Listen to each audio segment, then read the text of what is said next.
A brutal murder, a brilliant killer, a cop who can't resist the danger. When San Francisco detective Nick Curran begins investigating the mysterious and vicious murder of a rock star, he finds himself in a shadowy world where deceit and seduction go hand in hand. Nick can't stay away from his number one suspect, stunning, uninhibited Catherine Trammell, a novelist whose shocking fiction mirrors the murder down to the smallest, bloodiest detail. Entangled in love and murder, Nick is headed for trouble, with only his basic instinct for survival to keep him from making a fatal mistake. Basic Instinct, a novel by Richard Osborne, based on the motion picture written by Joe Eszterhas. Narrated by Jon Olsen. Prologue. Music came from a gleaming CD player near the window in the bedroom, the volume turned low. Beyond the window, the city of San Francisco was waking to a rare, clear morning. There would be no famous San Francisco fog that day. On the bed, a big brass bed, lay Johnny Boz, a man of wealth, definitely, and also a man of taste, but tastes good and bad. He liked art and music and casual luxury. His bad tastes were more destructive: potent drugs, a little bondage, and the wrong women. The woman straddling his bare chest was beautiful. Her long blonde hair splashed across her bare shoulders, her perfect breasts falling like ripe fruit above his face, tantalizing, just out of reach of his hungry lips. The woman lowered her red mouth to his and kissed him hungrily, her tongue darting. He kissed back, sucking her tongue deep into his mouth. She raised his hands above his head and pinioned them. She pulled a white silk scarf from beneath the pillow and bound his wrists together, then tethered them to the brass headrail. He strained against his bonds, his eyes closed in ecstasy. She slid down his body, and he entered her, sliding deep, her hips grinding down on him. He bucked, thrusting into her, stabbing, piercing profoundly into her body, feeling her full, wet weight on him. They were caught in the moment, trapped by the searing power of narcotic sex. Eyes closed, she reared, and then pounded down, her hips impaled on him, her back arched, her breasts high and firm. He felt his orgasm welling deep within, and he threw his head back, exposing his white throat, his mouth open in a silent scream, his eyes turning back in their sockets. In delicious torment he tore and strained against the silk that bound his arms. Her moment had come. There was a slim flash of silver in her hand, a sliver of steel, sharp and deadly. Her right hand dropped fast and cruel, the weapon puncturing his pallid throat, now suddenly washed red with his blood. He convulsed, shot through with the pain of sudden, violent death, and the overwhelming power of orgasm. Again and again her arm plunged to his throat, his chest, his lungs. The cream sheets turned red. He died, blowing body and soul into her. Chapter 1. The red and white beacons atop the police cars, scattered on the 3500 block of Broadway in front of Johnny Boz's Pacific Heights Victorian, flashed like lighthouses. The air was thick with the crackle and burble of police traffic, and some early risers, dog walkers in police parlance, watched like playgoers. The cops on the scene adopted the nonchalance that goes with constant, casual familiarity with murder. An unmarked police car, with no chrome, no frills, no nothing so that it could only have been a police car, edged down the street and stopped by the knot of cars and cops. Two men got out and looked at the elegant facade of the Victorian townhouse. The older of the two, Gus Moran, nodded approvingly. "Nice neighborhood for a murder," he said. "We're definitely getting a better class of homicide in this city," said his partner. "It can only help the tourist trade." The two men couldn't have been more different. Like the car he drove, Gus Moran could never have been mistaken for anything but a piece of standard-issue San Francisco Police Department equipment. But his eyes broadcast 2 decades' worth of disillusionment. The man was tired. His partner, Nick Curran, was younger and harder to figure. He wore a good suit, a garment just a touch too fashionable to make him as a cop the minute you laid eyes on him. But there was an edge to him, a street-smart, urban toughness, the slight swagger and confidence of a man who lived his life, day in, day out, with a gun strapped to his chest. Unlike his burned-out partner, for Nick Curran the game still went on. The rules changed daily. Most of the time, the only rule was that there were no rules. The street got meaner, but Curran could still handle it. He hadn't given up. He wasn't about to. Not yet, anyway. They pushed their way through the cops by the door and into the elegant house. Moran sniffed the air like a setter and tapped the side of his nose. There was a smell in that house, one that he had encountered before, not many times before, but you had to smell it only once to know what it signified. "Money," he said. He looked at the sophisticated surroundings, the perfect, casual Art Deco furnishings, the deep carpets, the art on the walls. "Nice," he said. "Who'd you say this fucking guy was?" "Rock and roll, Gus. Johnny Boz." "Never heard of him." Nick grinned. If Gus had heard of Johnny Boz, he would have been very surprised. Moran's musical tastes, such as they were, ran to hardcore, Texas swing-style country. "He was way after your time. Mid-60s. You remember. Hippies, Summer of Love. You were probably in uniform then, cracking heads in the hate." "Happy days," said Moran. "Boz was around then. 5 or 6 hits. Then he got respectable. For rock and roll, that is. He's got a club downtown, in the Fillmore." Nick glanced at the Picasso that hung in the hallway. "But he's definitely uptown now." Moran led the way into the blood-spattered bedroom. "Uptown? Not now he isn't," observed Gus. Boz was still sprawled on the bed, a slab of meat tethered to the brass frame. It was hard for Moran to imagine a more bloody set of wounds than multiple punctures to the throat, particularly in a body with a heart that had been pumping hard with ecstasy and drugs. The costly linen was matted dark with dried blood, the mattress sodden to the springs. Curran stared hard at the body, as if photographing it with his mind, and then turned away, shaking his head, looking at the cops who jammed the room. "A fucking police convention in here," he grumbled. There was a forensics team, the scene of the crime boys, who would pick over the room, searching and probing to the point where they could write its biography. The coroner's crew would do the same for Boz's perforated corpse. And 2 homicide guys, Harrigan and Andrews.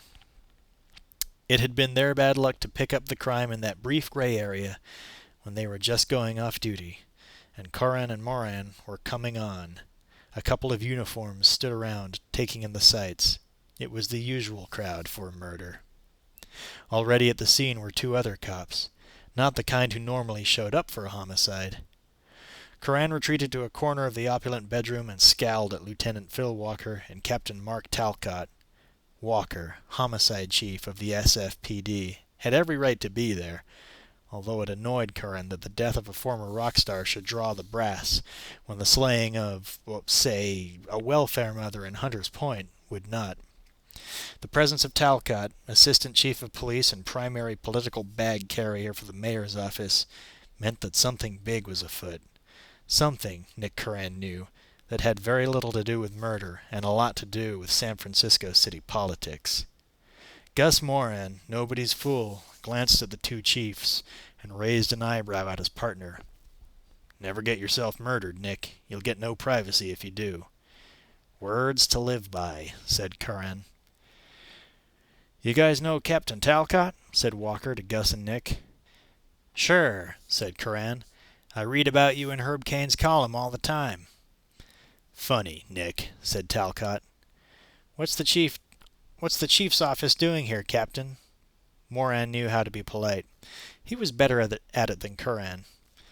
Talcott folded his arms across his chest, and his eyes swept the room, a commander of men. Observing, he said, dead serious. Gus Moran smirked, and it was all Nick Curran could do to stop himself laughing out loud. Walker glowered at him. The look eloquently said, "Don't piss off the wrong people." The coroner pulled what looked like a large meat thermometer out of Johnny Boz's liver. It slipped out with a particularly disgusting sucking noise. "Time of death?" asked Walker. The coroner read the dial. 92 degrees. He's been cooling a while. Say 6 hours? He glanced at his watch. Puts time of death at 4 a.m., plus or minus. The forensics team was unpacking a small piece of electronic equipment. It looked like a vacuum cleaner with a flashlight attached, but a flashlight that shot a thin beam of green light. It was the newest piece of SFPD razzle-dazzle, a laser scanner that would pick up every trace of human evidence in the room. Fingerprints, blood, hair, skin. "So what happened?" demanded Talcott. "The maid came in an hour ago and found him," said Walker. "She's not a live-in." "Nice way to start the day," observed the guy from the coroner's office. The laser scanner was ready to run. "Could somebody close the drapes, please?" asked one of the crime scene guys. One of the uniformed cops drew the heavy drapes and the room darkened. The scanner wand glowed an unhealthy green, and the color bounced off the mirrored ceiling, tinting the cops' faces a ghoulish gray. "So maybe the maid did it," said Gus. "She's 54 years old and weighs 240 pounds. "No bruises on the body," said the coroner. "It ain't the maid," Gus deadpanned. "Would have been so much easier if it was." "Boz left the club last night around midnight," said Andrews. "That's the last time anyone saw him. Saw him alive, anyway." "Did he leave the club alone?" asked Curran. "Girlfriend," said Harrigan. "Not," said Moran. 240 and 50 years old, I'm guessing." Nick looked down at the body. "What was it?" "Ice pick," said Harrigan, handing Curran a clear plastic evidence bag. It contained an ice pick, caked with blood. Very personal. Getting close. You'd smell him, feel him. "How many wounds?" "'Bout a dozen," said the coroner. 3 or 4 superficial, but 8 or so, any one of them would have done it. Tied up like that, he would have bled to death in a couple of minutes. With a dozen punctures, he would have been a fucking sieve. Neck like a colander, for God's sake." "Where'd you find it? The ice pick?" asked Nick Curran. "Nice and neat on the coffee table in the living room." The laser picked up something on the bed, wet spots showing up like dark bruises. "There's cum all over the sheets," said the crime scene guy. "'Bout a half-gallon of the stuff." "Very impressive," said Nick. "He got off before he got offed," said Gus Moran.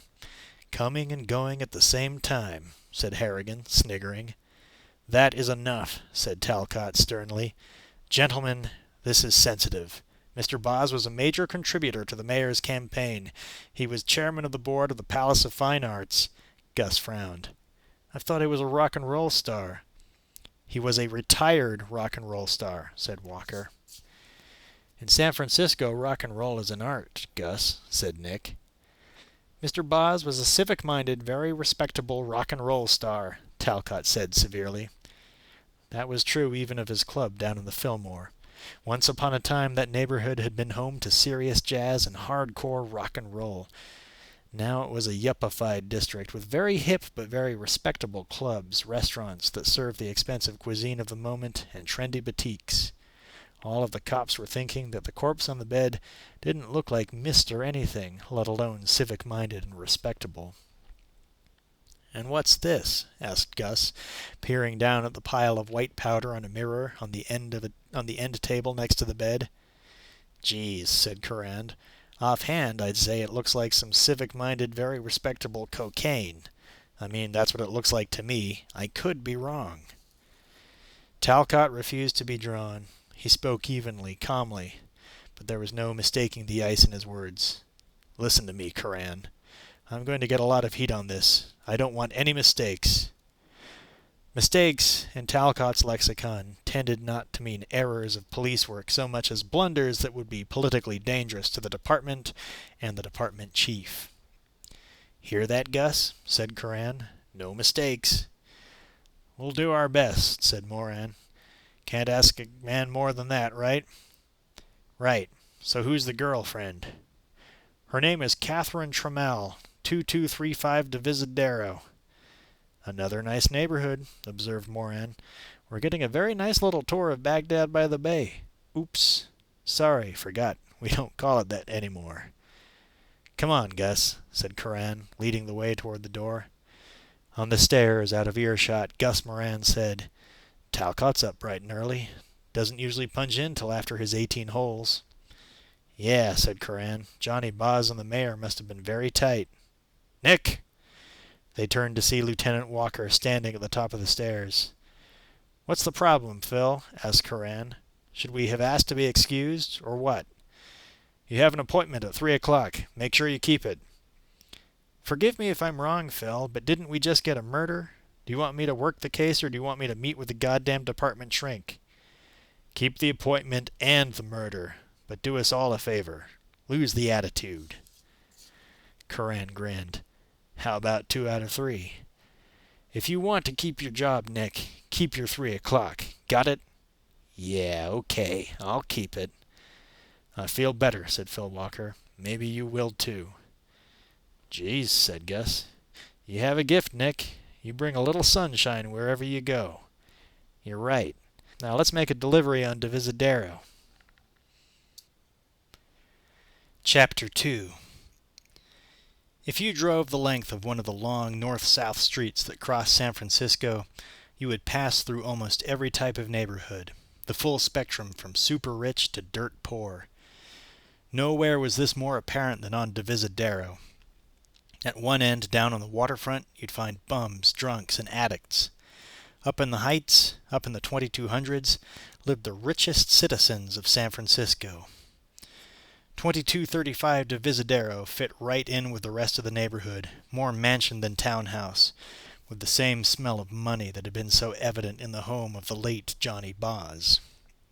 It was no surprise to either of the cops that they were met at the door by a maid, and they wouldn't have been surprised if she had directed them to the rear entrance, the one used by deliverymen and domestics. The maid was a Chicana, more than likely an illegal immigrant, and she knew the face of authority when she saw it. She did not look happy. They flashed their badges. I'm Detective Curran, this is Detective Moran. We're with the San Francisco Police Department. Fleeting fear flashed across the maid's face. The police, said Moran soothingly, not La Migra. The maid didn't look all that reassured. Yes, said the maid. Come in. She led the way into the house and parked them in the living room. It was a majestic, elegant room with tall, arched windows looking east toward the blue sweep of San Francisco Bay. Curran and Moran looked impressed. Murders didn't usually lead cops to such elegant digs. A painting hung on the right-hand wall, and Gus Moran examined it closely, like a connoisseur. Ain't that cute, he said. Boz got a Picasso, and this Trammell got one too. His and hers Picassos. I didn't know you knew who Picasso was, Gus, never mind be able to identify one. It's easy, said Moran with a grin. You just have to know what to look for. Like, for instance, a big signature. See? Down here in the corner it says Picasso, plain as day. It's a dead giveaway. Her Picasso is bigger than his Picasso, said Nick. They say size doesn't matter, said a young woman. Moran and Curran turned. Standing at the foot of the stairs was a beautiful blonde, her clear blue eyes set wide. Her cheekbones would have been the envy of any fashion model. She wore a black and gold embroidered vest, tight black jeans, and black cowboy boots. She looked like the kind of woman a rock star might require on his arm. We're sorry to disturb you, said Curran. We'd like to ask you some... Are you Vice? Asked the woman coolly. If she was frightened of the police, then she was doing a very good job of hiding her fear. Homicide, said Nick. The woman nodded to herself, as if Corinne had confirmed something she half expected to be true. "What do you want?" "When is the last time you saw Johnny Boz?" asked Gus. "Is he dead?" "Now why would you think a thing like that?" Gus had not taken his eyes from her face since she entered the room. "Well, you wouldn't be here otherwise, would you?" "Score one for the chick," thought Nick Coran. "Were you with him last night?" he asked. She shook her head. "I think you're looking for Catherine, not me." "Ain't you—" Nick Coran cut him off. "Who are you?" "I'm Roxy." "You live here? You live with Catherine Trammell?" "Yeah, I live here. I'm her friend." "Nice to have friends," said Gus. "Where can we find your friend, Roxy?" She didn't answer immediately, but stared hard at them. Coran and Moran could almost see her thinking, plotting her next move, figuring how to best protect herself and her friend. There was an air of lawlessness about Roxy. She seemed the kind of person who resented giving even harmless information to the police. She was tight-lipped on principle. "You gonna tell us?" asked Gus. "Or you gonna make things hard on yourself?" Roxy hesitated a moment longer, then gave in. "She's out at the beach. She has a house on Stinson Beach." "It's a big place," said Nick. "You want to be a little more specific?" "Seadrift," said Roxy. 1402 Seadrift. "Now, that wasn't so hard, was it?" said Nick. The two cops turned to go. "You're wasting your time," she said firmly. "Catherine didn't kill him." "I didn't say she killed him," said Nick, "but maybe she'll have an idea who did. Unless it was you." Roxy shook her head and sneered in derision. "Don't you think you'd better be going? It's a long way to Stinson." "Yeah," said Gus, "but it's a nice day for a ride." Gus was right. It was a nice day for a ride, and a ride to Stinson encompassed a lot of landmarks and beauty spots. The Golden Gate Bridge, then past Sausalito on Highway 101 to Highway 1, the famous cliff-hugging coast road that twisted and curved north. The town of Stinson Beach wasn't much to look at. A couple of grocery stores, a couple of bars, a couple of arts and craft places catering to the tourists. The population was a funny combination of the rich, who had their Malibu-style beach houses, some hippie types hanging on to treasured but slightly befuddled memories of the 60s, and ordinary working-class folk who had been born and raised there, but didn't fit in with either of the other groups. It seemed that Catherine Trammell was one of the rich, who used Stinson as a playground. The house was set back from Highway 1. It jutted precariously over the ocean, giving spectacular balcony-like views of the beach and the Pacific.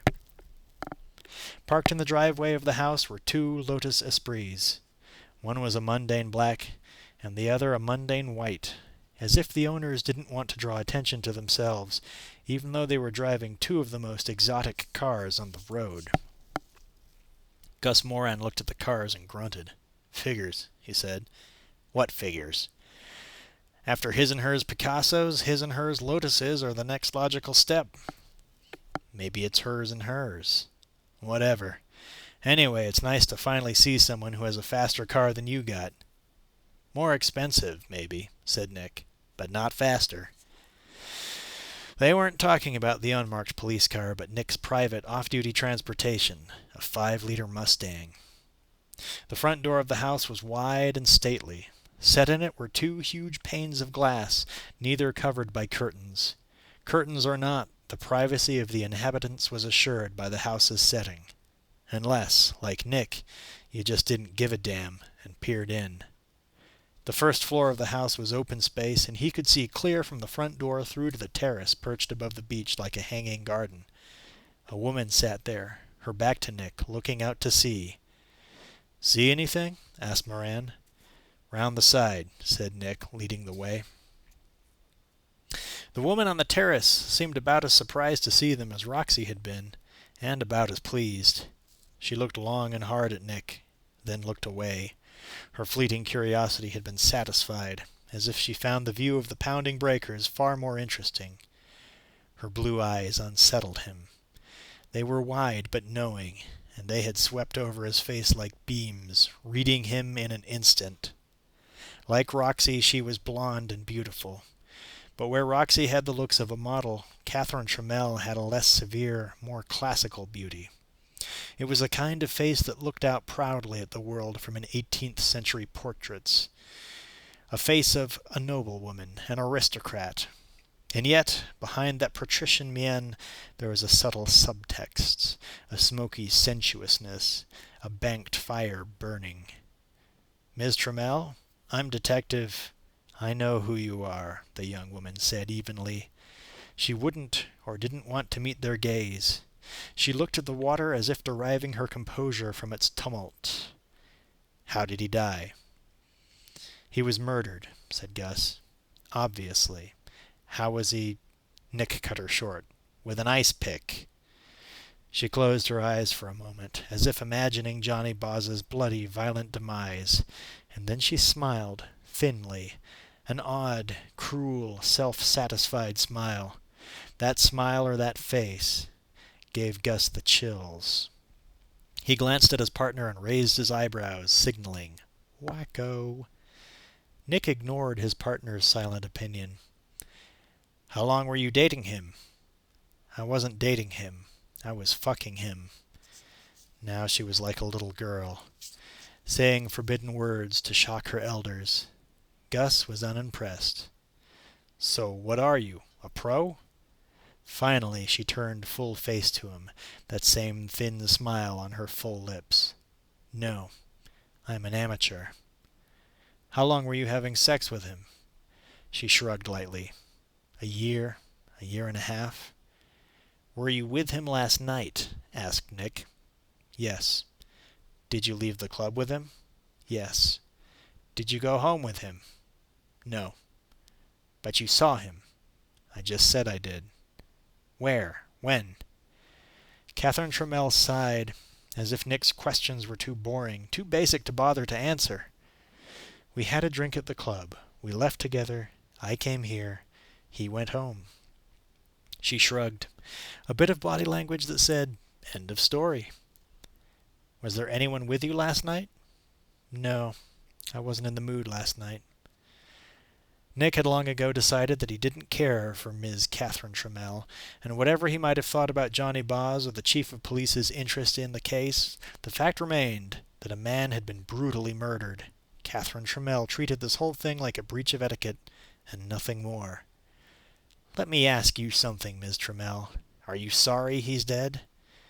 Catherine looked at him, her deep blue eyes sweeping over him again, this time like one of the waves down on the beach. "Yes, I liked fucking him." Then she looked back to the water. "And this guy Boz," began Gus Moran. She cut him off, holding up a hand like a cop stopping traffic. "I really don't feel like talking anymore."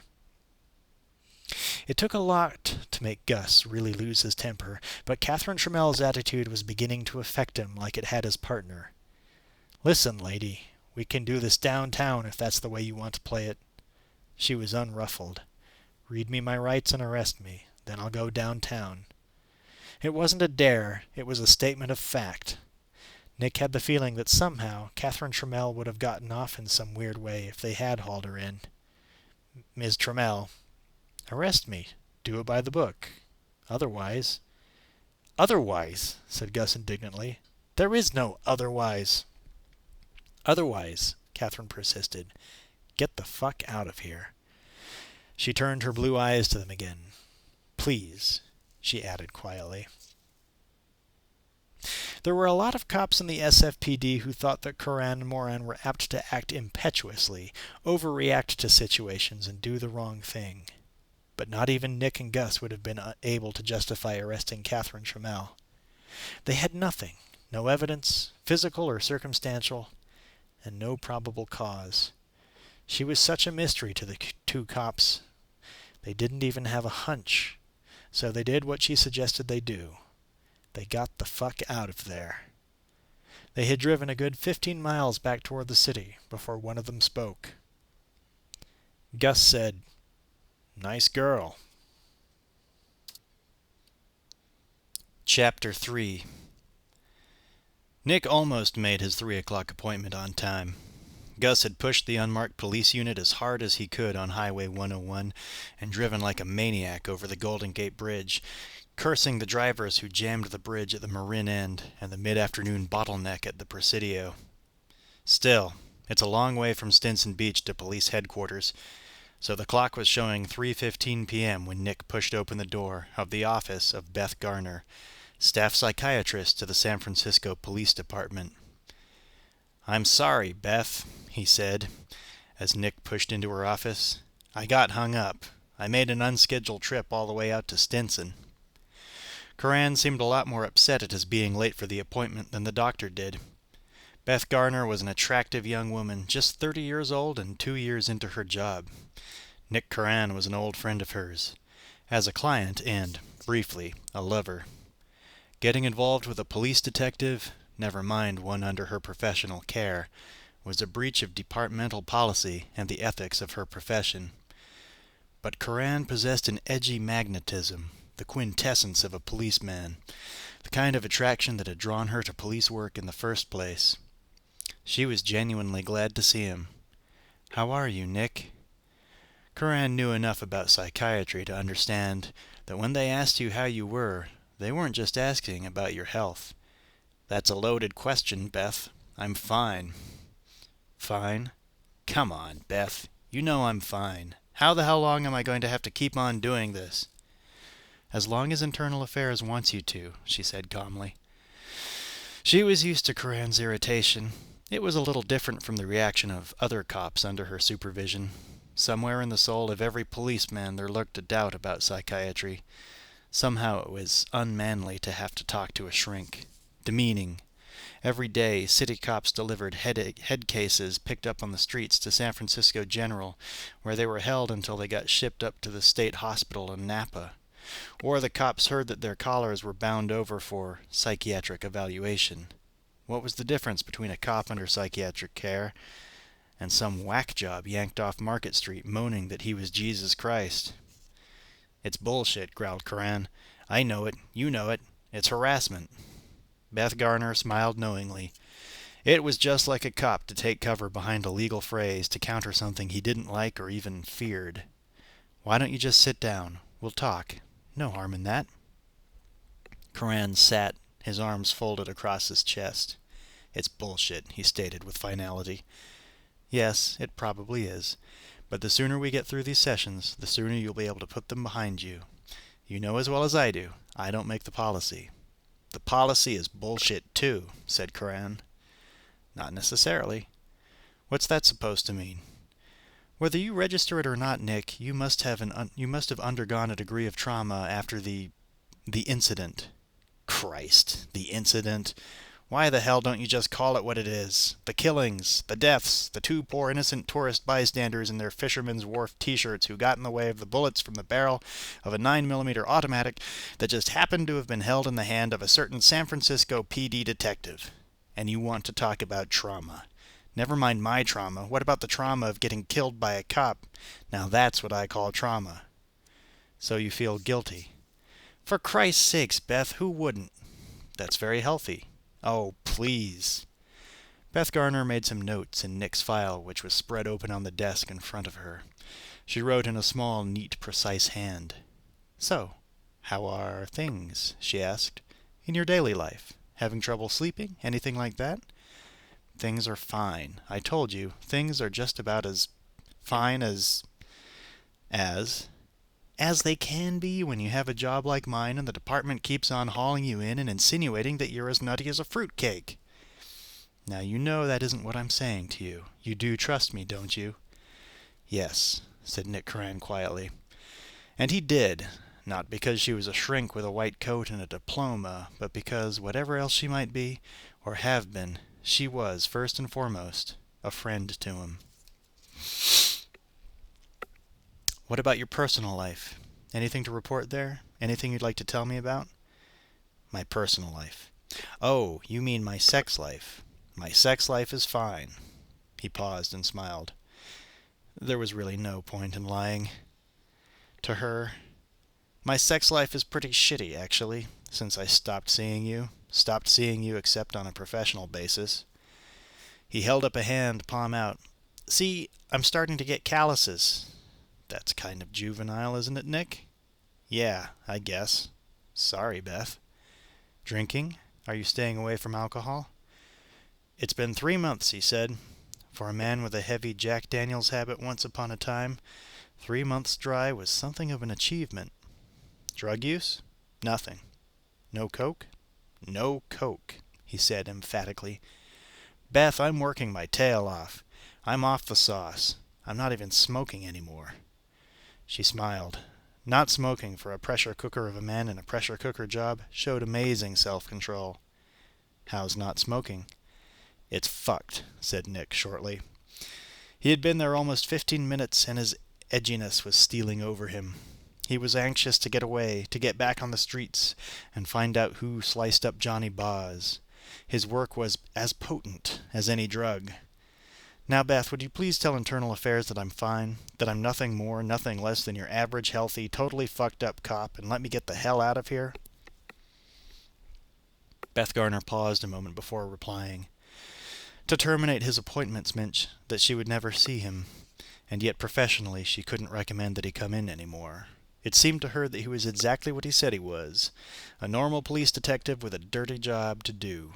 That is, if there was such a thing as a normal homicide detective. I will make my report to the IA, and I'll tell them that you're just an average, healthy, totally fucked up cop. How's that? Coran smiled warmly. Thanks, Beth. He started out of the office. I still miss you, Nick, said Beth Garner. She spoke softly, just soft enough for him to pretend that he hadn't heard her. Nick's bureaucratic hassles were not done for the day. After leaving his appointment with Beth Garner, he made his way down 4 flights from the quiet of the SFPD headquarters personnel department to the noisy chaos of the detective bureau. It was the usual quiet riot of ringing phones, clattering typewriters, and burly detectives hectoring suspects and each other. Controlling the murder rate in an anything-goes city like San Francisco was not the kind of job for someone who liked a calm working environment. Normally, Nick Coran relished the just-under-control anarchy of the bureau, taking to the disarray and clutter as if it were his natural habitat. Today, however, the confusion around him was unsettling, mirroring the disquiet he felt, the murder of Johnny Boz, Beth Garner's obvious affection, Catherine Trammell's thin smile and knowing eyes. Gus Moran greeted him with more unwelcome news. The old detective stood up wearily when Nick appeared. Talcott's in Walker's office. Great. Still observing, I guess. Didn't get enough observation done this morning. The man is an observing fool. How'd it go with the good doctor lady? She misses me. Gus opened the door of Walker's office. Geez, when she mates, it's for life. The crowd in the office of the homicide commander was slightly smaller than the assemblage of cops that morning in Johnny Buzz's bedroom. Harrigan and Andrews were the cover officers, and had spent the day working the phones getting background information on Boz, his business, his friends, and his enemies. They had also collated the crime scene data and were waiting for Moran and Curran so they could lay out all they had learned. Walker looked uptight and tense, irritable from the wait for the 2 detectives. But as it was he who had insisted that Curran keep his appointment with Garner, he could hardly complain if Nick was a little tardy. Talcott had lost none of the button-down cool he had displayed at 8 that morning. Nick and Gus were hardly through the door when Walker swung out of his chair. All right, let's go. As if he had been switched on, Harrigan started reading from his notes. 16 stab wounds to the chest and neck. No usable prints, no forcible entry, nothing missing. In other words, said Moran, lowering himself into a chair, no nothing. Let the man finish, said Curran. He was pouring 2 cups of coffee from the pot that stood on a table near the window. Then he loaded one of them down with non-dairy creamer and sugar, just the way Gus liked it. I appreciate that, Nick, Harrigan said sarcastically. I really do. He hadn't spent all day working on this case to be patronized by the 2 cops. Any time, officer, said Nick. He set the cup of coffee in front of Gus and sipped from his own. There were no prints on the ice pick, said Andrews, picking up his partner's lead like a tag team wrestler. It's POS evidence. POS? Asked Talcott. Piece of shit, translated Gus. As an afterthought he added, Captain. The ice pick, you can buy one just like it in 1,000 stores. Kmart, hardware stores, Stop and Shop, even Andronico's. You could put 500 uniforms on this and you'd never trace it. The scarf? Asked Curran. Expensive. Hermes. $600. Harrigan shook his head in wonderment. $600 for a scarf. Who has dough like that? Rich people, said Gus. Yeah, I know, but $600 for a scarf? Harrigan, Walker said, in a get-on-with-it tone of voice. I checked with Hermes. There's one in Union Square. They sell 8-10 a week here in the city. There's a couple of stores in Marin that carry them too, and there's another Hermes in San Rafael, another 8 or 10 there. More at Christmas, they tell me. Overall, Hermes tells me they sell about 20,000 a year worldwide. That's $12 million a year for scarves. Sheesh.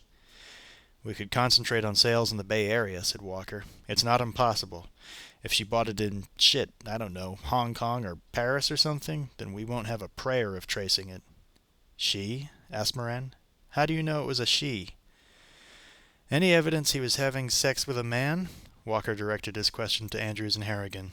The two detectives shook their heads. Nope. It was a she, Gus.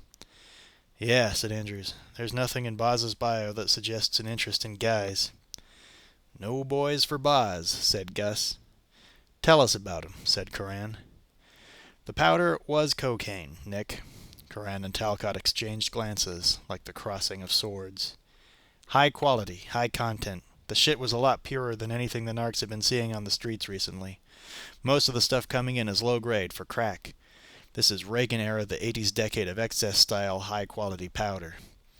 Some people are so old-fashioned, said Moran. So unhip. All the cops, Walker too, but not Talcott, had to laugh.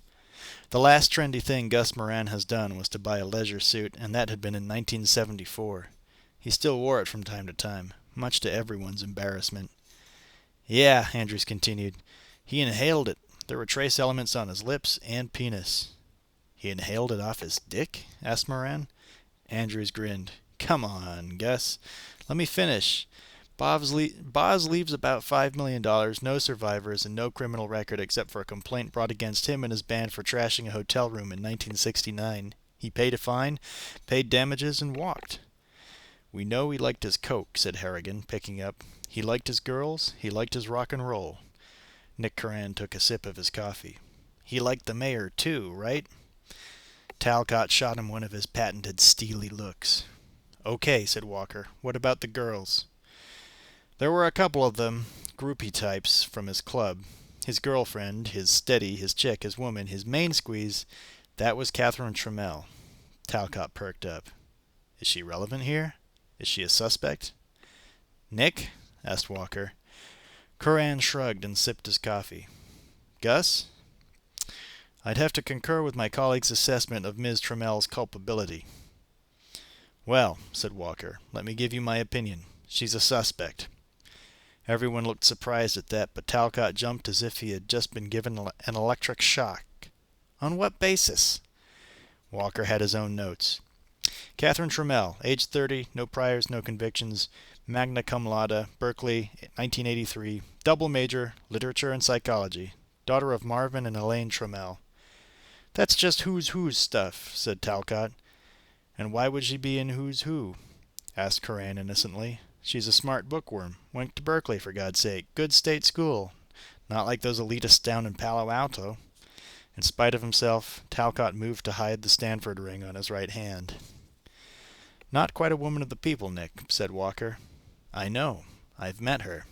Did she happen to mention that she is an orphan? Aw, that's so sad, said Gus. Gets me all choked up. It really does. Walker turned back to his notes. Catherine Trammell, sole survivor of the aforementioned Marvin and Elaine Trammell, who were, in 1979, killed in a boating accident. Little Catherine, age 18 at the time, was the sole heir to $110 million. Whoa, said Harrigan. The figure seemed to hang in the room for a moment. Nick shook his head as if to clear it. Are you kidding me? She's worth how much? $110 million, said Walker. For those of you scoring at home, said Gus, That's an 11 followed by 7 zeros. I fail to see, said Talcott, how Miss Trammell's personal fortune makes her a suspect in a murder. Wait, it gets better. She is not married. I'm available, said Gus. You know, there was something about that girl made me want to take care of her, really. But she was engaged once, to one Manuel Vasquez. Her gardener? Suggested Harrigan. Manuel Vasquez? Said Nick. Wait a minute. We're not talking about Manny Vasquez here, are we? The same, said Walker. You have got to be shitting me, said Andrews. Impossible, said Harrigan, flatly. Who? Asked Talcott urgently. Can't be, said Moran. They even applied for a license in the beautiful state of New Jersey. Who? Talcott was squirming in his seat, like someone who had missed the punchline to a joke that had everyone else doubled over in laughter. Harrigan put him out of his misery. Manny Vasquez, Captain, you remember. The boxer, middleweight contender. He was a sweet boxer, great moves, great right... Glass jaw, said Nick. I don't... Talcott looked puzzled. You remember, Captain. Manny Vasquez was killed in a fight in the ring. Caused a hell of a stink in... Where was it? Atlantic City, New Jersey, Walker filled in. September 1984. I love it, said Nick. She's got $100 million. She fucks fighters and rock and roll stars. And she's got a degree in screwing with people's heads. But none of this makes her a candidate for the murderer of Johnny Boz, protested Talcott. There's nothing here to suggest for an instant that she had any reason to want him dead. A person's private life is their business. Particularly in San Francisco, said Gus Moran to nobody in particular. I'm not finished, said Walker. Oh, let me guess, said Nick. She used to be an acrobat in the circus? No? How about she used to be a man? Had a sex change, right? You forgot about her degree in literature, Nick. She's a writer. Boring, said Moran. Not really. She published a novel last year, under a pen name. Do you want to know what it was about? Wait, said Nick. I bet I can figure it out. I doubt it, said Walker. So she published a novel, said Talcott. There's no crime in that. I'm not saying there is, but the plot is, well, a little unusual. Walker paused dramatically. It's about a retired rock and roll star who's murdered by his girlfriend. The laughter stopped.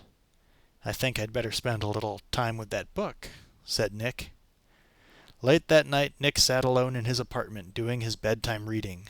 Love Hurts by Catherine Wolfe. Nick had already checked out the back flap. There was an author picture and a brief 2-line bio. Catherine Wolfe lives in Northern California, where she is at work on her 3rd novel. Now, as he devoured page after page, he suddenly stopped reading, put down the book, and grabbed the phone.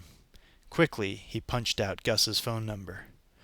Before Gus could complain about the late hour, Nick said, Page 67, Gus. Do you know how she does the boyfriend? With an ice pick, in bed, his hands tied with a white silk scarf. Nick hung up the phone on a stunned silence. Chapter 4.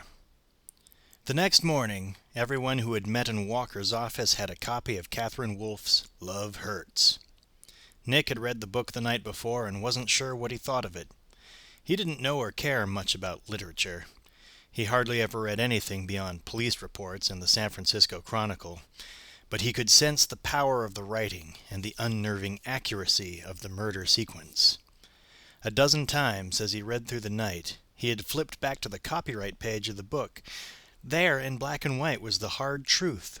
The book had been published a full year and a half before Johnny Boz's murder. Life, or more accurately, death, imitating art. The whole crew assembled in the conference room, including Talcott. They were joined by Beth Garner and an older man, Dr. Lamont. He wasn't part of the police force, and the cops in the room eyed him warily, as they would any civilian. Beth Garner did the honor of introductions. Dr. Lamont teaches the pathology of psychopathic behavior at Stanford. I think it would be wise to ask him to consult with the department on this. It really isn't my area of expertise. Dr. Lamont, asked Talcott, as if already building a case against the expert, would you mind if I ask you a question? That's what I'm here for, Captain. Do you have any practical experience of law enforcement?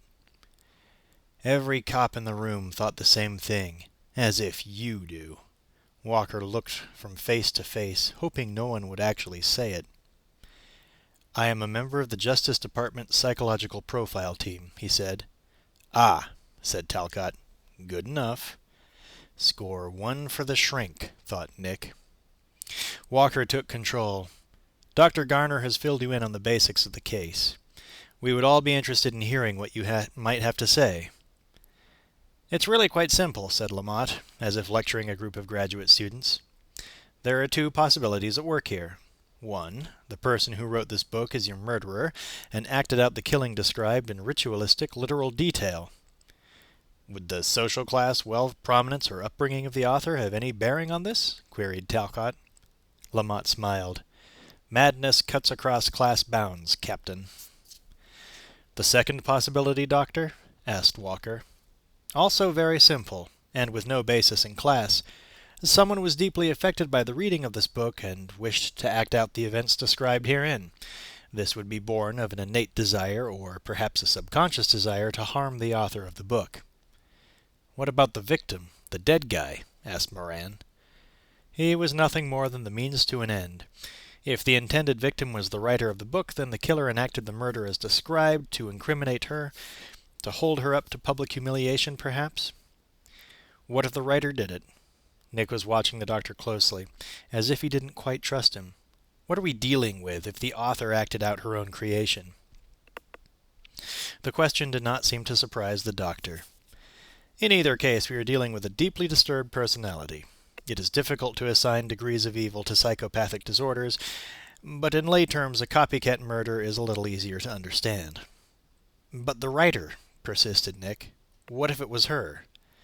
The doctor was matter-of-fact. You're dealing with a devious, diabolical mind. This book must have been written months, perhaps years before it was published. The crime was committed on paper well in advance of the actual event. Well, if the crime was committed, said Nick Curran, why bother to act it out in real life? Normally that would have been easy enough, more than enough. Fantasy, even one committed to paper and published, usually suffices for actuality. Normally. But there is nothing normal about this. The crime itself, or the copycat aspects of the crime. I'll say, observed Andrews. The crime was planned by the writer many months before, and then she carried it out. This indicates one indisputable fact: psychopathic obsessive behavior in terms not only of the killing itself, but in terms of applied advanced defense mechanism. Only Beth Garner seemed to get this. The faces of the 5 cops looked back blankly at the eminent doctor. Gus Moran didn't mind looking like a dumb cop. Sometimes I can't tell shit from Shinola, Doc, he said with a grin. But what was that you just said? She intended her book to be an alibi, said Beth Garner. Am I correct, Dr. Lamont? Absolutely, said Dr. Lamont. She wrote her alibi, said Gus. She figured this out a shitload of time in advance, and then one day she says to herself, hey, today I'm going to go off Johnny Boz. Just like that. The triggering mechanism of psychopathic behavior still requires a lot of research, Dr. Lamont said airily. It's actually pretty clever, said Beth Garner. There was almost admiration in her voice. She's going to say, do you think I'd be dumb enough to kill anyone in the exact way I described in my book? I wouldn't do that because I know I'd be a suspect. Yeah? Nick was considering all the angles. What if it's not the writer? What if it's someone who just happened to read the book and says, great idea? Then I don't envy you, said Dr. Lamont. Leaving aside the fact that nobody envies us, Dr. Lamont, said Curran wryly, how come you don't envy us? Because you're dealing with someone who is so obsessed that he or she... She, said Harrigan. I think we've pretty much established that. Very well, said Lamont. She is so completely obsessed that she is willing to kill an innocent, or at least irrelevant victim in order to place the blame on the person who wrote this book. But why? We have no idea, but we do know that you are dealing with a person with a deep-seated, obsessional hatred for the author, and with an utter lack of respect for human life. Gus Moran nodded. Gotcha, Doc. What you're saying is that we've got a top-of-the-line, once-in-a-lifetime Looney Tune, right? Either way you cut it, that's the bottom line. Am I right? Dr. Lamotte couldn't quite abandon himself to the vernacular, especially as enunciated by Detective Gus Moran. Let's just say that you were dealing with someone very dangerous and very ill. A wacko, said Gus. A nut. If you must put it that way, said Dr. Lamotte. Yes. I must, Moran said. A nut. So what else is new? Nick Curran said, thinking of those eyes. Okay, said Walker. Dr. Lamotte, on behalf of this department, I'd like to thank you for your assistance. My pleasure, Lieutenant. Nick, Gus, let's go see the prosecutor. Assistant District Attorney John Corelli, overweight and carrying along with the roll of fat the perennial look of harassment that goes with the thankless job of ADA, was not happy to see Walker and his homicide cops. The Johnny Boz murder, in all its lurid details, had made the papers and the TV in a big way. And it wasn't just local. The networks and the big New York and LA media players were covering the slaying. There was nothing like a good murder to boost readership and ratings, and there was nothing like a good murder to make the reputation of a prosecutor, but only if he could take a plausible defendant to a jury and convict beyond a shadow of a doubt. That was not a description of the lovely Catherine Trammell. The arrest of a beautiful heiress would turn up the media heat, but things would get hotter for Corelli too, and he didn't want to get burned, not on this. He was quick to brush off any suggestion that he take Trammell to a grand jury. There's no physical evidence here, he said, running along the corridor of the San Francisco Justice Building. Face it, there's no case. Gus Moran almost tackled Corelli to get him to stop. She hasn't got an alibi, John, said Gus, close to pleading. Okay, so she hasn't got an alibi. Big deal. You can't place her at the scene. Give me a hair. Give me some blood. Give me some vaginal fluid. Lipstick. Anything. Then maybe we'll talk. I don't even want to talk about that she doesn't have a motive. Kicks, said Nick. She did it for kicks. Corelli looked at him and shook his head as if pitying Curran. Nick, get out of my face, please. If not her, said Walker, who? Luckily, said Corelli, that is not my problem. And speaking as a lawyer, let me tell you, that shouldn't be your problem either, Walker. You have to have probable cause that it was her, not probable cause that clears every other person in the city of San Francisco. Just because it wasn't one of them doesn't mean it was her. Got it? So what the fuck do we do, John? Demanded Nick. I don't know. I don't care. He broke free and headed for the elevator, pushing the down button as if he wanted to kill it. Believe me, I can't indict, and even if I did, her defense would beat me to death with that copycat thing. Anybody who read the book could have done it. Can we bring her in? Asked Walker. The elevator doors slid open and Corelli stepped in. You want to put her ass in a sling, in the words of Conrad Hilton. Be my guest.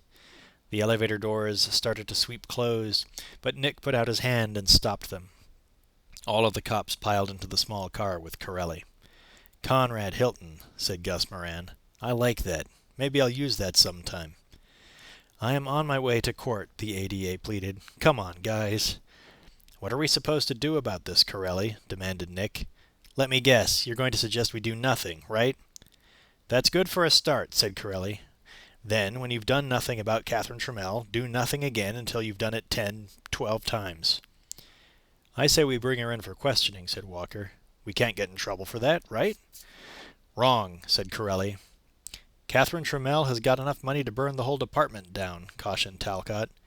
She was the last person to be seen with Johnny Boz. That's enough for routine questioning, isn't it? Nick, if she was some Market Street bum, I'd say go ahead. Who gives a shit? But she's a fucking heiress. I'll take the responsibility, said Walker. Everyone looked at Talcott. Do it, Walker. The responsibility is all yours, if you want it.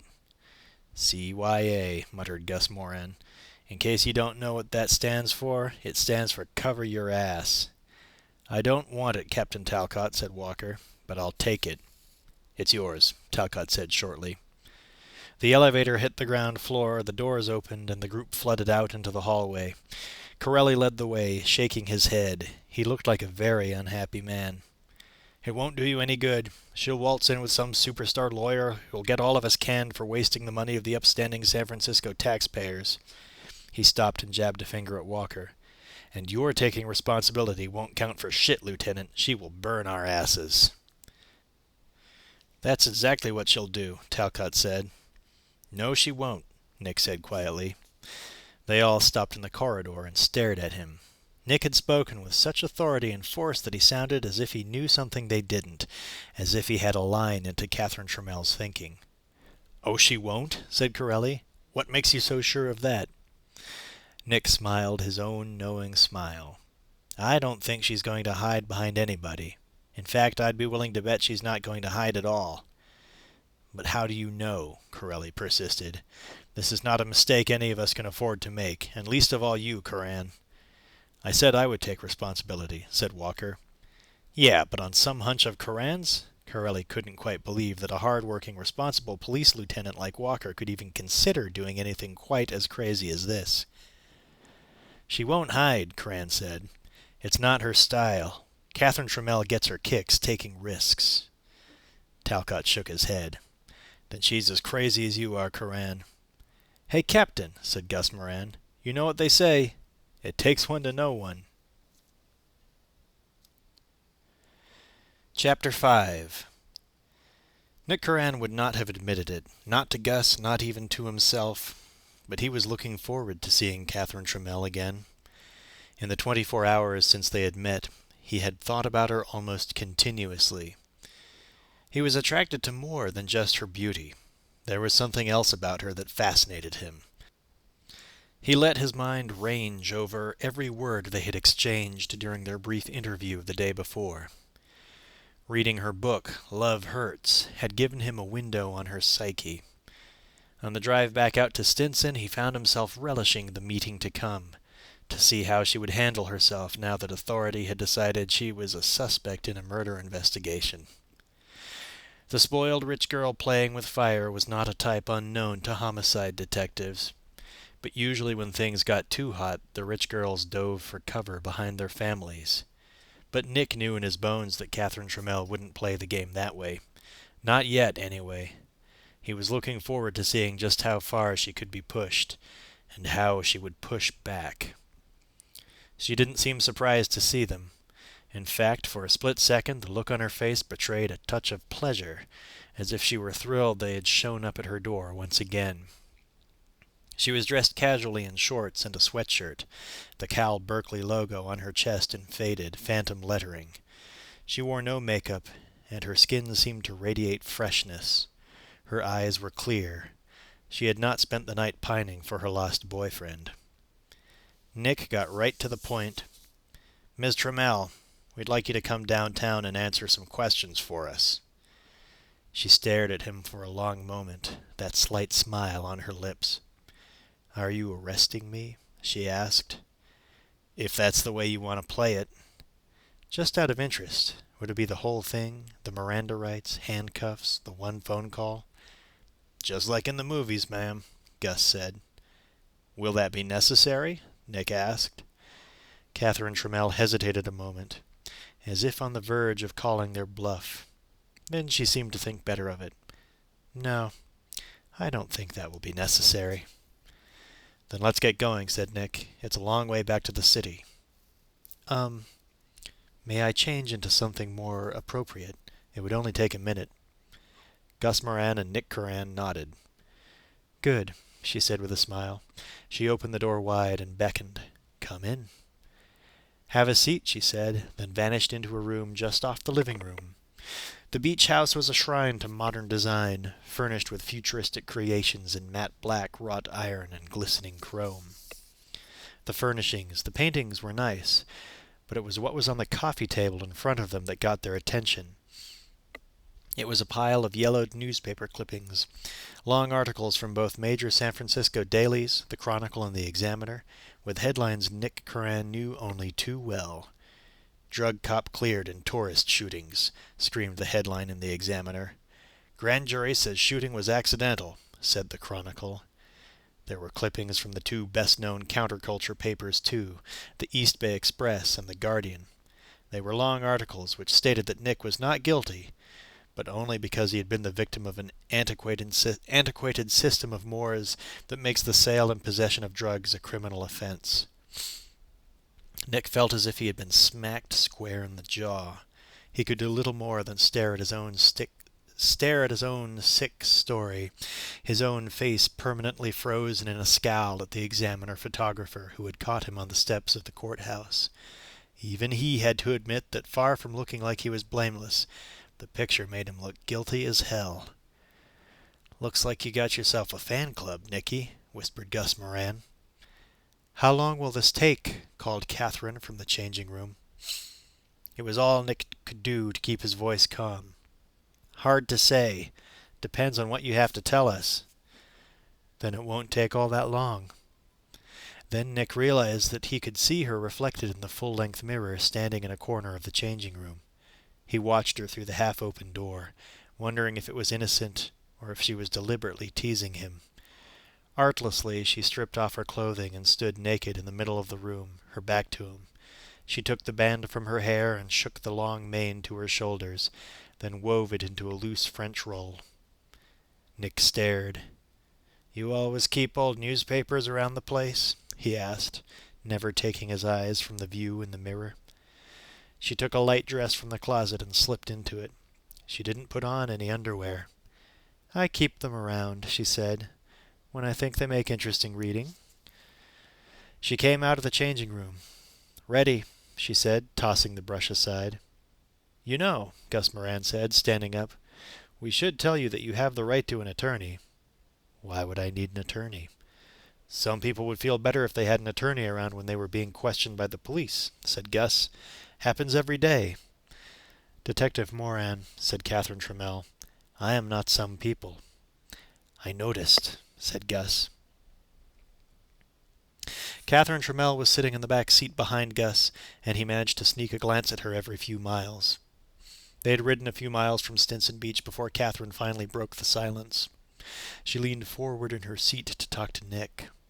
"Do you have a cigarette?" she asked. "I don't smoke." She shook her head slightly. "Yes, you do." "I quit." "Congratulations." She sat back, rummaging in her purse.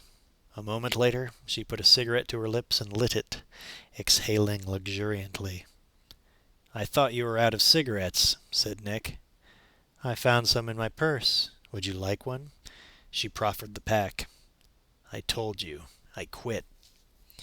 She smiled her knowing smile. "It won't last." "Thanks," said Nick sourly. Gus glanced at his partner, worried that Catherine Trammell would ignite Mick's fearsome temper.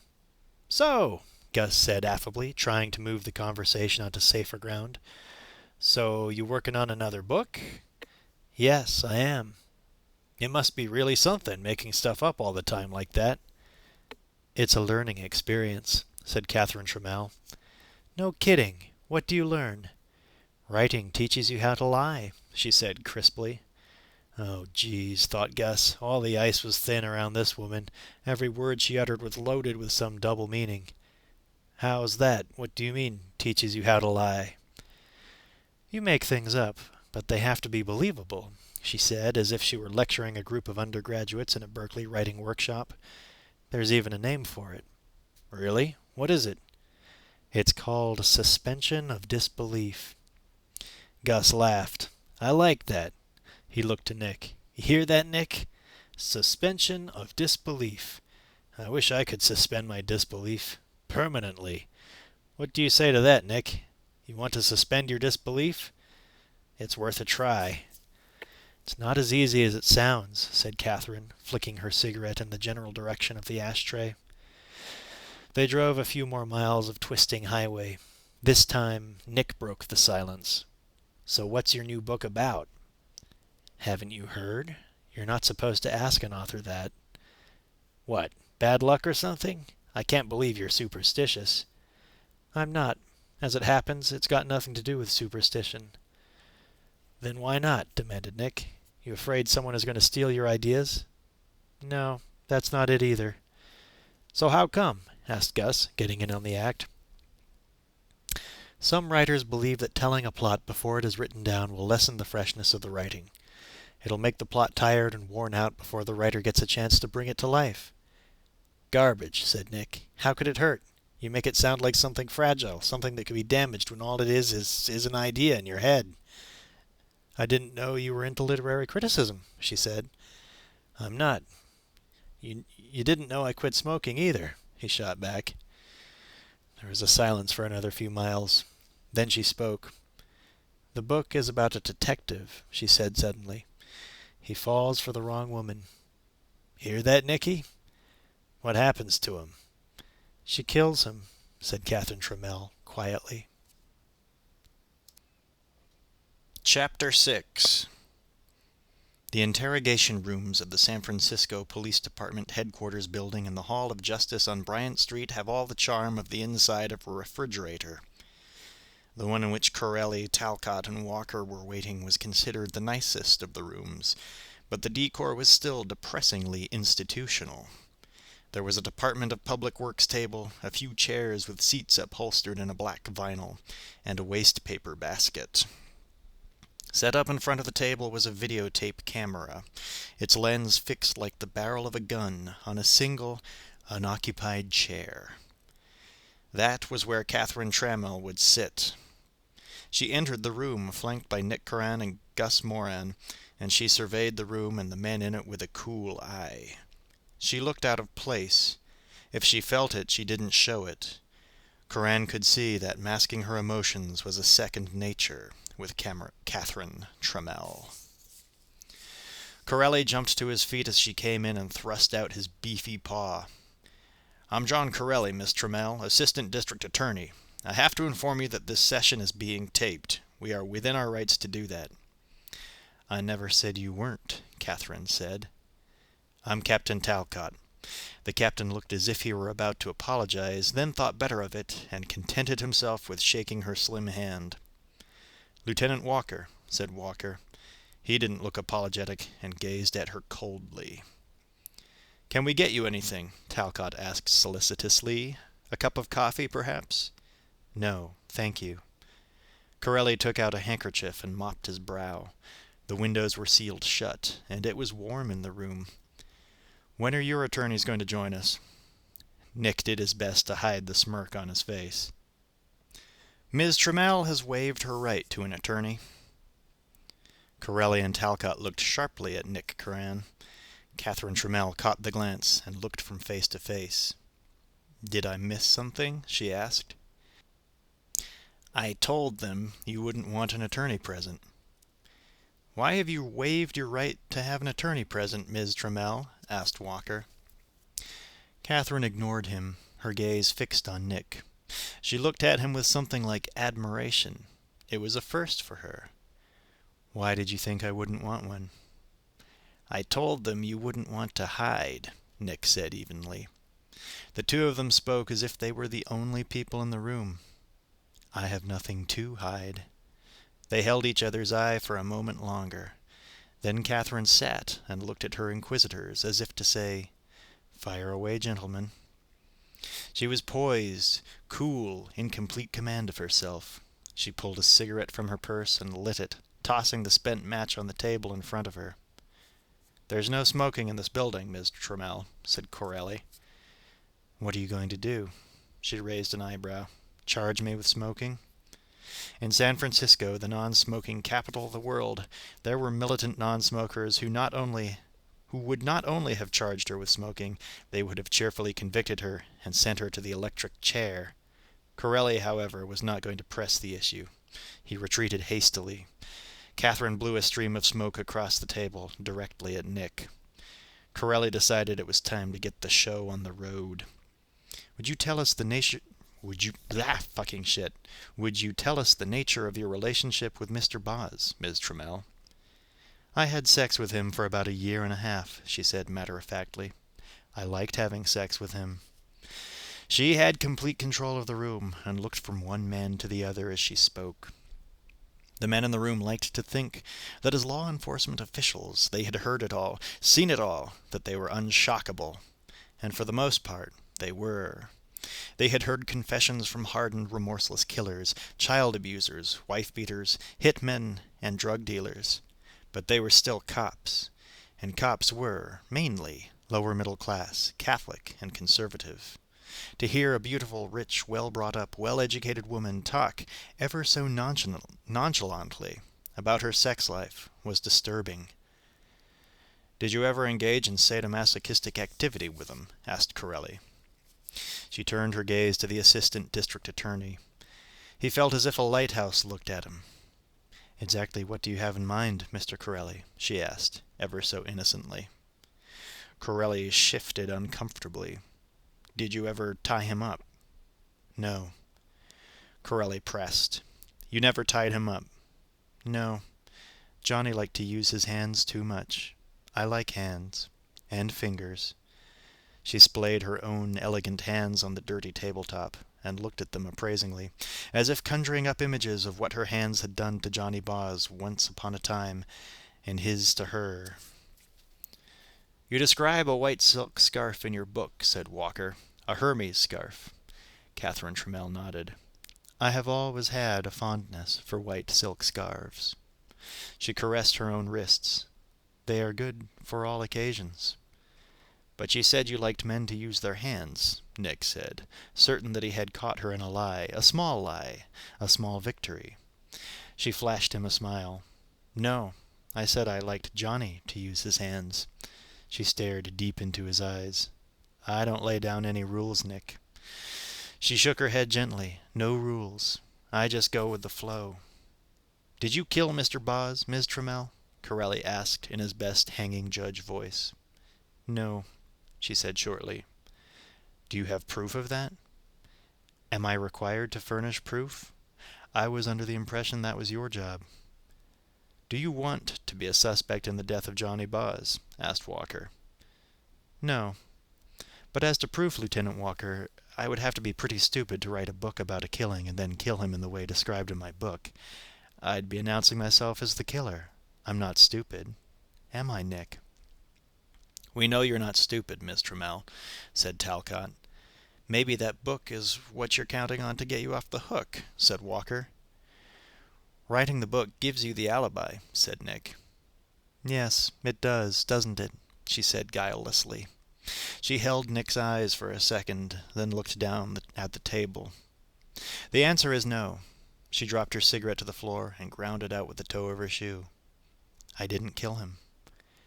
Gus got in on the act. He leaned back in his chair and smiled affably. "Do you use drugs, Miss Trammell?" She was unruffled by the question. "Sometimes." She parted her legs slightly, revealing even more of her shapely thigh to Nick. "Did you ever do drugs with Johnny Boz?" asked Corelli. She shrugged lightly. "Sure." "What kind of drugs?" Gus asked. Nick was enjoying the view. She crossed her legs suddenly, cutting him out. "Cocaine," she answered Moran. Then she smiled at Nick. "Have you ever fucked on cocaine?" The obscenity played lightly on her lips. "You should all try it. It's a nice high." "It's a crime," Walker said dourly. "You like playing games, don't you?" asked Nick. "That's what all this is to you. Murder, drugs. This is all just a game." "I've got a degree in psychology. Games go with the turf. And games are fun." She lit another cigarette, and blue smoke curled in the air above her head. "How about boxing? That's a game. Was that fun for you?" They hadn't taken their eyes off each other for a moment. Tension crackled between them like sheet lightning. "Boxing is not relevant to this inquiry," Talcott said sternly. "Curran, you should keep your mind on the matter at hand." It was as if Catherine had not heard Talcott. She spoke to Nick as if there were no one else in the room. Boxing. Boxing was fun. "That's all? Just fun?" "It stopped being fun when Manny died," she admitted. "It's not fun watching someone you love get beaten to death." "I can imagine," Talcott said, with an unctuous smile. "How did you feel when I told you Johnny Boz had died?" Nick asked softly. "I felt as if someone had read my book and was playing a game. I thought you liked games." She shook her head slowly. "Not that kind." Nick leaned in, his eyes boring into hers. "It didn't hurt, though, did it? It was the game that worried you." "No, I wasn't hurt by Johnny's death." Because you didn't love him. She nodded curtly. That's right. Their eyes were locked now, as if they were trying to see into each other's skulls. And yet you were fucking him. Love has nothing to do with pleasure, Nick. You can always get the pleasure. Didn't you ever fuck anyone when you were married, Nick? Other than your wife, that is? There was a long moment of silence. Nick stared at her expressionlessly. How did you know Detective Curran was married? Walker asked the question that they all wanted answered. She was blasé, brushing off the query. Maybe I was guessing, Lieutenant. What difference does it make? She drew heavily on her cigarette. Would you like a cigarette, Nick? Corelli shook his head. Do you two know each other or something? Because if you do, then Nick, you have got to get out of here. Nick's eyes never left her face. Don't worry about it, John. We don't know each other, do we, Ms. Trammell? No, she said. How did you meet Johnny Boz? Walker was all business. You could hear the determination in his voice to diffuse the electrical charge between Nick Curran and Catherine Trammell. I wanted to write a book about the murder of a retired rock star. I went down to his club and picked him up. Then I had sex with him. She smiled brightly at Walker. It was as simple as that. I see. Do you? You didn't feel anything for him. You just had sex with him for your book. Nick wondered if Boz had known that he was nothing more than research. That's how it was in the beginning. Then I got to like what he did for me. That's pretty cold, ain't it, lady? Said Gus. Catherine Trammell smirked. God, who'd have thought that a bunch of cops would be such romantics? Sex without love is a crime in your book. Is that it? People use people every day, Gus. I'm surprised you're surprised.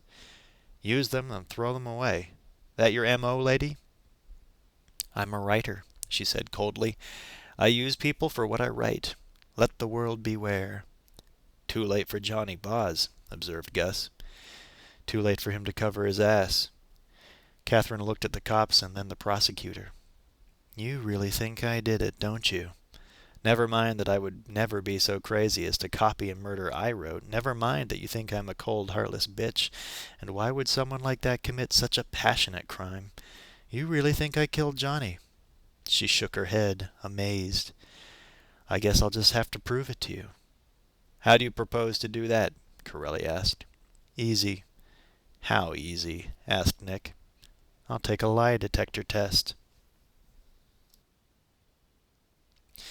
It would have been easy to mistake the polygraph cubicle at police headquarters for a gas chamber. It was a tiny, windowless cubicle, furnished with a single chair that stood alongside the faintly menacing polygraph machine.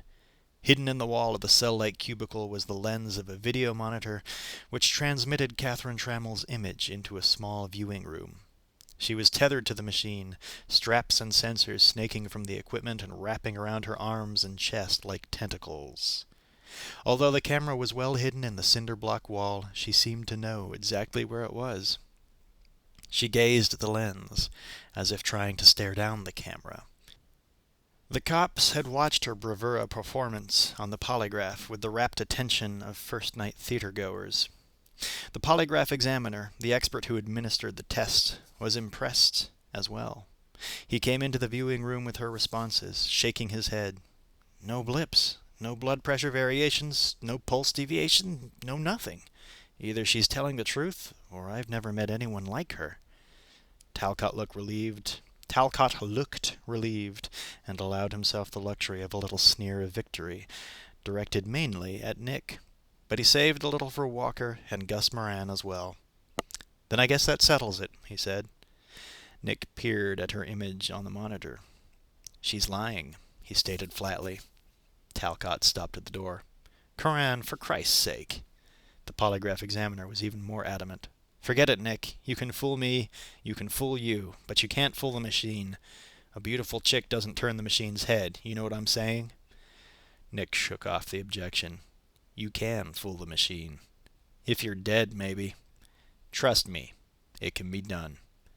And what makes you such an expert all of a sudden? I know people who've done it. Like who, for instance? A guy I knew once, said Nick, heading for the door of the viewing booth. Yeah, said the examiner. I'd like to meet him sometime. "Some time," said Nick. Talcott was doing a fast repair job on the department's image. He stood with Catherine Trammell in the corridor of the police building, apologizing as sorrowfully as he could for having brought her in. Catherine wasn't paying much attention. She smiled a faraway smile, as if she were a monarch and Talcott a very minor official in some far-flung colonial post. Just as Walker, Moran, and Nick Curran reached them, Talcott was saying, "Of course, if it had been up to me—" He broke off hastily. Walker, too, felt that apologies were in order. "Oh, thanks for coming in, Miss Trammell. I hope we haven't inconvenienced you too much." Catherine smiled thinly at him. "I enjoyed it. Can I ask one of you gentlemen for a ride?" She looked at Nick as she spoke. "Sure," he said. "Thanks." Talcott, Walker, and Gus Moran watched them go. "That," commented Moran, "is trouble looking for a place to happen." "Walker," said Talcott curtly, "see that trouble doesn't happen. Anywhere. Got it?" Walker got it. Nick's car, a mean-looking gray and maroon Mustang convertible, was parked at the curb in front of the Hall of Justice. He gunned the car into traffic and took off fast down Bryant Avenue. Catherine Trammell yawned and stretched in the soft leather bucket seat, flexing like a cat. The corners of her eyes drooped ever so slightly in fatigue. Nick shot her a sideways glance. "Rough day?" She shook her head. "Not really." "Fun?" "In a way." "I'll bet. Beating that machine can't be easy. But I'll bet you just looked upon it as if it were another game. And we all know how much you like games, don't we?" She looked at him for a fleeting moment, engaging his eyes, then looked away. "If I were guilty and wanted to beat the machine, it wouldn't be all that hard." "No?" "No. It wouldn't be hard at all." "Why not?" "Because I'm a liar. An accomplished liar." Nick got the feeling that, right then, Catherine Trammell was telling the absolute truth. "I'm a professional liar," she continued. "I spend my whole life perfecting my lies." "What for?" "For? For my writing, of course." A giant 16-wheeled truck zoomed by, the driver as unconcerned by the inclement weather as Nick was, throwing up a great gout of water which slapped across the Mustang's windshield. For a moment it was as if they were in a car wash, the entire window shield awash in muddy water. For several seconds Nick couldn't see a thing, but he never took his foot off the accelerator.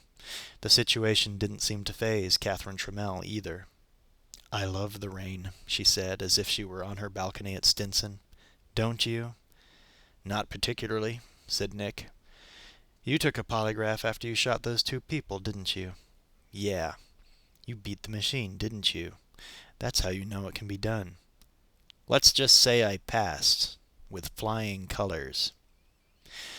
"You see," she said with a smile, "we're both innocent, Nick." Nick directed the car up into Pacific Heights, taking the long way along Broderick. The rain was still teeming down when he stopped in front of her house on Divisadero.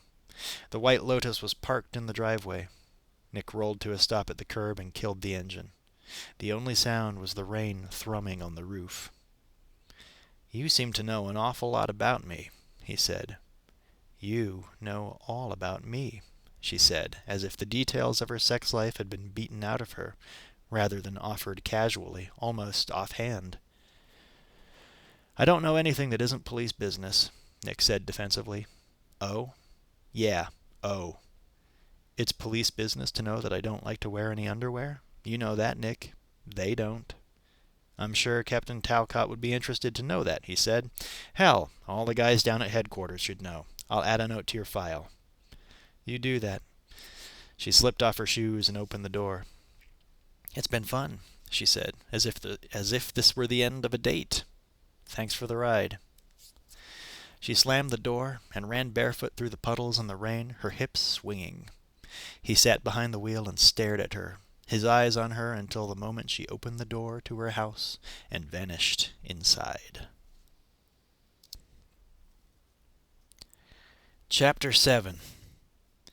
The 10-4 was a bar on Bryant Street, a few blocks from the Hall of Justice and police headquarters, and was much favored by members of the SFPD. It was a police bar, But like the San Francisco Police Department itself, it was in transition. Once it had been a typical big city cop watering hole. You could find the equivalent in New York, Detroit, Chicago, Boston. Anywhere the police were enclaves of second and third generation immigrants, conservative law and order hardliners. Hard drinks served in a place with no atmosphere, with a kitchen that was a shrine to deep frying and grease. But the makeup of the SFPD was changing. The older, old-fashioned cops were retiring. The newer breed was coming up. So the 10-4 served margaritas and designer beers, as well as Bud and Boilermakers. The looters, the movie stars, Chris Isaak, hip San Francisco rockers, jostled Frank Sinatra and Tony Bennett on the jukebox. There was even a Fern. And there were cops. Old cops like Gus Moran and others of his ilk, and wise asses like Nick Curran in good suits and expensive haircuts. Walker and Gus Moran were seated at a back table nursing their drinks and waiting for Nick. He hadn't said he'd be in, but they knew he would show up eventually, just like a pigeon heads for home. Walker started in on him even before Nick had a chance to get past the bar. "Geez, Curran, what the hell is it with all this Nick stuff? Nick, would you like a cigarette? Nick, can you please give me a ride? Give me a fucking break, please." "She didn't ask me for a ride. She asked anybody," Nick said defensively. "Hey, Nick," asked the bartender. "The usual? Perrier, slice of lime?" "Double black jack, rocks, Chucky," replied Nick. "What you doing, Sonny?" Gus asked. "It's my first drink in 3 months. That okay with you?" "No," said Gus Moran. "Too bad." "You know her, don't you, Nick?" said Walker. "I don't know her. She doesn't know me.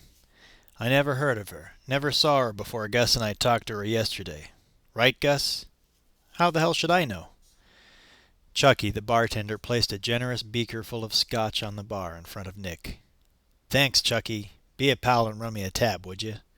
"Sure thing, Nick." As they walked to a table, Curran took a deep gulp, slugging back half the scotch in one swig. He exhaled in satisfaction and licked his lips. It tasted good. Too good. It tasted, ever so faintly, like danger. "Tell me again, Nick," said Walker. "Just reassure me. You do not know Catherine Trammell except in the line of duty." "Right." Walker's eyes narrowed in suspicion. "You sure?" "I'm sure." He swigged the strong brown drink as if he needed it to get through the next few minutes of his life. "So tell me, now what?" "What now what? It's over. It's over as far as she's concerned. Stay away from her, Nick. Do yourself a favor. Do us all a favor. You think I enjoy having Talcott breathing down my neck? Think again." "You're letting her walk, just like that." "What am I supposed to do? She passed the polygraph with flying colors, Nick. Personally, I'm delighted. No more Catherine Trammell. Thank God." Walker took a sip of his own drink, a vodka tonic. He seemed to need it just as much as Nick. His higher rank did not insulate him from dangers of alcoholism. Quite the opposite. "She passed the polygraph. For Christ's sake, she didn't pass the test. She beat the machine. That's why she asked to take it." "How the hell do you know?" Gus Moran almost bellowed at his partner. "What is it with you and this broad anyway, Nick? Take it from me, you're too old to go girl crazy." "She's just another suspect," muttered Curran. "Christ," said Moran. "I don't know whether to laugh or cry." "She's a former suspect," corrected Walker, "who just happened to pass the polygraph. Enough. That's all she wrote. End of story." "But maybe that isn't all she wrote." "Please, Nick, please," groaned Walker. "Come on, Phil, you're not going to let this slide, are you? What about her parents? What about what else she published? Maybe all her books have a way of coming true." Phil Walker shook his head slowly. Suddenly he looked tired, drained, and older than his 45 years. "Her parents died in an accident. I don't care what else she's written. And what the fuck are you? A book critic all of a sudden?" "How did they die?" Nick persisted, like a fighter trying to wear down his opponent. "Was there an investigation?" "I can't figure you, Nick," said Moran, "and I thought I pretty much had you figured out. You got a hard-on for her body, or you got a hard-on for nailing her for murder? One minute I think it's just her bod. The next I think you think she's fucking Al Capone, public enemy number one. Or is it both? And now you're saying maybe she killed her parents. Let me guess, you think she killed Manny Vasquez too, right? Yeah, said Moran. She got up in the ring and she turned into one mean son of a bitch. Maybe, just maybe, Gus, said Walker. Maybe she grew herself an afro and learned a left hook that could kill a man and put shoe polish on her face. Let's polygraph her again and ask her about it. Fuck you, Phil, said Nick casually. Hey, while we're on the subject, Nick, fuck you too. I feel left out, said Moran ruefully. Your turn will come, said Nick. He drained his drink and waved the empty glass at the bartender. How about another double blackjack there, Harry? Sure thing, Nick, said the bartender. Come on, Nick, said Moran, his brow creased in concern. You don't need that shit. You need it, countered Curran. Phil needs it. Every cop in this joint needs it. Harry, the bartender, didn't deliver the tall, potent drink to Curran's table. Instead, a florid man with thinning hair and a suit that made Gus Moran look as if he had just stepped from the pages of GQ, set the glass down in front of Nick. He was slightly glassy-eyed with his own spirited imbibing, and he swayed as he stood over the table. There you go, shooter, he said with a malevolent grin. Drink up. Back on the black jug, huh, shooter? Nick took the drink, but didn't look up at his tormentor. We're discussing a case, Marty, said Walker, quietly and firmly. Marty Nilsson, internal affairs investigator, and no friend of Nick Curran's, assumed an exaggerated air of grievance. I know that. I had absolutely no doubt about that. Really. So discuss. He shoved the drink a little closer to Nick, taunting him. Drink. Drink your double, shooter. Gus Moran, sitting next to Nick Curran, could feel his partner go taut, tense like sprung steel, ready to lash out at the beefy IA investigator. Nick's hand curled into hard fists. Moran put a hand on his forearm, ready to pull his partner back should he decide to strike. Curran swallowed hard, barely restraining himself. I'm off duty, Nilsson, he said, fighting to control the anger in his voice. You hear that? I'm off duty, and I'm discussing a case with my partner and my division chief. Internal affairs shouldn't have any trouble with that. Maybe I should put in for a little overtime. What do you say? Think the shoe flies will have any trouble with that? Hey, shooter, I don't have any trouble with it. But don't work too hard. It might drive you to drink. A cold gust of wind blew through the bar as Beth Garner pushed into the room from the rain-lashed street. She arrived at the 10-4 just in time to see Nick lose control. Almost. Nick was on his feet, Walker and Moran trying to pull him back down to the table. Stop riding me, Nilsson, Curran yelled, or so help me I'll ram your fucking teeth down your throat. Hey, what's the problem? 102-pound Beth Garner got between the two tough cops. Let's simmer down. No problem, Doc, said Nilsson with a sneer. No problem now that the head shrinker is here, just in time to save her favorite patient. He enveloped Beth Garner in a sweaty, boozy bear hug. She shook him off. Fuck off, Marty. Nilsson was either very drunk or unusually thick-skinned, even for an internal affairs cop. You kids have a good time, he said, with a hearty laugh, and then staggered away. Nick, however, was slower to cool down. He watched the cop cross the room. His eyes blazed, boring into his back like knife points.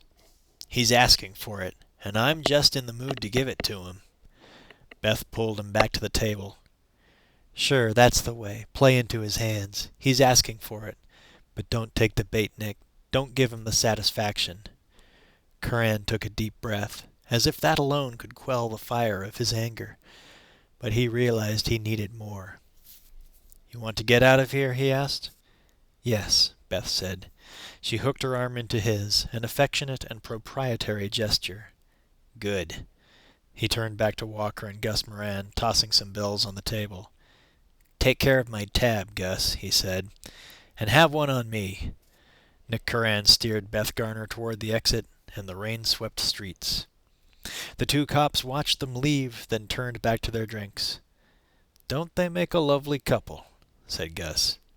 I thought it was over between them. Well, maybe not tonight. Maybe tonight it's just for old time's sake. Sometimes I think he started banging her just to get himself off the hook with internal affairs. Nah, said Gus. He ain't like that. My partner's got heart. The rage that had built up in Nick Curran that day boiled over the moment he and Beth got into her apartment. As she started to turn on the lights, he reached for her, grabbing her and kissing her urgently, hungrily, pushing her up against the door. He was hard and rough, and a wave of fear washed through her body. She tried to push him away and felt his mean determination that she would submit. Don't. Please. Nick. His answer was inarticulate, but plain. He dug his hands down into her dress, and the cloth parted with a wrathful tearing. A hot hand slid up her cool thigh to her panties, his nails scrabbling at the filmy fabric.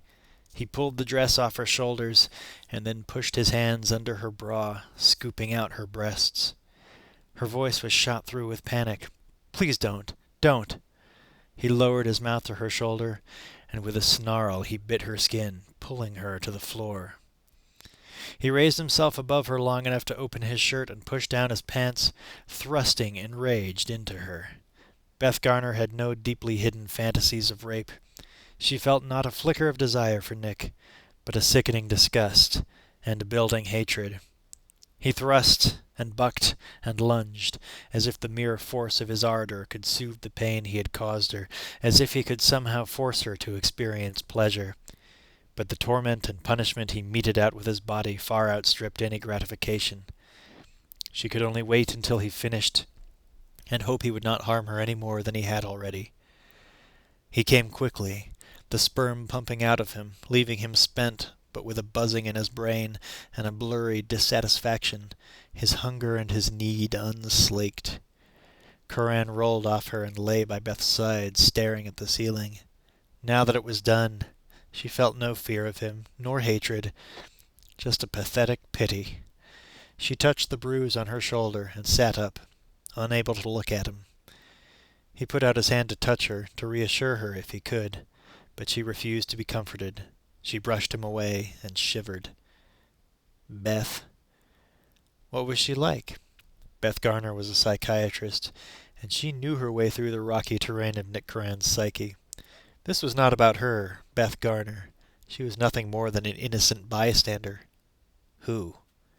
Catherine Trammell. What makes you think I'd know what she's like? I know you don't know what she's like in bed, Nick. Otherwise this wouldn't have happened. Beth. No, I'm talking about Catherine Trammell's other performance. Nick was silent for a moment. You had her pegged, he said softly.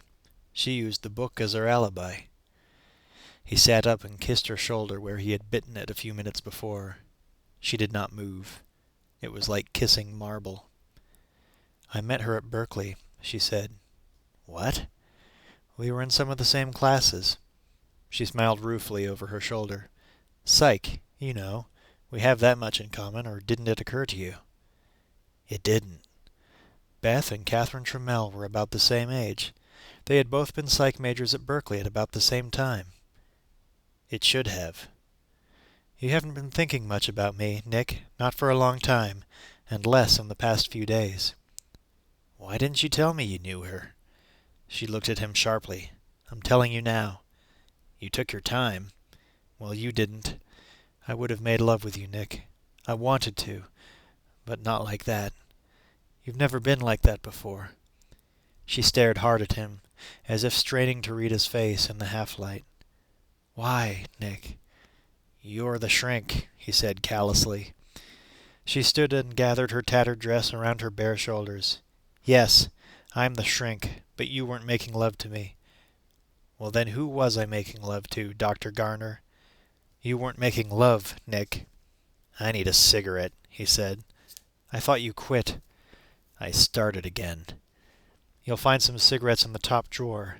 In the foyer, she said harshly. Get them on your way out.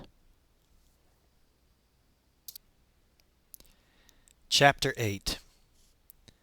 The bars close at 2 a.m. in San Francisco, and that gave Nick Curran almost 3 hours to smoke a pack of cigarettes and get through most of a fifth of Johnny Walker Black in some dump of a place in the Mission. When that closed, he hit an after-hours place south of Market for a couple more shots, and when that dive closed, he managed to get home and sleep a drink-sodden couple of hours. He awoke with a headache that felt like someone had stuffed a sea anchor into his brain, and with a tongue which seemed to be upholstered in fake fur. He could cope with the hangover. He had had them before. But the hatred he felt for himself ground at him. By the time he got to headquarters, the entire Johnny Boz task force had been assembled in Walker's office for a couple of hours. No one stood on ceremony. "You look like dog shit," said Walker. "I've seen dog shit that looked better," said Andrews. "Boz looked better," Harrington said. "Don't pay any attention, Sonny," said Gus, with a shit-eating grin. "You don't look that bad. You just look a little head-shrunk is all." "Everybody is a fucking comedian," growled Nick. He poured himself a steaming mug of coffee, and drank it as eagerly as he had the scotch the night before. "We got anything?" "I made some calls over to Berkeley," said Andrews. "There was a murder in 77. A professor. Ice pick, in his bed, multiple stab wounds." Nick Curran smiled thinly. "And our girl was there then, wasn't she?" "University records say she was," Andrews said. "Wait," said Nick. 77? What is she now, 30, 31? In 1977 she would have been... He did some fast mental arithmetic, no mean feat considering how he felt right at that moment. 16? 17?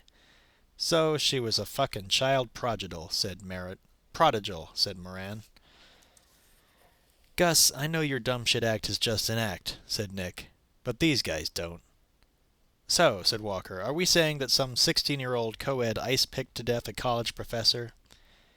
"We're talking about Catherine Trammell," said Nick. "Not just any 16-year-old co-ed. I wouldn't put it past her." "We'll have to check it out." Walker did not sound happy. "Gus, head over to Berkeley, see what you can find out. Harrigan, find out what else she's published. Andrews, get the files on the accident, her parents' accident. And everyone copy Beth on everything. I want psychological input on this one. Got it?" "What about me?" demanded Nick. "You're already getting psychological input, son," said Gus Moran, sniggering. "The first thing you can do, Nick, is go stick your head in a bucket of ice water. Then follow her. See if she leads us anywhere." Nick didn't bother with the ice water, but he picked up a few cups of coffee at a 7-Eleven and drank them as he drove out to Stinson Beach. He rolled down all the windows in his unmarked car and let the wind buffet his face. The Golden Gate was shrouded in fog, but the tang of the salt air on the bridge whipped away the alcohol cobwebs in his brain. He felt about 85% human by the time he made it to Stinson. The Black Lotus was parked in front of the house, and he spent a long hour waiting for her to emerge and climb into the machine. She drove well, but she didn't blast off out of her driveway. Nick smiled to himself. Sometimes even Catherine Trammell didn't bother to live life in the fast lane. Nick hung back on Highway 1. A safe distance, giving her a long lead, keeping her just in sight. Better to lose her than have her make the tail. A moment later he was furious at himself for his complacency. Suddenly she floored her accelerator and the powerful car seemed to jump forward on the road, like a racehorse being shown the whip hand. She wove through traffic, cutting in and out of the line of cars, passing on the left and right, doing anything it took to get ahead on the curving road. Nick wiped the sweat from his upper lip and took off after her, pushing, urging his car to keep up with her. The tourists on Highway 1 were out for a sedate morning drive, were just getting over the shock of seeing a Lotus pass them at warp speed when a dirty brown Chevrolet blew by them doing the same kind of freeway gymnastics. But the recklessness Nick had already witnessed was nothing but an overture for her next automotive trick. She pointed the Lotus into a blind curve, aiming for the inside as if she were alone on the road, blocking the left lane completely. Nick was right with her, on the left, 3 cars back. Then she sliced back into the line of cars, taking her place on the right like a law-abiding motorist, and revealing to Nick a huge Grey Lines tour bus barreling toward him like an artillery shell. There was a car on his right, a sheer cliff on his left. There was no place to go but right at the bus and hope he could edge back into traffic before being smashed into a highway statistic. He floored the gas pedal and wrung a few last horses out of the screaming engine. The bus blasted its horn and kept coming. The car on the right stayed close. He was trapped. In a split second he made his decision. He slammed on his brakes and skidded back into the right lane, his bumper almost stuffed into the trunk of the car in front of him, edging out of the way of the bus which roared by, horn blaring. "Fuck it!" Nick pounded the wheel. It was either lose the tail or get killed. Now it was time to get back on Catherine Trammell's trail. Frazzled though he was by the close call, he stamped the accelerator down to the floor and pulled into the left lane again, racing after her. Far ahead of him, he saw a low-slung black shape, the Lotus taking the exit for Mill Valley. He breathed a little easier. Mill Valley was a small, quiet, rich little town. The local cops weren't going to let a black Lotus get away with playing highway tag, not in their nice neighborhood. He caught up with her in the hills above the town, trailing her through the narrow, winding streets, running through the terraced slopes of the hillside. She stopped in front of a nondescript house, an almost tumble-down place, poor, and at odds with the solid middle-class homes on either side of it, on a sunny street called Albion Avenue. He made a note of the number. Catherine Trammell parked and shut down the Lotus, then darted for the front door of the building, and was inside by the time he drove by, slow and sedate. He parked a few cars down the street and settled in for a wait. After an hour, he was bored rigid. Just for something to do, he got out of the car and surveyed the house. He could see nothing, certainly not in the windows. He opened the battered letterbox and found a piece of mail that announced that Ms./Mr. Hazel Dobkins, or current occupant, may have already won $1 million. The envelope also advised that Ms./Mr. Hazel Dobkins should also look inside the envelope immediately for information concerning the claiming of her valuable free gift. The name meant nothing to him. It was dark by the time Catherine Trammell emerged from the house with a frail woman somewhere in her middle 60s, and he could only make an educated guess as to Hazel Dobkins' identity. A family member, an aunt perhaps, or maternal grandmother. The ages jibed, but Catherine Trammell just didn't seem like the type who would be big into family. She slipped into the Lotus and drove away from the house, taking the hill road down to the valley floor. She didn't seem to be in a hurry, not, that is, until she reached the outskirts of the town of Mill Valley. She was approaching a traffic signal, serene and stately like a driver with an unblemished record. A car stood at the intersection, waiting for the light to change. Catherine advanced on it, the Lotus engine growling like a jungle cat. Then, suddenly, she gunned the motor and the car jumped, heading straight for the impossibly narrow space between the car and the curb. At full speed she sliced between them, scaring the hell out of the driver, and turned a sharp right into the intersection just as the light changed to green. Nick was after her, but he was a split second too late. The suburban motorist, startled like a spooked horse by this careening Lotus, swerved into his path. He stood on his brakes and screeched to a halt. He pointed his car towards Stinson, almost convincing himself that he was headed there on routine police work.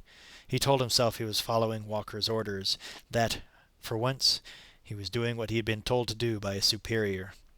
But much as he hated to admit it, he knew the truth. He had to see Catherine Trammell again. The Black Lotus was in the driveway, the engine clicking and ticking as it cooled down. He could imagine her opening up the powerful automobile on the coast road, as if the car were flesh and muscle instead of rubber and steel, running it like a racehorse through the tight turns and short straightaways, downshifting and double-clutching, the engine wailing with force as gas pumped into the cylinders like life-giving blood. Night was coming down now, and he could hear but not see the ever-pounding breakers on the beach below the house. A light came on in one of the upper windows, and Catherine Trammell passed across the panes like a phantom. A moment later she returned to the window and looked out. He darted out of sight, sure he had been seen. But she was gazing out to the dark sea, hypnotized. Languidly she began to unbutton her blouse, and slipped out of it and stood for a second or two bare-breasted, framed in the window. Then she drew the curtain, her image a languorous wisp on the material. Nick Curran stared intently at the window, the roaring of the surf in his ears, his eyes wide and intense. Then the light went out, and he thought of her sliding alone into her clean bed. He was back in San Francisco within the hour, hunched over a computer terminal in the darkened, deserted detective room. His hands flew over the keyboard. He typed in Hazel Dobkins, white female, 145 Albion Avenue, Mill Valley, and then hit Enter, and waited for the big electronic brain to think it over. First, the computer flew through the files of the SFPD memory and reported NKA, police shorthand for nothing known against. Shit. Nick breathed quietly through, though he wasn't really surprised. Hazel Dobkins looked like your typical cat-loving, pie-baking grandmother. The chance of her having a parking ticket was slim, never mind a history of priors. The machine waited expectantly for Nick's command. "What the hell," he said aloud, and punched in the archive code for crimes committed in the state of California, from Ukiah all the way down to Baja. He re-entered Hazel Dobkins' ID, waited, and got what he expected. Instantly, the computer came back with Dobkins, Hazel, C, nothing current. Of course, nothing current isn't quite the same as clean. The computer thought about it a little longer, and then flashed more information on the screen. Nick felt a little charge of excitement as he read the data. Dobkins, Hazel C. Released, San Quentin, July 7th, 1965. "Hiya, Hazel," he whispered. Swiftly he typed in the codes that would pull up her prior arrest record and was rewarded instantly. Indict 4 counts, homicide July 1955, trial January 10 through 11, 1956, GAC, San Francisco Superior Court. 4 counts, murmured Nick. He touched the GAC, guilty as charged, on the screen, as if reassuring himself that it was actually there. "Ain't you got nothing better to do than come in here and jack off that damn machine?" said a voice behind him. Curran never took his eyes off the screen. "What are you doing here, cowboy?" Gus Moran dropped into a chair next to Nick Curran. "I came in here to jack off the damn machine, sonny, same as you." He punched his partner lightly in the shoulder. "Great minds, huh, Nicky?" Curran managed to tear his eyes from the screen. "What did you find out over in Berkeley, Gus?" "I made the acquaintance of various law enforcement professionals, and I eyeballed the co-eds. There are some fine-looking girls over there, Nick." "Forget it, Gus. They're all too smart for you." "Yeah, well, there's a lot a seasoned older man could teach them, you know." "What did you learn?" "I learned all about one dead professor of psychology. Noah Goldstein. Dr. Noah Goldstein. Dead of multiple stab wounds, September 1977. And guess what?" "What? She did it?" "Can't prove that, sonny, but they knew each other. Dr. Noah Goldstein was academic counselor to young Catherine Trammell." "Was she ever a suspect?" "Nope. No, sir. They never even got a statement from Miss Catherine Trammell. They had no suspects. No one had anything against Dr. Goldstein. No arrests, no nothing. The case is still open, but good luck after all these years. That is one cold trail, partner." "Not if it could be linked to the Boz killing." He craned his neck and peered at the information on Nick's computer screen. "Jesus Christ! Hazel Dobkins! Talk about cold trails!" He looked pityingly at Nick, shaking his head. "Thanks a lot, sonny. I haven't thought of old Hazel in years." "You know her?" Gus snorted. "Know her? Couldn't get it out of my head for years. Nice little housewife, 3 little kids, nice husband who wasn't porking around, no financial problems, no history of mental illness, nothing. And one day little Hazel gets up, and out of the clear blue sky she takes it into her head to do 'em all." "All of them? Used an ice pick?" said Nick hopefully. "Simmer down, sonny. She used a carving knife.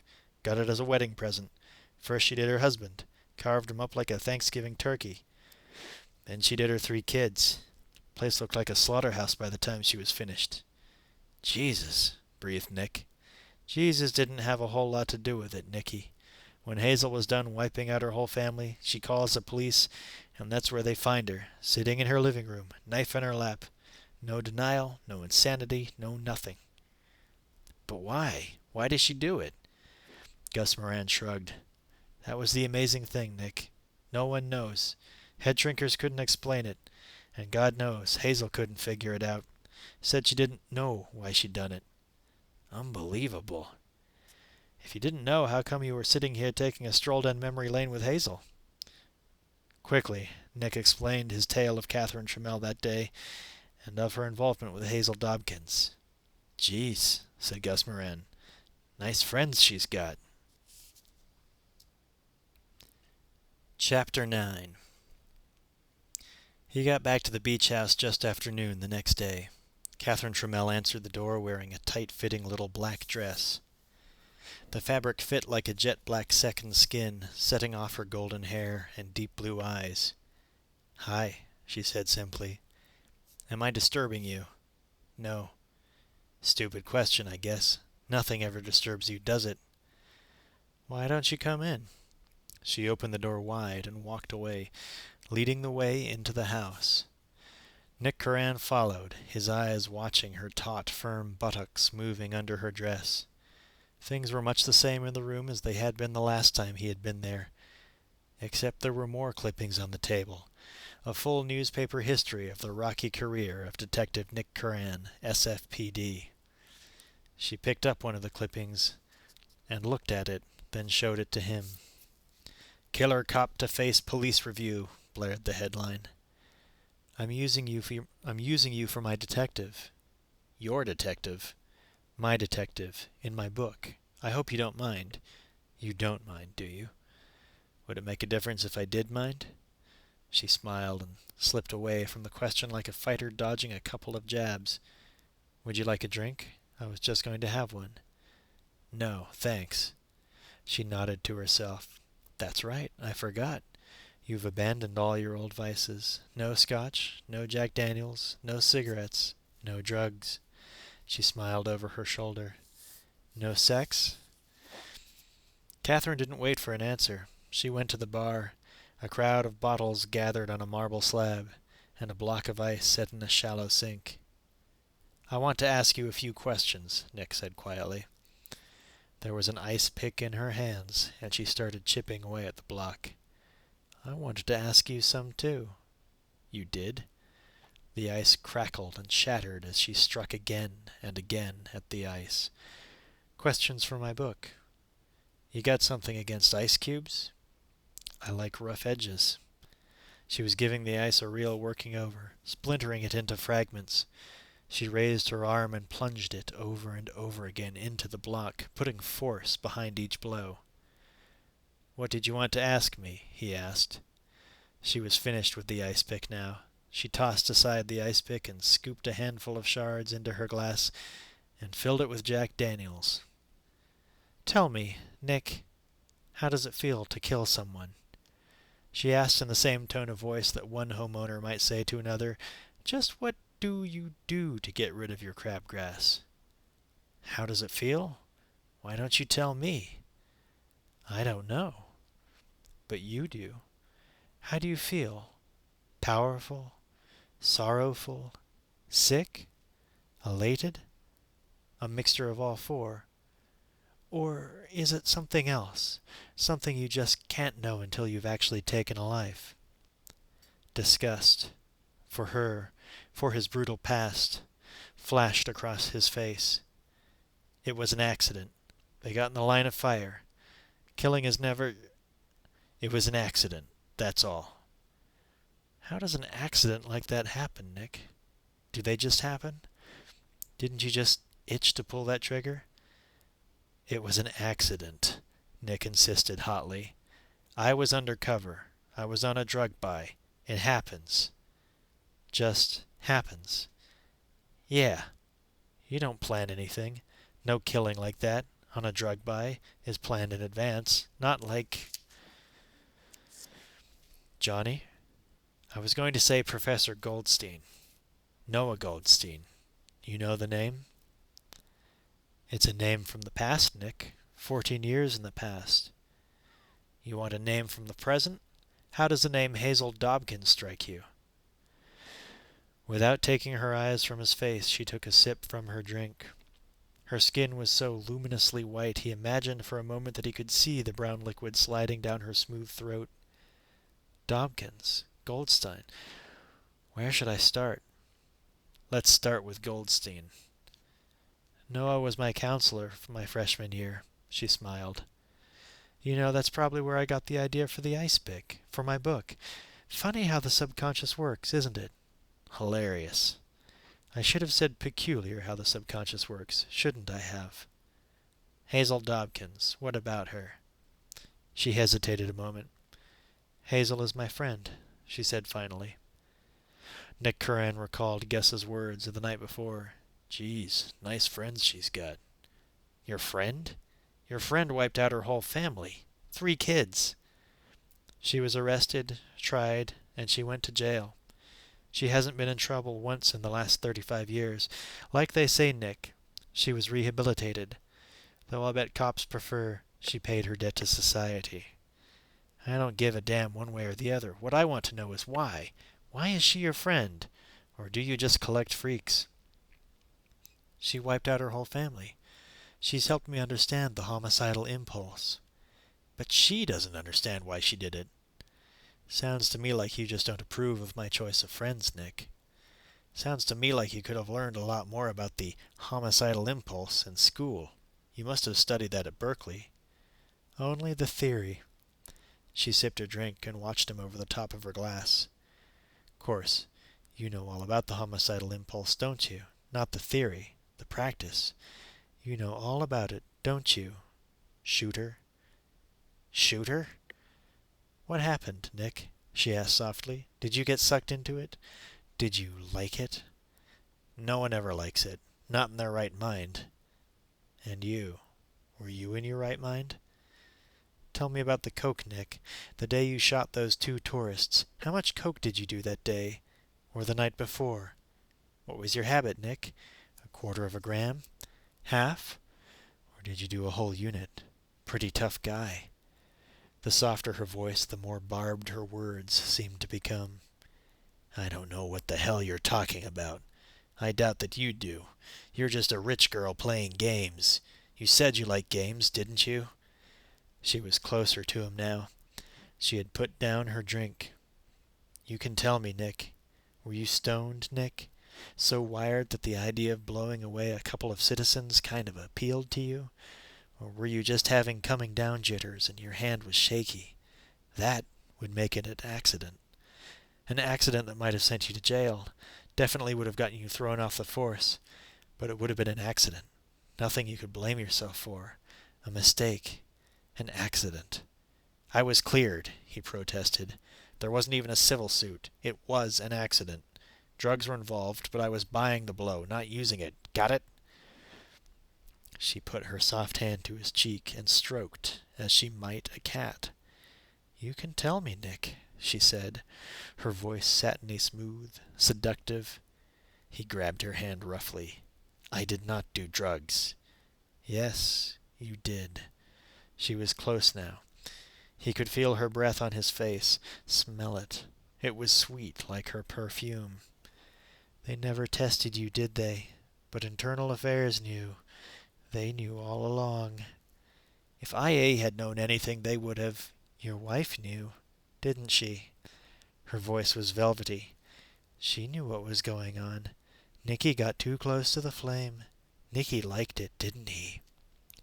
Nick broke. He yanked her arm hard and twisted it behind her, pain shooting up her arm. Then he pulled her close. She was unfazed. Their eyes blazed, burrowing into each other's brains.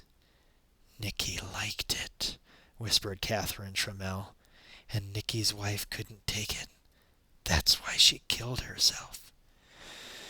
The temperature in the room changed. The breakers were louder. The front door had opened and Roxy stood there.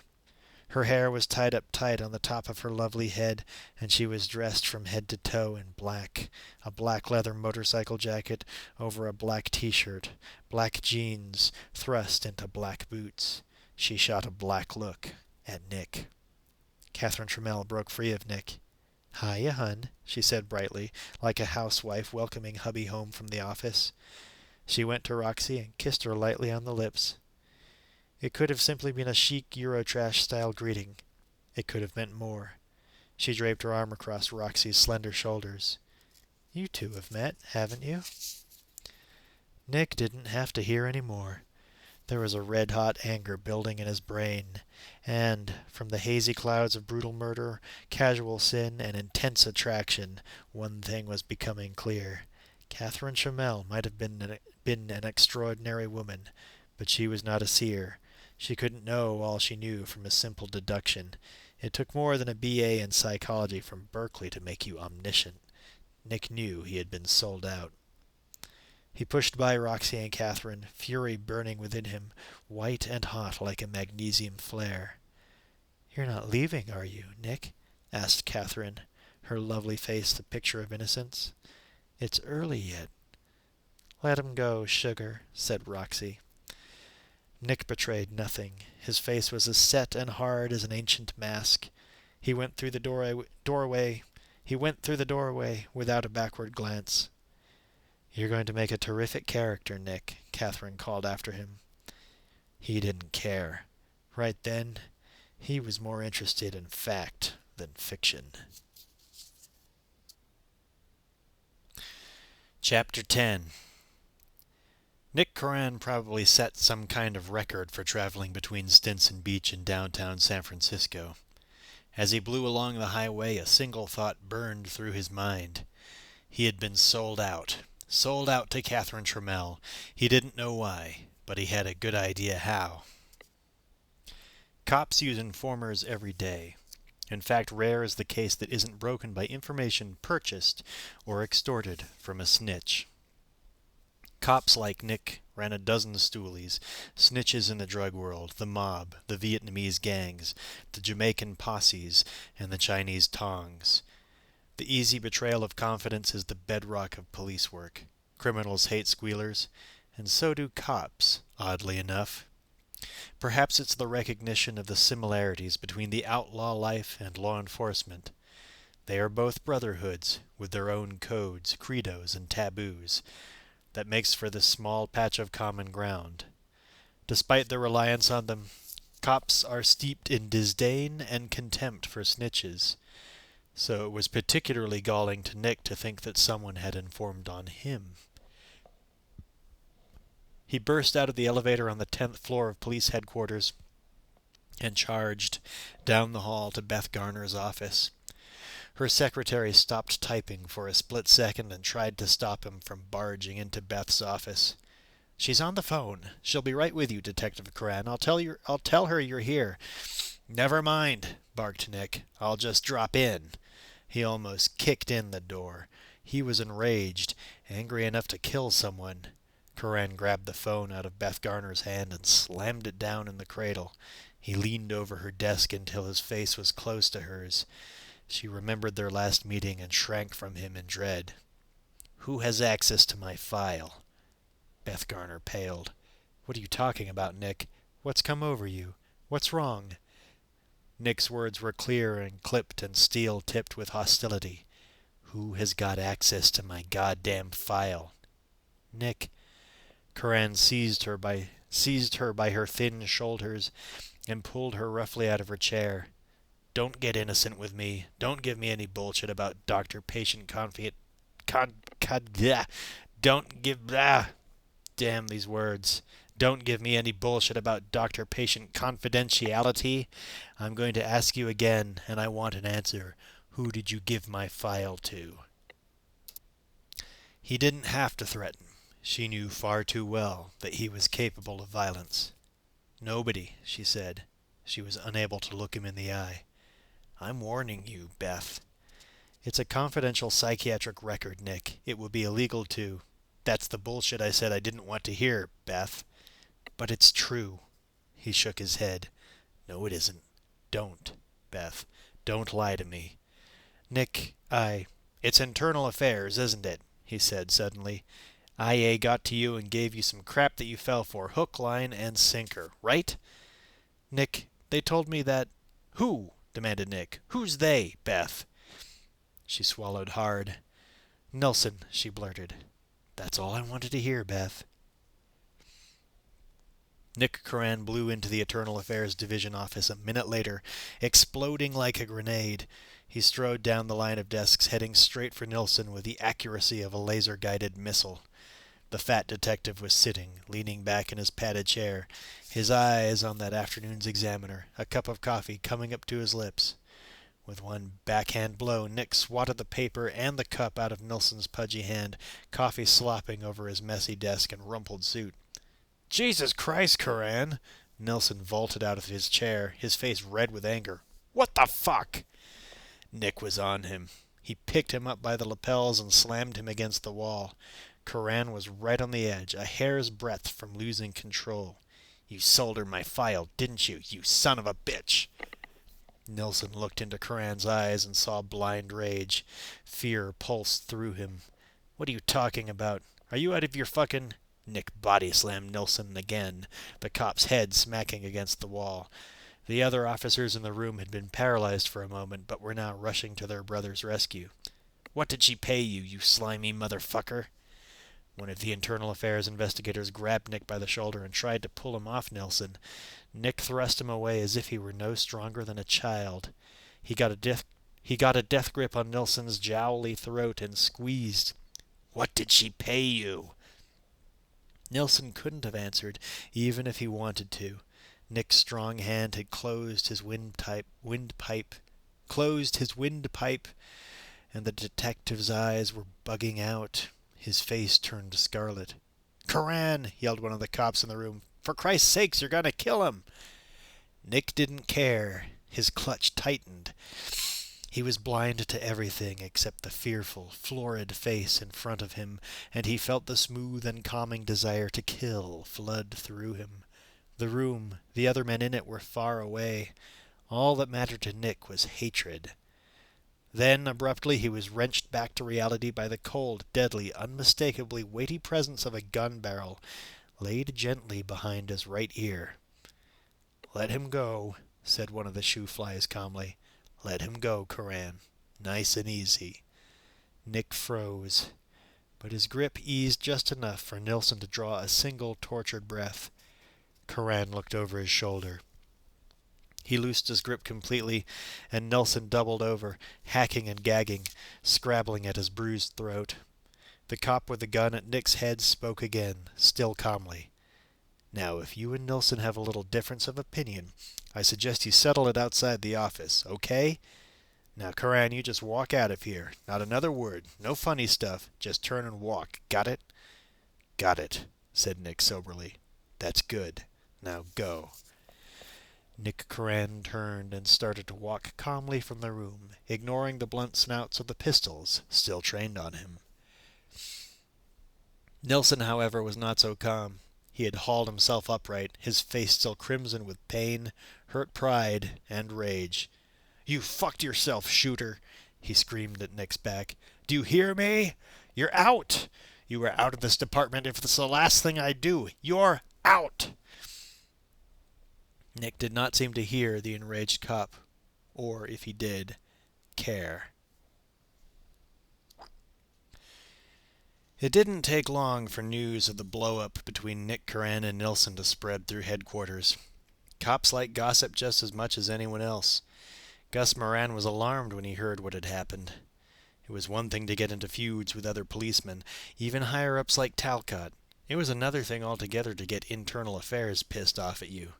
The guys in IA could make your life unbearable if they chose to. It was their job to hound cops off the force. Nick was already skating on thin ice with the shoe-flies. Now he was sure to fall through and into the frigid waters of a section investigation. Gus caught up with Nick as he stormed out of the building and into the police parking lot. There was no doubt in Moran's mind where a normal cop would be headed after a bust-up with a guy from Internal Affairs. The nearest bar, but not the 10-4. But with a mad dog like Curran, there was no telling where he was going or what kind of trouble he would land himself in. "Nick! Nick! Wait up!" By the time he got to his partner, Gus was wheezing and puffing, the legacy of too many cigarettes and too much beer. "What the hell is going down, son? It's all over the building. You tried to kill Nilsson. With your bare hands yet. You're going to have to control that temper, sonny, or you are going to land in hot water." Nick took a deep breath. He couldn't be angry at Gus Moran. He was the only person on the force who really gave a damn about him. "Look, don't worry about it. Nothing's going to happen. I'll be okay." Ruefully, Gus Moran shook his head. "No, sir. No, you won't be okay. You know it. I know it. They're going to want your badge. Maybe they can have it." "Nicky, you don't mean that." Curran's shoulders slumped as fatigue and despair washed over him. "I don't know what I mean.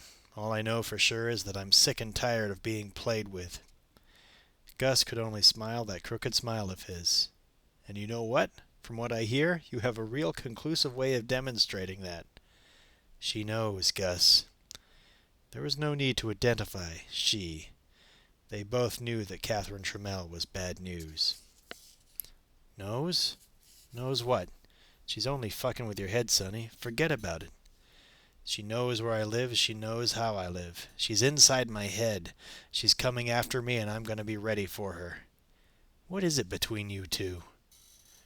For a moment Nick Curran wrestled with his fears and desires and his brooding fascination with Catherine Trammell. Long before he realized it, she was under his skin, gnawing at something deep inside his soul. He shook his head and almost smiled. "I don't know. I just don't know what the hell is going on. But something's going on. Yeah, something." Gus Moran wrapped a fleshy arm around his partner's shoulders. "The hell with it. I'll take a vacation day. Let me buy you a drink." "Nah, I don't think so. I've got to go somewhere and think." "Just don't go to Stinson to do your thinking, Nick." "No, don't worry. I won't." Nick started to walk away. "Hey, Sonny, do me a favor." Nick stopped and half turned toward his partner. "Anything for you, Gus."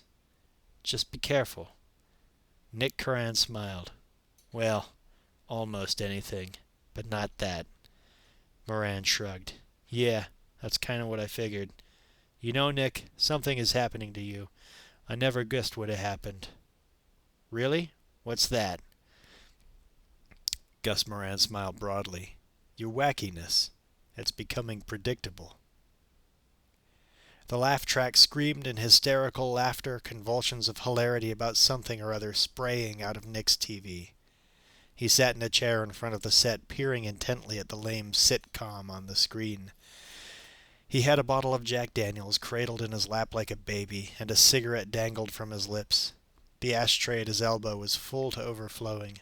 The bottle was half empty.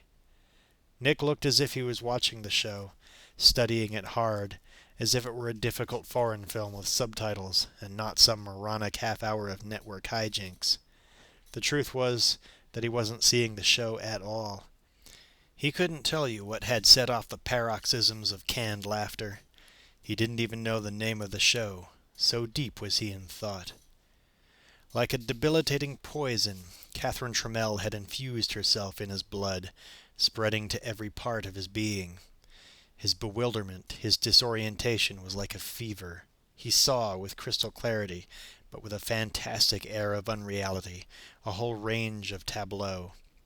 He could see himself making love to her, passionately, tenderly. He could see himself killing her, cold-heartedly blowing her away with his .38. He could see himself doing both.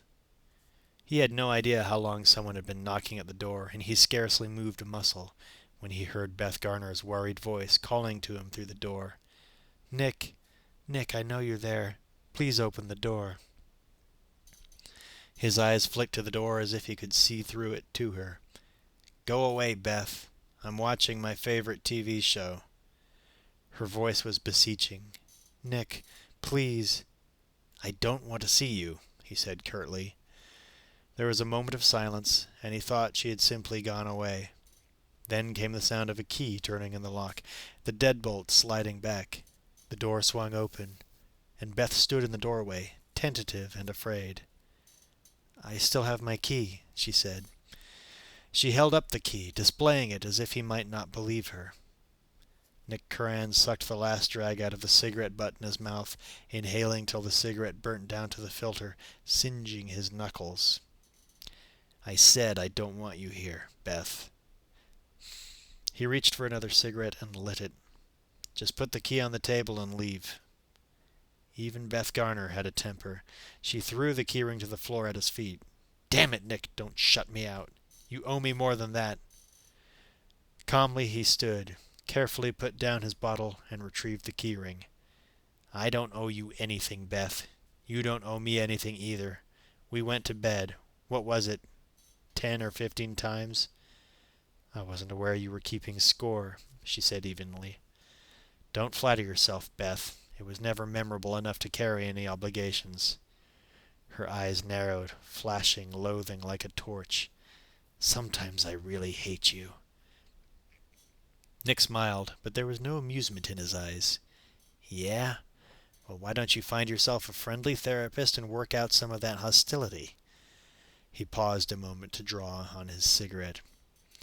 "See, if you work out some of your problems, Beth, then you'll be sparing yourself a tragedy." "Tragedy? What the hell are you talking about?" "Maybe you'll be able to get off once in a while, before the next guy dies of boredom." Beth flinched as if she had been slapped.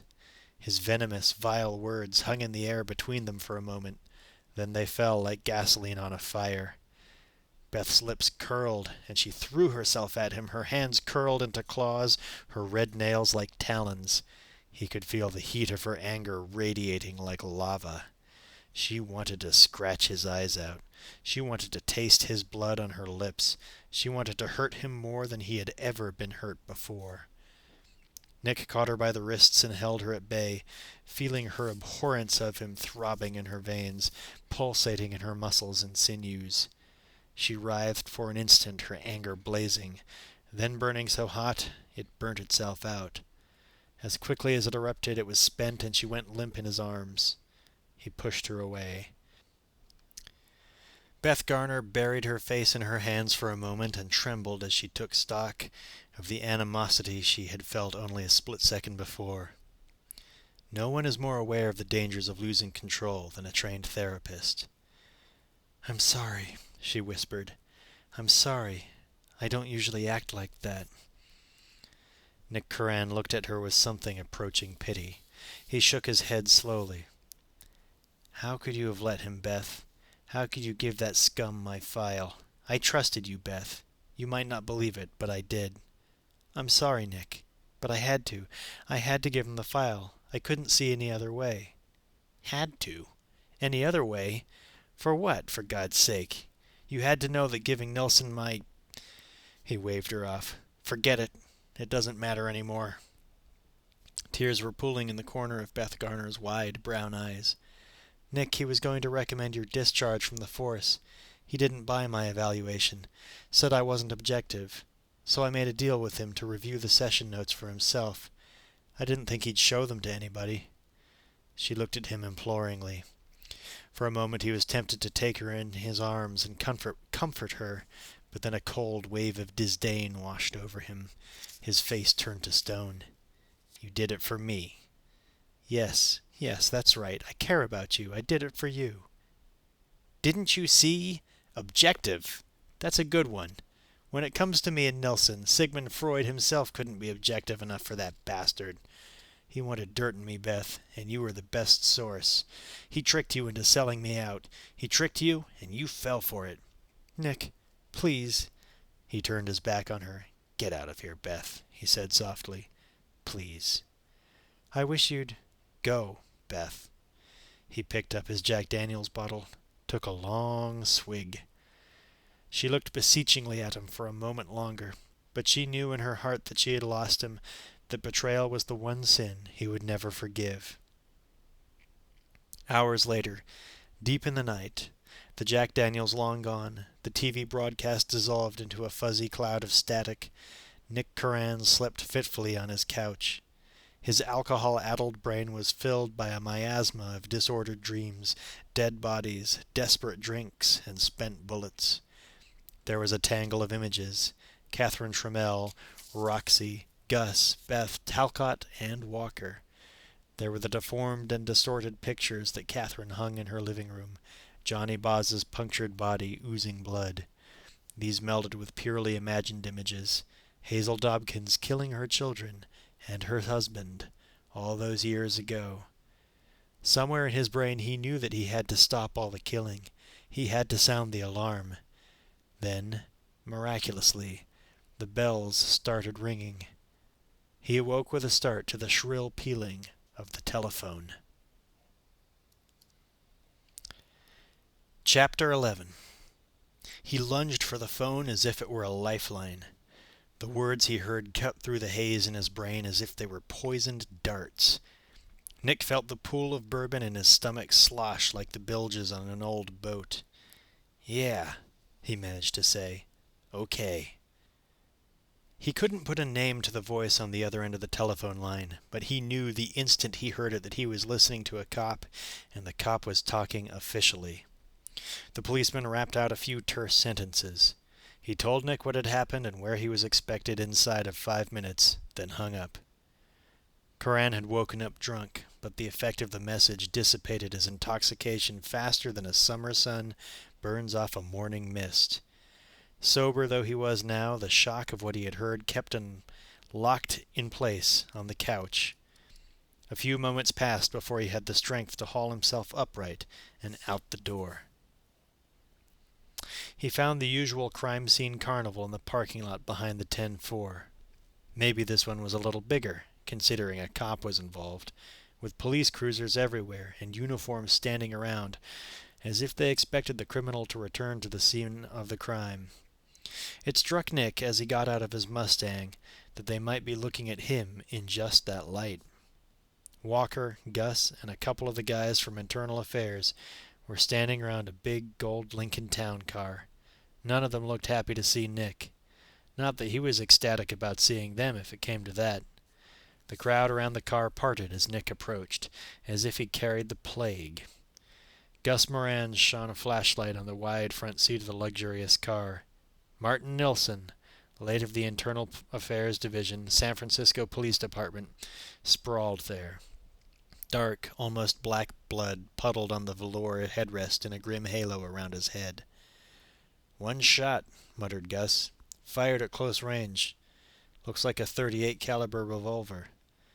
None of the men there had to be told that a .38 was the standard issue firearm of the SFPD. "Give me your gun, Nick," Walker said, almost apologetically. "Jesus Christ, Phil," said Nick quietly. "You can't believe that I—" "Just give me your gun, Nick, please." Coran shrugged, slipped the weapon out of his shoulder holster, and handed it over. The chief of homicide took it and sniffed the barrel like a wine connoisseur testing a wine of dubious vintage, and then shook his head. He passed the gun to one of the Internal Affairs men. "Well, it's not much, Nick, but this gun hasn't been fired recently. Not since I checked out on the police range 2, maybe 3 weeks ago. I didn't kill Nelson. You know that. All I know is that he didn't get killed with that gun, Nick. That's all I can say for sure." Walker didn't look Nick in the eye. He just turned and stalked away, heading for his own car. Coran looked from face to face and at Walker's retreating back. "You think I don't know, son," said Gus. "But I gotta tell you, I got the feeling that I'm the minority opinion around here." Lieutenant Jake Sullivan, also of Internal Affairs and almost the pain in the ass that Nelson had been, stepped forward with an "I'm in charge here" look on his face. "Coran, you get down to headquarters now. We should have a little talk." Sullivan didn't sound like he was inviting Coran for a friendly chat over a cup of coffee. "Am I a suspect, Sullivan?" "Maybe." "Then read me my rights and book me." It struck Nick that he spoke almost the same words that Catherine Trammell had used on him. Sullivan shrugged. "You want to do it that way, Coran? We can oblige you." "It would be a pleasure," said Morgan, another hard ass from IA. "Come on, Nick," said Gus Moran, getting between his partner and the two cops. "Do yourself a favor for once in your life. Just cooperate with these guys."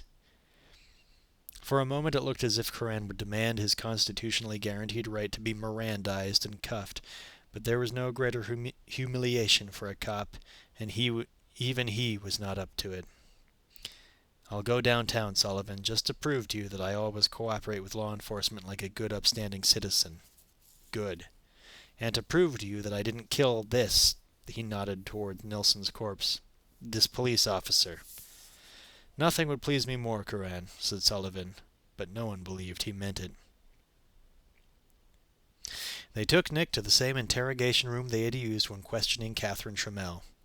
Walker, Talcott, and Gus Moran sat in, but away from the table, in the background, while Sullivan and Morgan took center stage, giving Nick Curran the third degree.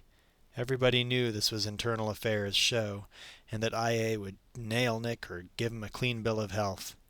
"You didn't like Marty Nilsson, did you, Curran?" said Morgan, as if scoring some kind of showy forensic coup in a hotly contested debate. "That was common knowledge. I'll bet there are people you don't like, Morgan. I'll bet there are a lot of people who don't like you." "That ain't the point." "You attacked him this afternoon," said Sullivan, "in plain view of a dozen police officers." "That's right. So what? Okay, so I went after him. I lost my temper." "Maybe you never found your temper. Maybe you waited for Marty outside the 10-4 and put a slug in his head. Maybe you wanted to get back at him for riding you so hard. It's possible, right?" "I didn't give a shit about Nilsson riding me, Morgan. I hardly noticed him." "Then what got under your skin?" asked Sullivan. "How come you hated him so much?" "I didn't hate him, but he... Listen, Nilsson got a hold of my psychiatric file, the one the department compiled right after I wasted those tourists." Talcott winced. He hated to hear something so horrible put so bluntly. He would have much preferred Beth Garner's clinical terms, trauma or incident. "That's bullshit," said Morgan hotly. "I know he did, but more than that, he was using it. He was showing it outside the department. He was using my own file against me." "Do you have any proof of that? Do you have any evidence that he actually showed your psychiatric file to anyone? Do you even have any proof that he had your file?" Of course Nick did. He had a lot of proof. But if he told them about Catherine Trammell and her uncanny insights into his mind and manner, they would think he had completely flipped. If he told them that Beth Garner had confessed to giving the file to Nilsson, then she would get in trouble. There was only one thing he could do. Lie. "I'm asking for proof, Curran. Do you have any?" Nick Curran shook his head. No, I don't have any proof of anything." "Then you got nothing," observed Morgan. "Except that I'm not crazy enough to mix it up with someone, then a couple hours later blow them away with a Service 38. That's got to count for something, right?" "Not much. People do crazy things sometimes. You know that, Curran." The door to the interrogation room opened, and Beth Garner came in. There were dark circles under her eyes, as if she had been awake all night, not just pulled from her bed by bad news. She glanced with worried eyes at Nick Curran. "And here's our expert on people doing crazy things now," said Morgan.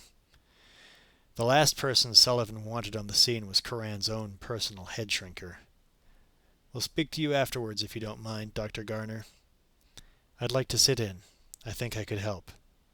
"I'd really rather—" Oddly enough, it was Talcott who broke the stalemate. It would look better to have Nick Curran branded a crazy cop than to have to admit to the outside world that a member of the San Francisco Police Department had killed a brother officer in cold blood.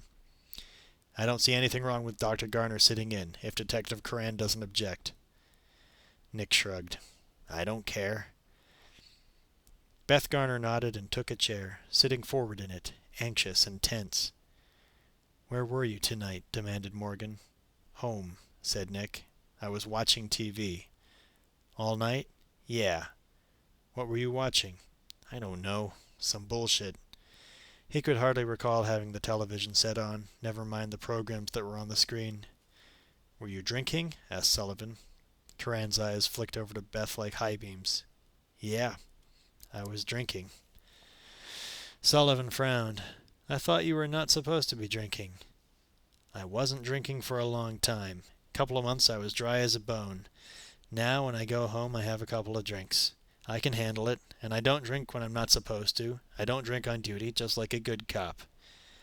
But you were drinking. Just said I was. How much?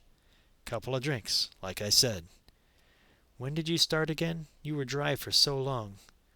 I started a couple of days ago. I stopped drinking because I wanted to. I started again because I wanted to. You have a problem with that, Lieutenant? No, no problem. Just so long as you didn't get a bellyful and then decide to go out and do something stupid, that's all. Beth Garner broke in. I saw Detective Curran at his apartment around 10 o'clock tonight. He was sober and lucid. She spoke in her best, detached clinician's voice. Sullivan eyed her suspiciously.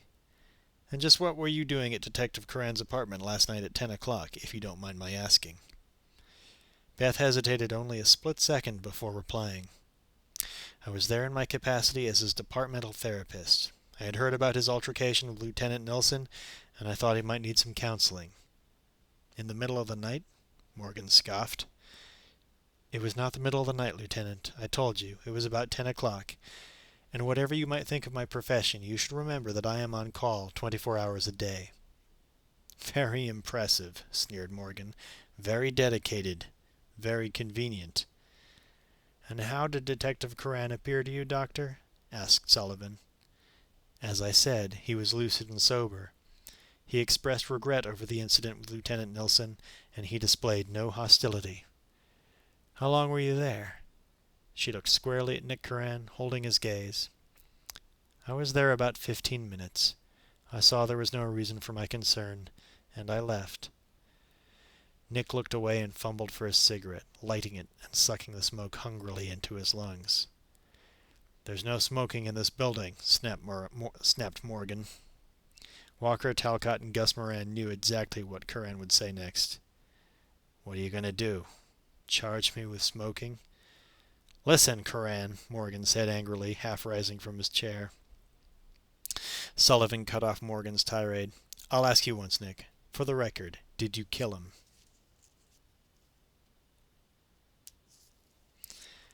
Nick didn't falter. No.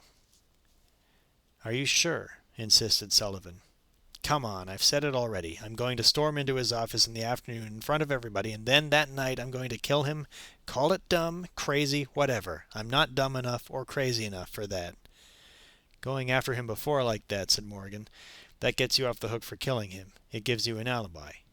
Like writing a book about killing a guy gets you off the hook for killing him, declared Walker. He exchanged glances and smirks with Moran and Curran.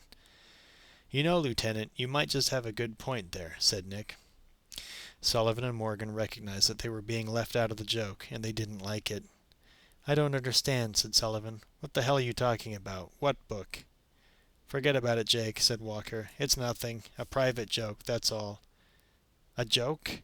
A fucking IA investigator gets blown away and you hotshit homicide dicks are making jokes? What kind of bullshit is that? Morgan had gone very red in the face. Talcott didn't think much of the joke either. None of this is funny, he announced sternly. He stood up. You're on leave, Curran. He looked pointedly at Beth Garner. On leave pending the outcome of a psychiatric investigation.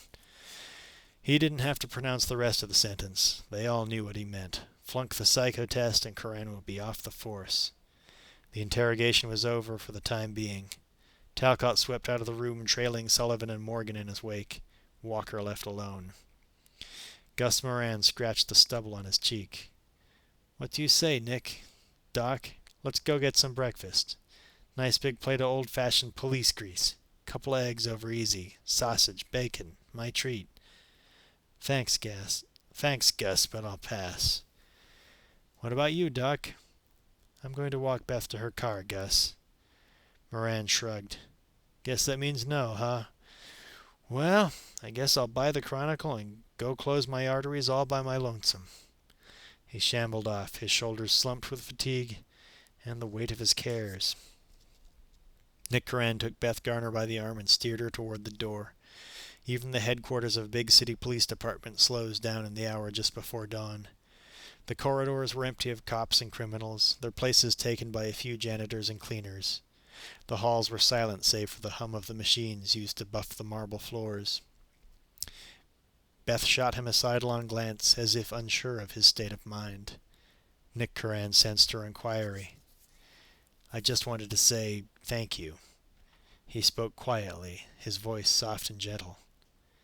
"It's the least I could do, Nick, considering how much of a mess I got you into with those reports. You didn't have to give me an alibi. After what I've said and done, you could have hung me out to dry. Why would I want to do a thing like that?" Nick smiled wryly. "Because I would have deserved it? Forget about it." She smiled warmly. "How do you know Catherine Trammell saw your file?" "Simple. She knows stuff about me that I only told you." Beth Garner shook her head, as if in disbelief. "She must really be something. From a clinical point of view, I mean." "What was she like in school?" "I hardly knew her. She gave me the creeps, though." Nick held open the big glass doors of the headquarters building. "The creeps? Why?" Beth shivered. It was hard to tell if it was from the cold or the memory. I don't know why. It was a long time ago. I don't really remember." They stopped at her car. "Nick, you have to get some rest. Promise me you will." "I promise." She kissed him, quickly, softly on the cheek. "Good." She fumbled for the keys to her car, found them, and opened the door. "Go home now, Nick. Sleep for a couple of hours. You'll feel a lot better." But there was something he could do right then that would make him feel better. "Beth, I didn't mean what I said. About..." She held up her hand to stop him. "Yes, you did. I'm a big girl. I can handle it." "Beth..." "Go home, Nick." He stood in the parking lot and waited until she had driven away. He didn't go home.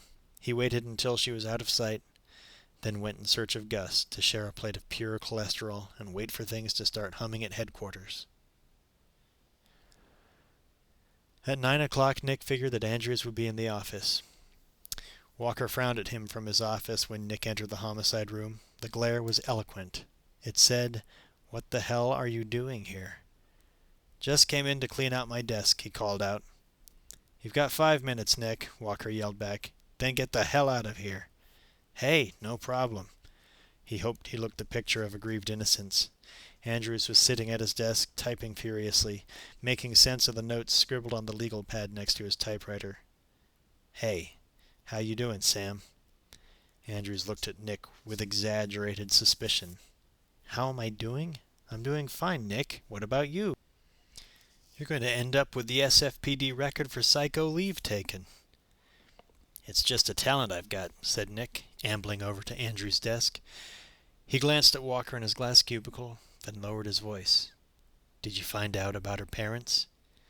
"You're on leave, man," whispered Andrews. "Psycho leave, Nick. I'm talking to a possible wacko here." Nick grinned. "You know I'm a wacko, Sam. What did you find out?" Andrews shot a look at Walker, then let his eyes drop to his report. "The boat blew. There was a leak in the gas line and a record of 2 previous repairs. There were 2 insurance policies on the Trammells, heavyweights, $5 million apiece. There was an investigation. Not just us, but the insurance company had PIs swarming all over the place. They didn't want to pay out $10 million cash. But no one turned up anything. Zilch. Goose egg. The insurance company held its nose and paid. Your premiums and mine went up a couple of cents. It was an accident. That's official." "And unofficially?" Andrews shrugged. "What do you think?" "So she got $10 million. So what? She already had $100 million coming to her. She didn't do it for the insurance. She did it for the thrill," he added mentally. "Man, listen to me. As far as the world is concerned, she didn't do it at all. Remember that." Nick nodded. "I'll try." "Curran!" "I'm on my way out, Phil," yelled Nick. "Get in here before you go, Nick." "Sure thing," he said affably. He strolled into Walker's office and shut the door. "What's on your mind, Phil?" "I don't buy the Nick Curran nice guy act, Nick. I know you too well." "I'm just a soul whose intentions are good, Phil." "Save it. Now listen. Internal Affairs is going to want to talk to you about Nilsson. They're handling the investigation. We're not. It's all theirs. The shoe-flies taking care of their own, huh? Correct me if I'm wrong, Phil, but a homicide is a homicide is a homicide. So where does IA get off conducting a murder investigation? Now there's the Nick Curran I always knew. Walker shook his head. I'm not going to argue this with you, Nick. It's none of my business, and it's even less yours. Just follow these simple instructions. Make yourself available to IA when they want you, stay out of trouble, and stay in touch with Beth Garner. It'll help the evaluation. Nick folded his arms across his chest. She killed him, he said bluntly. Jesus, you really are crazy. Now you've got Beth killing people. Don't be an asshole, Phil. I'm not talking about Beth. I'm talking about Catherine Trammell. She killed Nilsson. Really? Yeah, really. She killed him. It's part of her game. Her game. First you've got her buying your file. Now you've got her killing Nilsson? Do me a favor. Do yourself a favor. Forget her, will you? Go someplace. Sit in the sun. Get her out of your system. You don't buy it, do you? She knew nobody would buy it. He smiled and nodded as if to himself. You really have to admire her, you know? She figured all this out in advance, just like one of her damn books. She plotted this whole thing. She knew I'd say she did it, and she knew nobody would buy it. Walker looked at him with something like pity. She's screwing with your head, Nick. Stay away from her. Hey, said Nick lightly, no problem. I'm on vacation, right? Haven't got a care in the world. Chapter 12. Nick stayed out of trouble for almost 15 minutes. The time it took for him to buck rush hour traffic between police headquarters and his apartment. Trouble, in the form of Catherine Trammell, was sitting on the front step of his building, her black Lotus parked at the curb. I heard about what happened, she said, with a smile that stopped just short of being derisive. What good is a shooter without his gun? Nick was in no mood to be teased. He was rarely in a mood to be teased. How exactly did you hear? I have attorneys. They have friends. I have friends. Money buys you a lot of attorneys and friends. I don't know about things like that. I don't have any money. I don't have any attorneys. And Gus is my only real friend. She shrugged. I wasn't talking about real friends. Why doesn't Gus like me? Nick Curran laughed. Gus doesn't like you because he thinks you're bad for me. He's probably right. I like you. I like things that are bad for me. Do you? Yeah. Do you want to come up for a drink? She glanced at the watch on her wrist, a slim, delicate slip of platinum. At 9 in the morning. A little early, don't you think? I've been up so long it's almost lunchtime as far as my body clock is concerned. Are you coming or not? She flashed him her most dazzling smile. I thought you'd never ask me. I guess you don't know your character as well as you thought you did. They started into the building, climbing the dark, shabby stairs to his third-floor apartment. She went ahead of him, talking over her shoulder. I'm learning, she said. I'm learning all about you. Pretty soon I'll know you better than your friends do, better than you know yourself. I told you, Gus is my only friend, and he knows me better than he wants to, I bet. Don't be so sure of your own powers of analysis, either. You'll never figure me out completely. You don't think so? Why not? They stopped in front of the battered front door of his apartment, and he dug in his pockets for his keys. You'll never figure me out, he said, because I'm very in perfect sync. Catherine and Nick said the same word. Unpredictable. Nick tried not to frown, and Catherine tried not to laugh at his predictability. He unlocked the door and ushered her into the apartment. She was silent for a minute or two, standing in the center of the big, loft-like living room, examining the bare walls, the few pieces of furniture, the absence of personal touches that marked a space as specifically a home. The room was as impersonal as a hotel room. You should put some warmth into the place, she said at last. I'm not a warm person, he said curtly. I know. The room reflects your personality too graphically. I would have thought you'd want to hide that." "I'm not trying to fool anybody," he called from the kitchenette, an alcove just inside the front door. He stood in the arch of the kitchen holding a full bottle of Jack Daniels, the Black Seal unbroken. "Jack Daniels okay? It'll have to be. There isn't anything else." "Fine. Ice?" From the freezer compartment of the refrigerator he took a block of ice, dumping it in the sink. From a drawer he took an ice pick, the shaft identical to the weapon used to dispatch Johnny Boz. She looked at him, her eyebrows raised, silent question marks. "I've been expecting you." He held up the ice pick, displaying it as if it were a trophy. "Kmart, $1.65. It was a challenge, and she accepted it. She took the ice pick and weighed it in her hand like a connoisseur. "Let me do the ice," she said coolly. "You like to watch me doing it, don't you?" Without waiting for an answer, she turned and began working over the ice block in the sink. He leaned against the wall of the cramped kitchen and lit a cigarette, exhaling smoke luxuriantly. "I told you you'd start smoking again." He could sense her smile. Ice chips flew. "Can I have one too?" He gave her the cigarette he was smoking, then lit another one for himself. "Thank you," she whispered. Then she turned back to the ice, the edge of the spike slicing into it. He took 2 glasses from the cabinet and placed them on the counter, then busied himself with the seal on the bottle of bourbon. "What did you pay Nilsson for my file?" Catherine didn't look at him. "Isn't he the policeman you shot last night, Shooter?" She dumped a handful of ice shards in each glass, took the bottle from him, and poured the mahogany liquid over them. "What if I ask you not to call me Shooter?" "Then what should I call you?" She thought for a moment, then answered her own question. "What if I call you Nicky? How would that be?" Nick Curran shifted uneasily. "My wife used to call me that." She smiled knowingly. "I know, but I like it, Nicky." She spoke his name carefully, as if trying it out, getting her tongue used to it. Then she handed him a drink. "Cheers. My friends call me Catherine." She clinked her glass against his. "What do your lawyers call you?" "Miss Trammell. The younger ones call me Ms. Trammell." "What did Manny Vasquez call you?"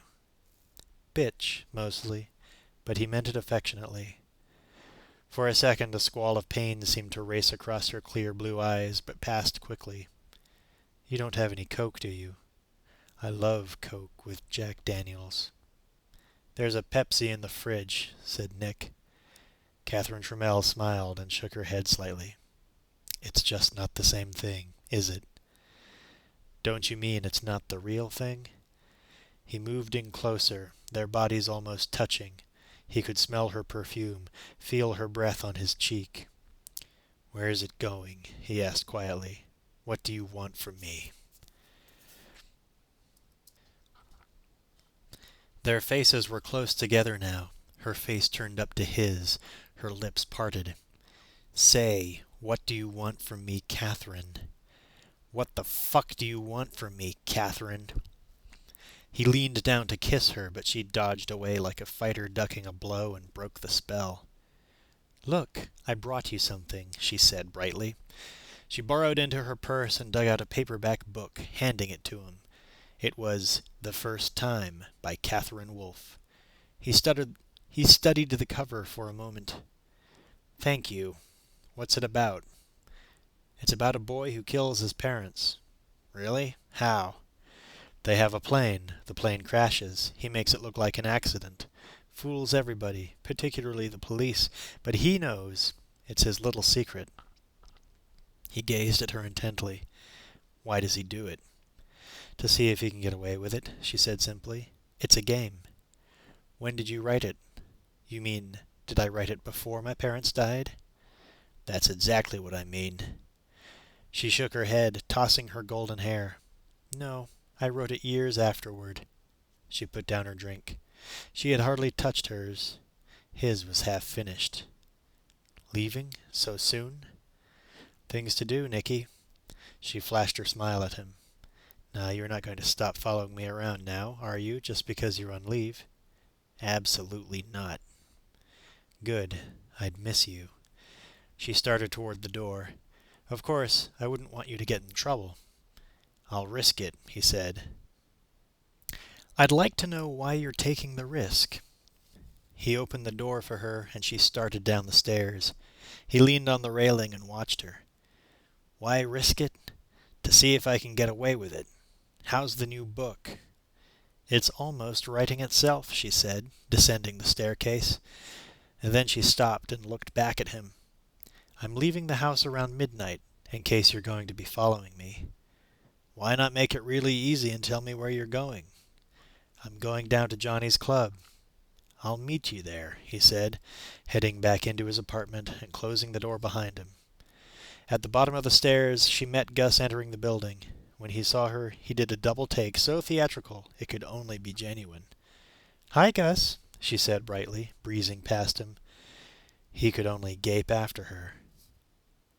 By the time he huffed and puffed up the 3 flights of stairs, Catherine Trammell had jumped into her Lotus and zoomed away, but Nick Curran still stood at the window. He had watched her depart. Forgive me for asking, son, and I don't mean to belabor the obvious, said Gus from the doorway, but I just met that bad news broad on the steps, and it occurs to me to ask why is it that you've got your head so far up your ass? Nick was still staring into the street. She wants to play, he said, as if to himself. Fine, I can play. Everybody she plays with, Nicky, they end up dead.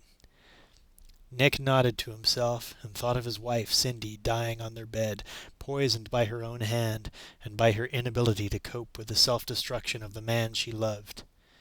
Did you hear me? I heard what you said, Gus.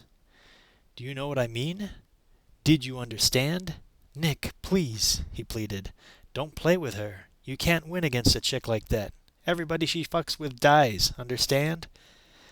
Nick Curran tore his eyes from the empty street and looked at his partner. Understand?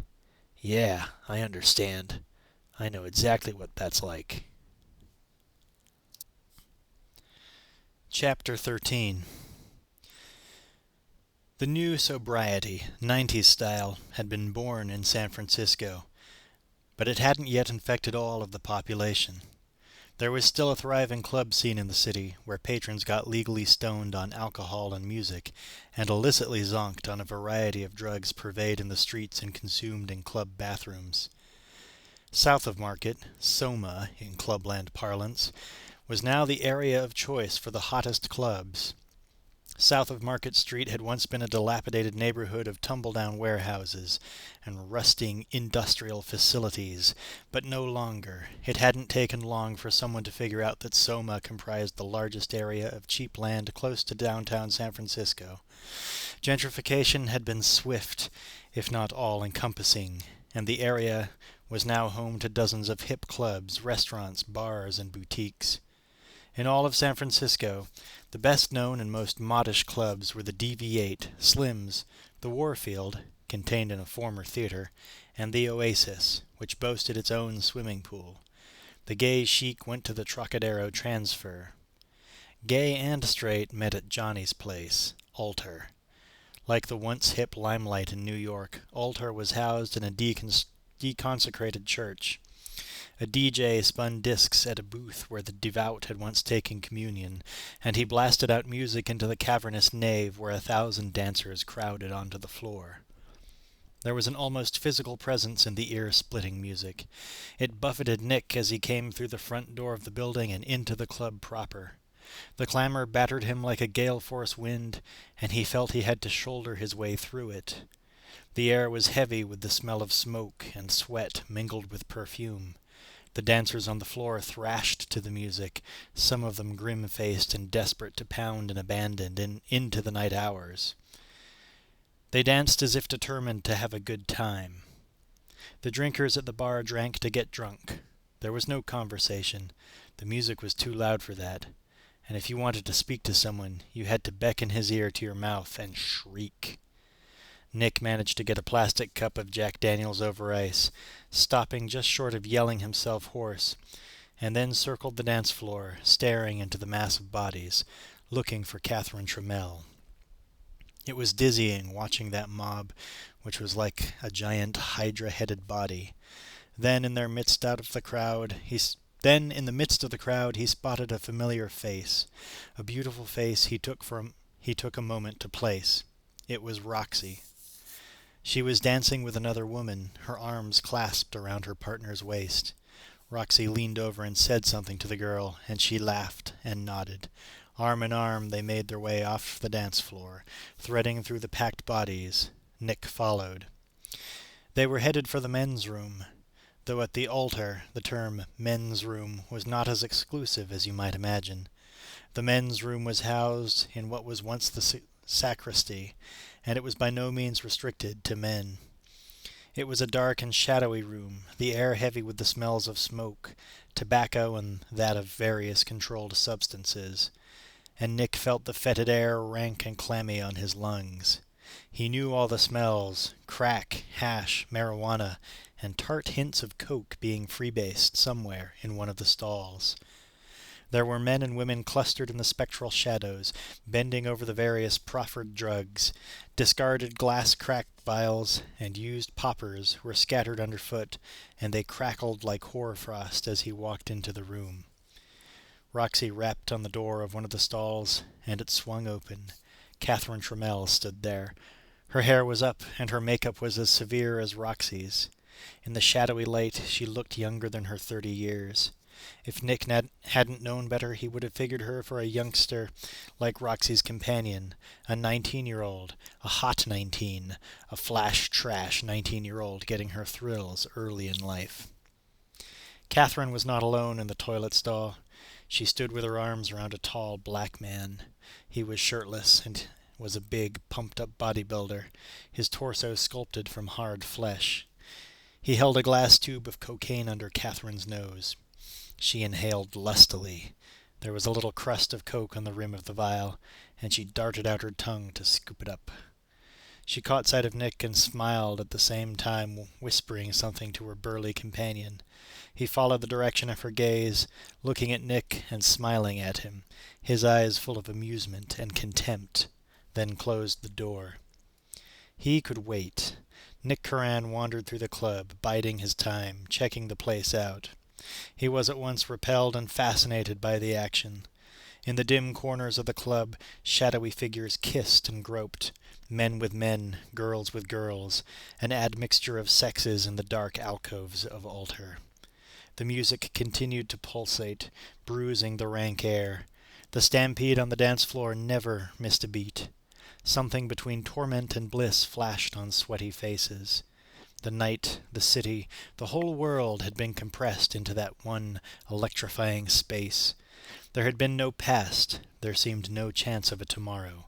There was only the here and now.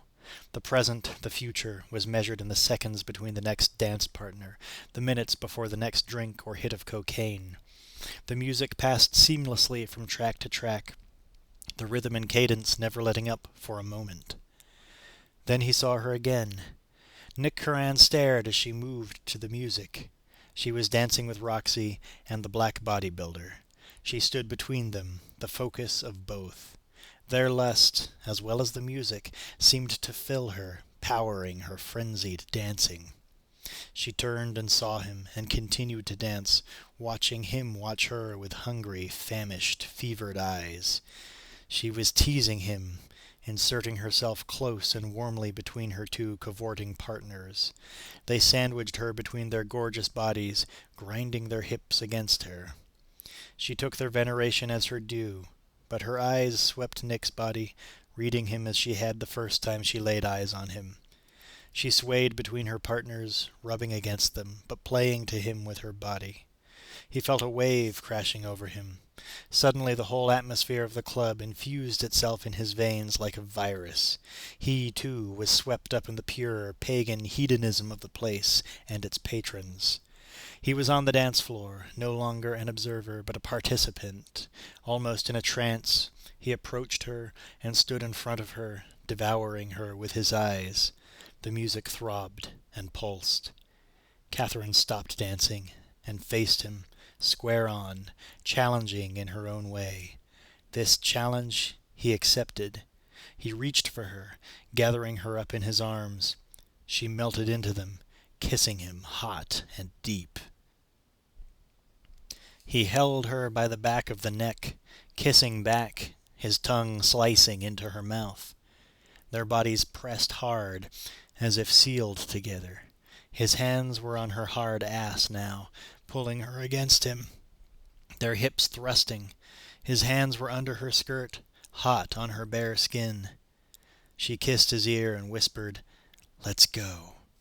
They left Roxy on the dance floor, staring after them with cold fury in her ice-blue eyes. Chapter 14. They were in the bedroom of her townhouse. Two naked bodies sprawled on the big brass bed, their heated love-making reflected in a dozen mirrors, glittering in mirrors on the walls and on the ceiling. He was on top of her, pressing her down with his weight, his cock buried deep within, hips thrusting hard. Nick's tongue snaked across her shoulders to her neck, then down to the furrow between her breasts. Then his lips closed over a nipple, sucking it into his mouth. She writhed under him, lost in the pure brute carnality of the love they were making. Catherine arched her back and ground her breast into his mouth, crying out, a high, bird-like cry, when his teeth took the nipple and bit hard. Catherine's legs were spread wide and open, her calves locked behind his back like a belt buckle. Her hands were twisted into talons, the red nails digging in and raking the skin on his back, clawing bloody tracks. The harder he thrust, the more vicious her gashes, but the pain and the pleasure commingled and buzzed like a drug in his whirring brain. Blood trickled down his back in warm, salty rivulets and splashed on the white sheets. She pulled herself from under him and rolled over onto her stomach, presenting herself to him. He reached down and lifted her by the hips. He knelt behind her and kissed her back, his tongue racing down the sprung steel of her spine. Then he was in her again, and she bucked as he plunged, piercing her. Catherine was atop him next, leaning close over his face, her tongue in his mouth. She moved his arms above his head, thrusting her breasts into his face as she stirred. From beneath one of the pillows she took a white silk scarf, dangling it in his face, teasing, daring him to submit to a game which might end in death or ecstasy. Her eyes questioned. His eyes answered. She nodded and started tying his hands to the brass frame, loosely but firmly. She licked her lips, savoring his helplessness. For a moment she felt a heady mixture of fear and euphoria. She slid her hips back down onto him, seeming to draw him into her, grinding forcefully. Her head arched back, her breasts high and taut. He strained toward her, thrusting his hips up and deep. Suddenly they were coming together. She breathed deeply and pitched forward onto his chest, her hair tumbling down into his face, a golden canopy enveloping them both. He could feel her body shivering with pleasure, trembling with the delirium that had pulsated through her. In the still, dark deep of the night, he awoke. There was no sound, and just the light from the street reflecting and reflecting again in the mirrors. He swung to the side of the bed and sat for a moment, his head down like an exhausted animal. He passed a hand over his back and felt the tender flesh and the crusts of dried blood. Catherine was curled and asleep. He stretched and stood, picking his way through the wreckage of the room. The bright light in the bathroom hit Nick like a blow from a hammer. He looked pale and drawn, the flesh around his eyes loose and sallow. "Christ," he said to his own reflection. The water from the tap was cold and refreshing.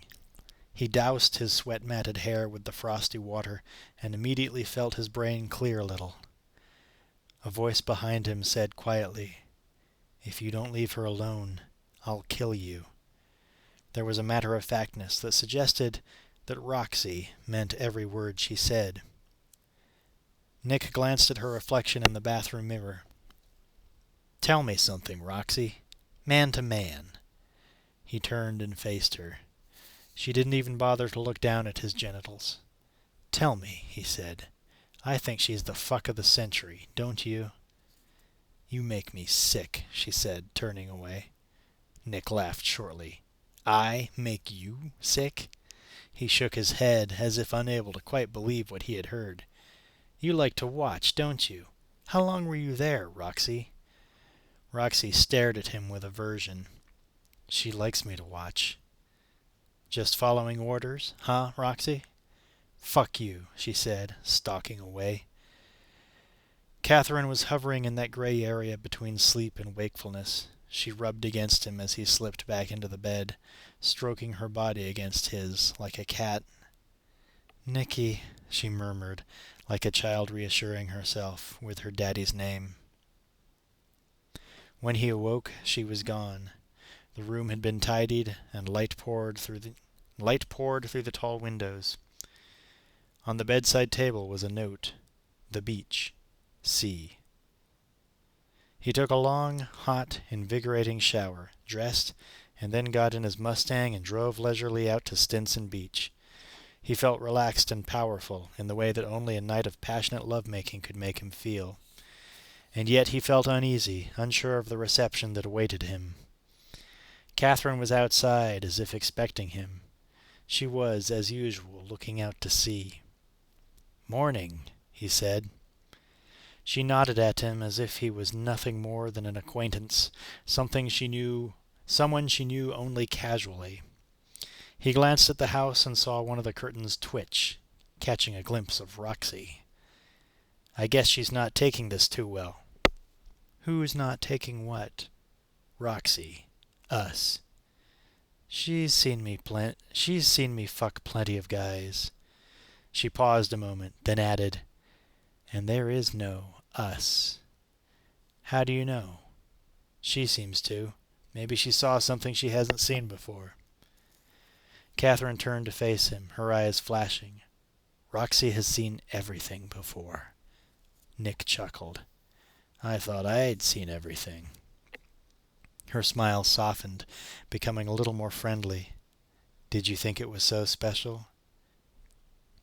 Nick grinned. "I am on record as calling it the fuck of the century." "Already bragging to your buddies?" "No, bragging to yours, Roxy." "How did she take it?" "Not good. What did you think of last night?" "I thought it was a pretty good beginning." "That's all? How about Roxy? Is she more fun?" She smiled that knowing smile of hers. "You seem pretty interested in Roxy. Does that mean you'd like her to join us sometime?" "Did she join you and Johnny?" Nick shot back. "No." Johnny felt intimidated. Nick shrugged. "And look what happened to him." Catherine walked away from him, starting toward a path that led down the side of the rocky bluffs to the beach below. He hurried after her. "Tell me, Nicky," she called over her shoulder, "were you frightened last night?" Nick stopped on the path. "That was the point, wasn't it? That was made it so good, isn't it?" "You shouldn't play this game," Catherine said seriously. She started down the path toward the beach again. Nick followed. "Why not? I like this game."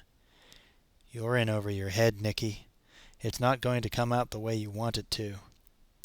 "I may be in over my head. I don't care. This is how I'll catch my killer." She shook her head. "You won't learn anything from me. I don't confess all my secrets just because I have an orgasm." "Or two." She smiled. "Or two. But you'll never learn anything I don't want you to know." He seized her shoulders.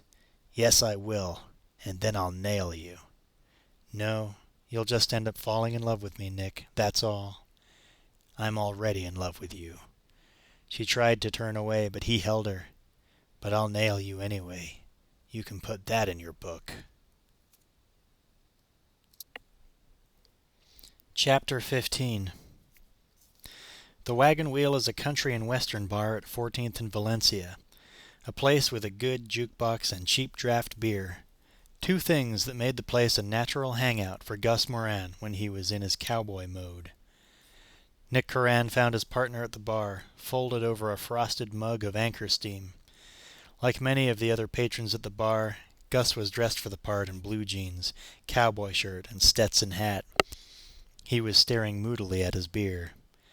Nick slipped onto the stool next to Gus's and took the hat off his partner's head and put it on his own. "Figured I'd find you here," he said.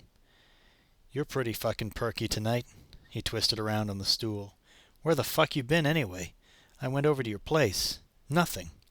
Gus was talking loudly, too loudly, and slurring his words. He was one, possibly two drinks away from total inebriation. "Easy there, partner. I wasn't home, that's all. I went over last night, too. I wasn't there last night either." Gus took a long pull on his beer and stared hard at his partner, looking as if he was trying to unravel a knotty problem, and his drink-hazed brain was not cooperating. Finally he got it. His face darkened. "You fucked her. Goddamn dumb son of a bitch. You weren't home because you were off banging that goddamn broad. I can't believe it. Are you completely crazy?" "Simmer down, Gus. Don't get so bent out of shape about it. It's nothing I can't handle." "Bullshit. God damn, you are one dumb son of a bitch, and I am getting out of here because you're bad luck, and it's catching, and I don't need no more bad luck. Got all I can handle, thank you very much." He got off his bar stool and started staggering toward the door. "Don't worry about it. Next time I'll use a rubber." You can never be sure just what will annoy a drunk. For some reason, the reference to rubbers infuriated Gus, and he wasn't shy about letting Nick and the whole bar know it. Very loudly and slowly he said, "I don't give a flying chili bean fart about rubbers, Curran." "Hey, Gus," the bartender was shouting after him, waving a bill. "Think maybe you're forgetting something?" He was glad to see Gus go, but he wasn't about to get stiffed. Nick took care of it. He turned back to the bar. "How much?" "$17, said the bartender. "Drinks or bucks?" "Bucks." Nick slapped a 20 on the bar. "Keep the change." He caught up with Gus Moran on the sidewalk in front of the wagon wheel. He was staring at two middle-aged women, both of them dressed in country western gear. They were headed for the bar, but Gus stood between them and the door. "Rubbers," announced Gus. "You really have to protect yourself," said Nick. "It's something you should be thinking about."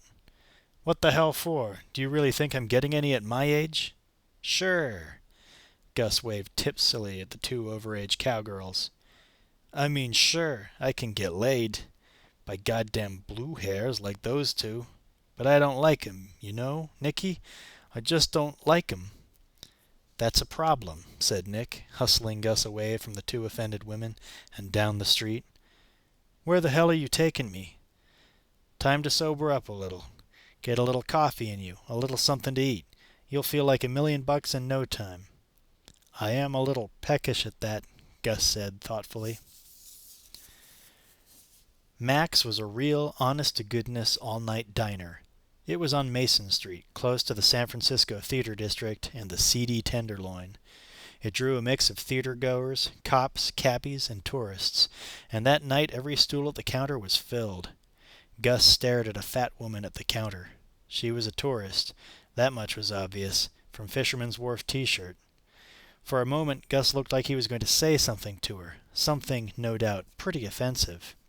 Nick guided him into a booth and sat him down. The food at Mac's was good, and the coffee was better. Nick did his best to see that his partner got more than his fair share of it. He also ordered him a huge plate of eggs and a side order of chili topped with jack cheese and a mound of sour cream. "Eat," Nick commanded. Gus ate, guzzling the grease and slurping his coffee. For a few minutes the only noise at the table was the sound of him eating. "Feeling better?" "I feel fine." The loud tone of voice suggested that Gus might still have been the tiniest bit smashed. "Shh," said Nick. "Don't shush me," Gus said irately. "Don't you ever shush me, sonny boy." He shoveled a forkful of chili and egg into his mouth. "How could you fuck her?" People were looking over at him now, throwing angry glances in his direction. Gus didn't seem to notice, or, if he did, didn't care. "You want to die, son? What is it? Still all screwed up about those fucking tourists? You still feel bad about something that happened to you years ago? You feel so bad about it you're wiggling your way onto an ice pick. That's what you got planned, right?" "Gus, that's not—" Gus raised his voice. "We got too many goddamn tourists coming in here anyway. Plenty more goddamn tourists where they goddamn came from." "Gus, come on." "I'm mad at you, Sonny, real mad. And you want to know why? I'll tell you. Because you don't have the sense to be scared of that woman. You're not scared of her, are you?" "No," said Nick quietly. "I'm not afraid of her." "Why the hell not?" Gus demanded. Nick shook his head slowly. "I don't know. I'm just not afraid of her." "That's her pussy talking to you, Sonny. It's all about pussy." The fat tourist at the counter put down her hamburger and shot an ugly glance at Gus. He grinned at her and winked. "No, it isn't," Nick insisted. "Yes, it is. You're listening to her pussy. Because I know you ain't listening to your own brain." "I know what I'm doing." "No, you don't." Gus drank some more coffee and settled the cowboy hat on his head.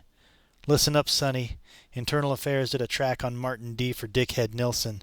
All in all, pretty interesting." "What did they find out?" "Don't rush me. Very interesting, like I said, and the shoe-flies are doing their damnedest to make sure that no one outside of their nest hears about it. But old Gus, friend to all, enemy to none, got to hearing about it." "Heard what?" "That IA found a safety deposit box with $50,000 in it. He rented it 3 months ago. Been there once, put the money in and never came back. Me, I'd have been visiting it every couple days. You know what I mean?" He leered obscenely at the fat woman, really giving her the eye. "But that doesn't make sense. She didn't even know me 3 months ago." "Maybe it wasn't her that paid him. You're in Internal Affairs. The chances for going on the pad are plenty thick on the ground. After all, who's going to be looking at you? You're in IA. You don't have to worry about IA. Am I right or am I right?" "She paid him."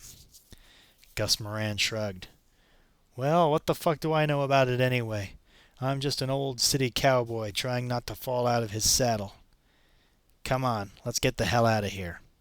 "Okay, partner."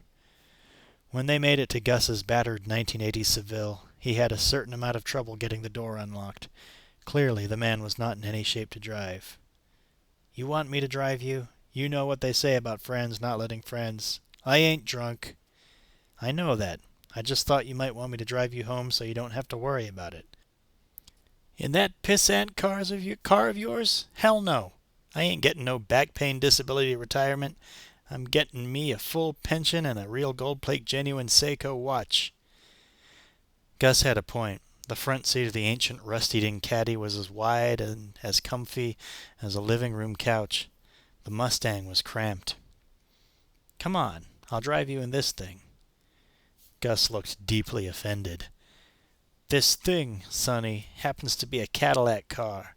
You think I'd let you drive my Cadillac car? I ain't letting no crazy pain in the ass like you driving my Cadillac car."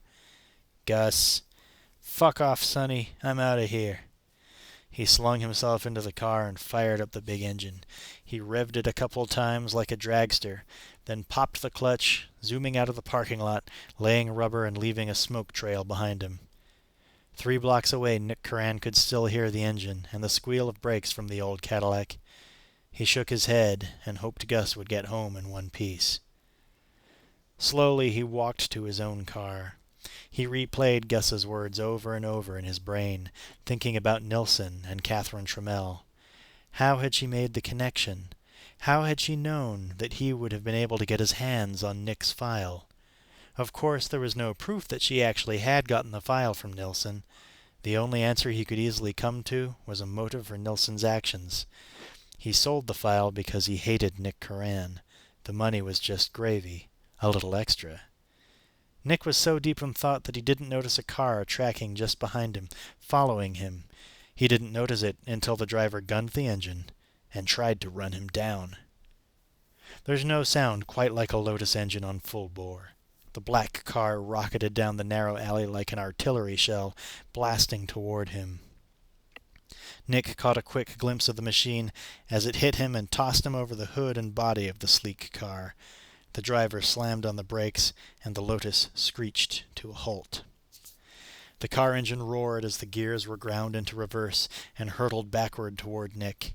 He leaped out of its path, scrambled to the Mustang as the Lotus tried one more time to hit him.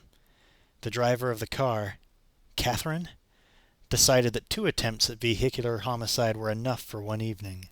The car bolted into the street and screamed into a fishtail right turn. Nick was behind the wheel of his Mustang in seconds and barreling down the alley in hot pursuit. He caught a flash of the powerful black car making a left on Valencia. The Lotus was making for North Beach, careening through the hilly streets, the big car taking the steep grade effortlessly. It blew across the brightly lit strip of topless bars and porno theaters on Broadway, then shot up the hill onto Vallejo, then Kearny, then Green. Nick was right behind her, the engine on the Mustang bellowing power. The Lotus was on Telegraph Hill now, the highest point in downtown San Francisco, a hill so steep that some of the streets are nothing more than long, long flights of concrete stairs. Nick slammed the Mustang into low and ground the gas pedal into the floor, pointing the screaming automobile up the steps. He was aiming for a choke point on the summit of the hill, a straightaway where he would cut her off. The Mustang bounced and bucked on the steps, its exhaust and muffler tearing on the concrete, every joint and weld in the frame shrieking. But the tough engine pulled the vehicle to the top of the stairs. He threw it into a tight turn on Kearny. The lights of the Lotus were headed straight for him now, a game of chicken played out in 2 high-powered automobiles. Nick was really pounding the gas pedal, blasting head-on for the Lotus. At the last possible moment, her nerve broke, and she tried to swerve on the narrow road, but there wasn't room. Engine screaming, the car hurtled over the side and end down into a foundation pit for the new Moscone Center. It somersaulted twice and landed on its roof. The engine was dead, and by the time Nick got to the car, so was Roxy. She was slumped, half out of the open door, her neck broken. Not far away, police sirens wailed. Nick Curran did a very good impersonation of John Q. Citizen, giving a statement to a policeman who laboriously wrote it out in an accident report and then returned it to Nick for his signature. But it wasn't any ordinary accident. Not many car accidents get the attention of Detectives Sullivan and Morgan of the San Francisco Police Department Internal Affairs Division, or Lieutenant Walker, Homicide Chief. Walker ripped the statement out of Nick's hands and waved it under his nose. "This crock of shit is your statement? You're actually going to sign your name to it?" "Why not?" Nick put a cigarette in his mouth and lit it, waving out the match. "Why shouldn't I? It was an accident." Walker slapped the statement with the back of his hand as if trying to punish the words written there. "Let me get this straight, Curran. You're driving around North Beach for no particular reason, and this car won't get out of the way, and you tell me it was an accident?" "Well, Phil, I don't think she really meant to go over the side, do you?" "Let me have him for a minute," said Sullivan. Walker waved the internal affairs guy off. "Don't fuck with me, Nick," he said quietly.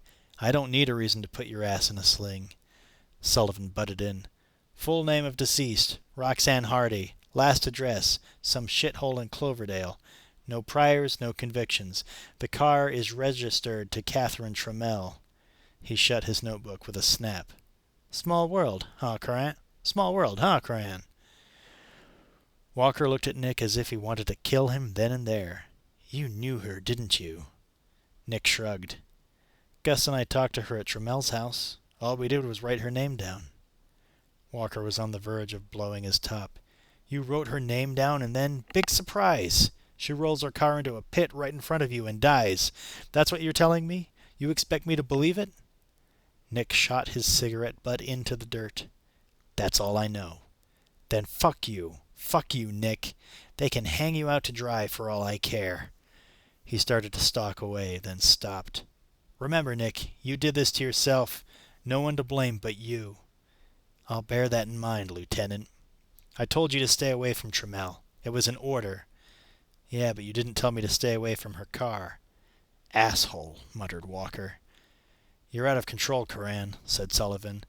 I want you in Dr. Garner's office at 9 o'clock tomorrow morning. Yeah? Who are you guys going to sell my file to this time? The National Enquirer? 2 morgue attendants were lifting Roxy's body from behind the wheel of the car. Her dead, sightless eyes were open and staring right at Nick.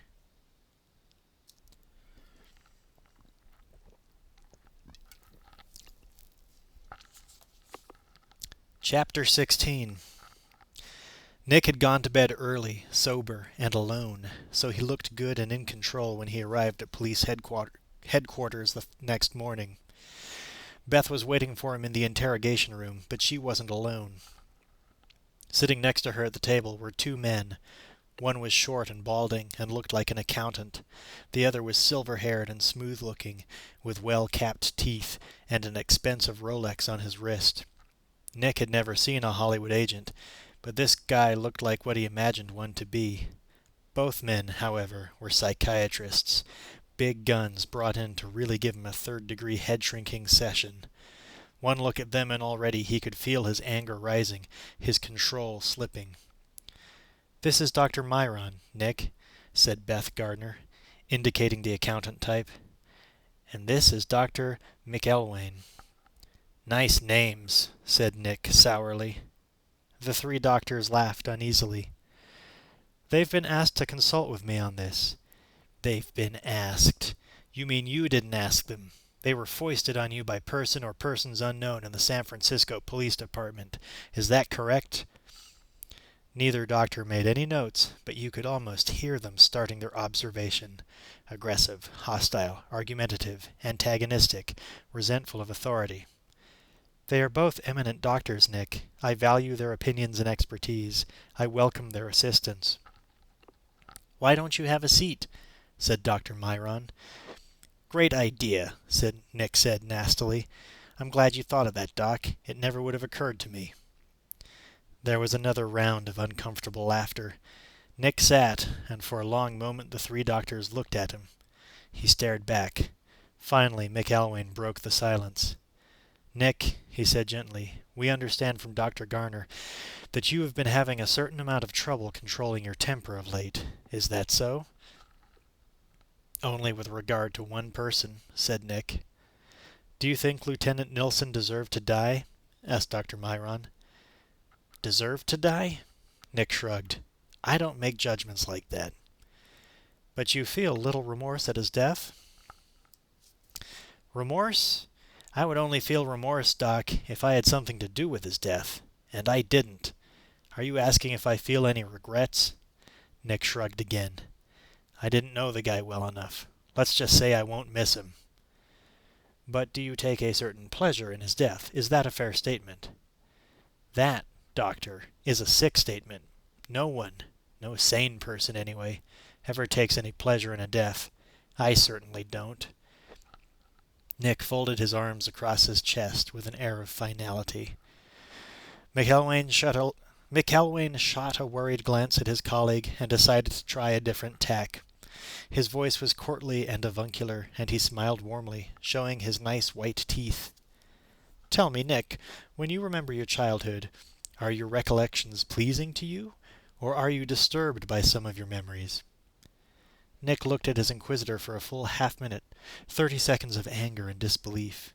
He managed to keep the rage out of his voice, but not the incredulity. "Okay," he said calmly, directly. "Number 1, I don't remember how often I used to jack off, but it was a lot." Beth Garner closed her eyes and shook her head. Nick Curran would not control his temper.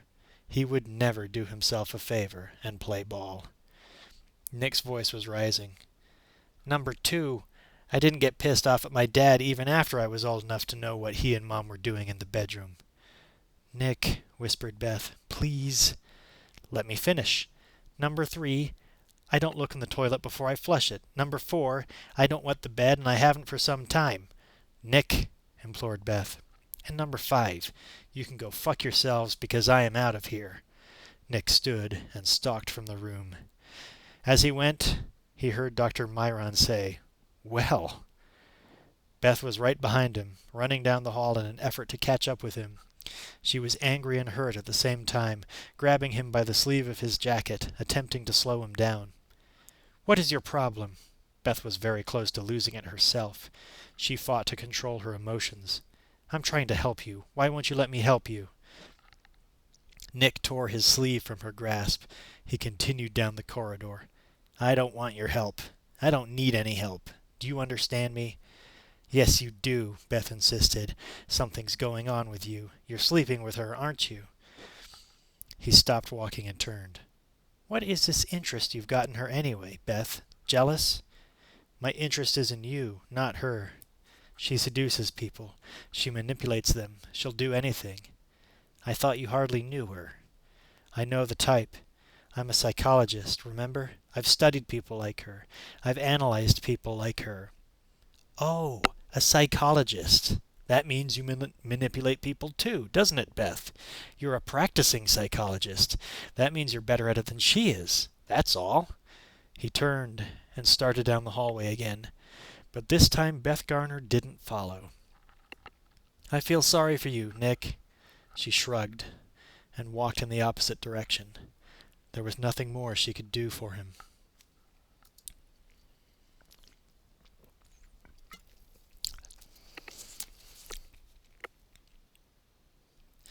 He got to Catherine Trammell's house at Stinson a little before 1 in the afternoon. The heavy fog on Highway 1 slowed him down. The mist was thick on the bluffs as well, enshrouding the house and cutting it off from the sea completely. The house looked deserted, but the White Lotus was parked out front. Even if it hadn't been there, he knew that it was at Stinson that he would find her.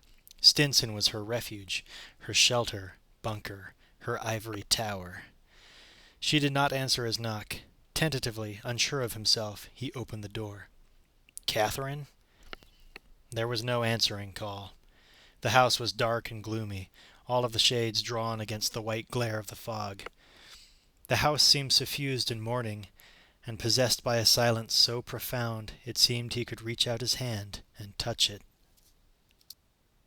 He stood in the middle of the darkened hallway and listened. Just beneath the silence there was a sound, a tiny sliver of noise, a metered creak every few seconds, regular as a clock. He walked along the hallway, following the sound like a gun dog on a trail, stopping every few steps to listen. Catherine was sitting in a rocking chair in the corner of the living room, pitching gently forward and back on the wooden rockers. She gazed at him with wide, red-rimmed eyes. Her hair was a tangled mess, her cheeks drawn and hollow with lack of sleep. She hadn't slept, that was obvious, and her face was tear-stained. She looked away from him and spoke haltingly. The self-confidence, the calm assurance and self-possession had vanished, replaced by doubt and grief. "After you left the other day, when you were here at the beach, I came back into the house. She looked at me so strangely. She left right after you." Catherine Trammell raked her nails through her tousled hair. She shook her head slowly. I shouldn't have let her watch us that night. But she wanted to watch me. She said she always wanted to watch me. All the time." She turned back to him, looking at him with that same gaze, the one he had seen the first time he had laid eyes on her. "She tried to kill you, didn't she, Nick?" He didn't reply right away. "Did you like her watching you?" "Do you think I told her to kill you?" He had decided that he knew the answer to that question already. He shook his head. "No, I don't think you had anything to do with it." She looked out to sea. "Everybody I care about dies." He knelt behind her and put his hands on her shoulders, kneading them under his strong fingers. She shivered at his touch. His hand slid down, spreading open her shirt, gently caressing her breasts. "I'm not dead," he said. She rubbed her face against his arm, like a cat begging for its owner's attention. "Please," she said, "please make love to me." The only light in the living room came from the fireplace. A drenching cold rain off the Pacific pounded on the shingled roof of the house and whipped at the windows. Their love-making had been intense, as potent as before, but without the pain and game-playing. It had been the soothing, pacifying love of lovers, not the frenzied, lustful one-upmanship of erotic rivals. Catherine lay nestled in his arms, satisfied, but also invaded by the melancholy that sometimes follows love-making, with the return to the real world.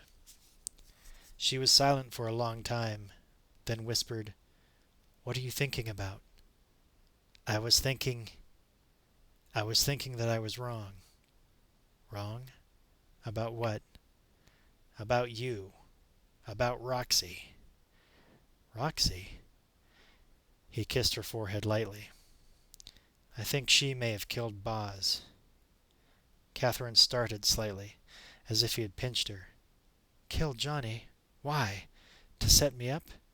She wouldn't have done a thing like that. She loved me.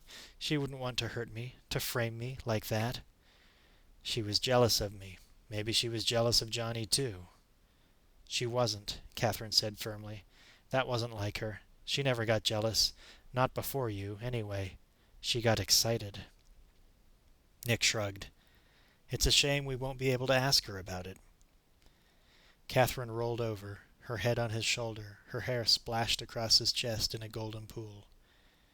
"I don't have luck with women." Nick grinned. "You and me both. Till now, that is." She ignored his flippancy. "There was a girl, when I was in college. I slept with her once. She went around—" Catherine put her hand into her mouth, as if trying to stop herself from saying more. "What happened to her?" asked Nick. "What did she do? Did she hurt you?" Catherine Trammell shook her head. "No, not physically. She became obsessed with me. She went around taking pictures of me. She dyed her hair. She copied my clothes. She followed me. Lisa something, her name was. Lisa Oberman." She shuddered at the recollection. "It was awful." Nick stroked her hair, as if calming a child wrenched awake by a nightmare. "I thought you didn't make confessions," he said tenderly. She looked into his eyes. "I never have. Not before this." Daylight was streaming through the windows when Nick Curran awoke. He was alone, and the name Lisa Oberman buzzed in his mind, as persistent as a fly at a screen door. He rolled over, half expecting to find a note on the table telling him that Catherine had returned to the city. But there was none. He lay very still and listened. There was no sound in the house, only the endless pummeling of the breakers on the beach. Nick got up and pulled on his pants and shirt and went in search of her. She was not in the house, nor was she on the veranda keeping her vigil over the waves. The Lotus was in the driveway. She couldn't have gone far. He followed the rocky path down to the beach and found it deserted. He peeked into the small beach house, a cabana which stood a few feet from the shoreline. No sign of her. But he was confident she would turn up eventually. He sighed and looked out to sea, turning his face to the sun, relaxed and content. Then someone hit him hard from behind. Nick reacted fast, slinging his attacker over his shoulder and down hard onto the sand. He dropped rapidly, his knee pointed for his assailant's throat. "Nick!" yelled Catherine. "Stop!" She was sprawled on the sand, laughing and fearful at the same time. Nick exhaled heavily, relieved that he had not been the victim of her horseplay. Not an attack. "Man," she said with a laugh, "are you jumpy?" He hated to admit to himself the truth of her words. "Still playing games, is that it?" She rocked her head on the sand. "No more games. The games are over. Get off me. Let me up." Nick lifted his weight off her and helped her up, brushing sand off her blue jeans. Catherine whipped her hair around like a dog shedding water. They started back up the beach toward the house. Then she stopped and dropped into one of the cane chairs outside the cabana. "No more games," she said. "That's a promise." "A promise? Then tell me about Nilsson." Her eyes were bright with mirth. "I'd tell you, but I know you won't believe me. Try me." Catherine shrugged. I saw his name in the Chronicle articles about you. I contacted him and we struck a bargain. $50,000, cash. He was very specific about that. And in return, I got your file. Your police record, your psychiatric profile, everything. The works. She spoke matter-of-factly. His features had hardened. When? About 3 months before I met you.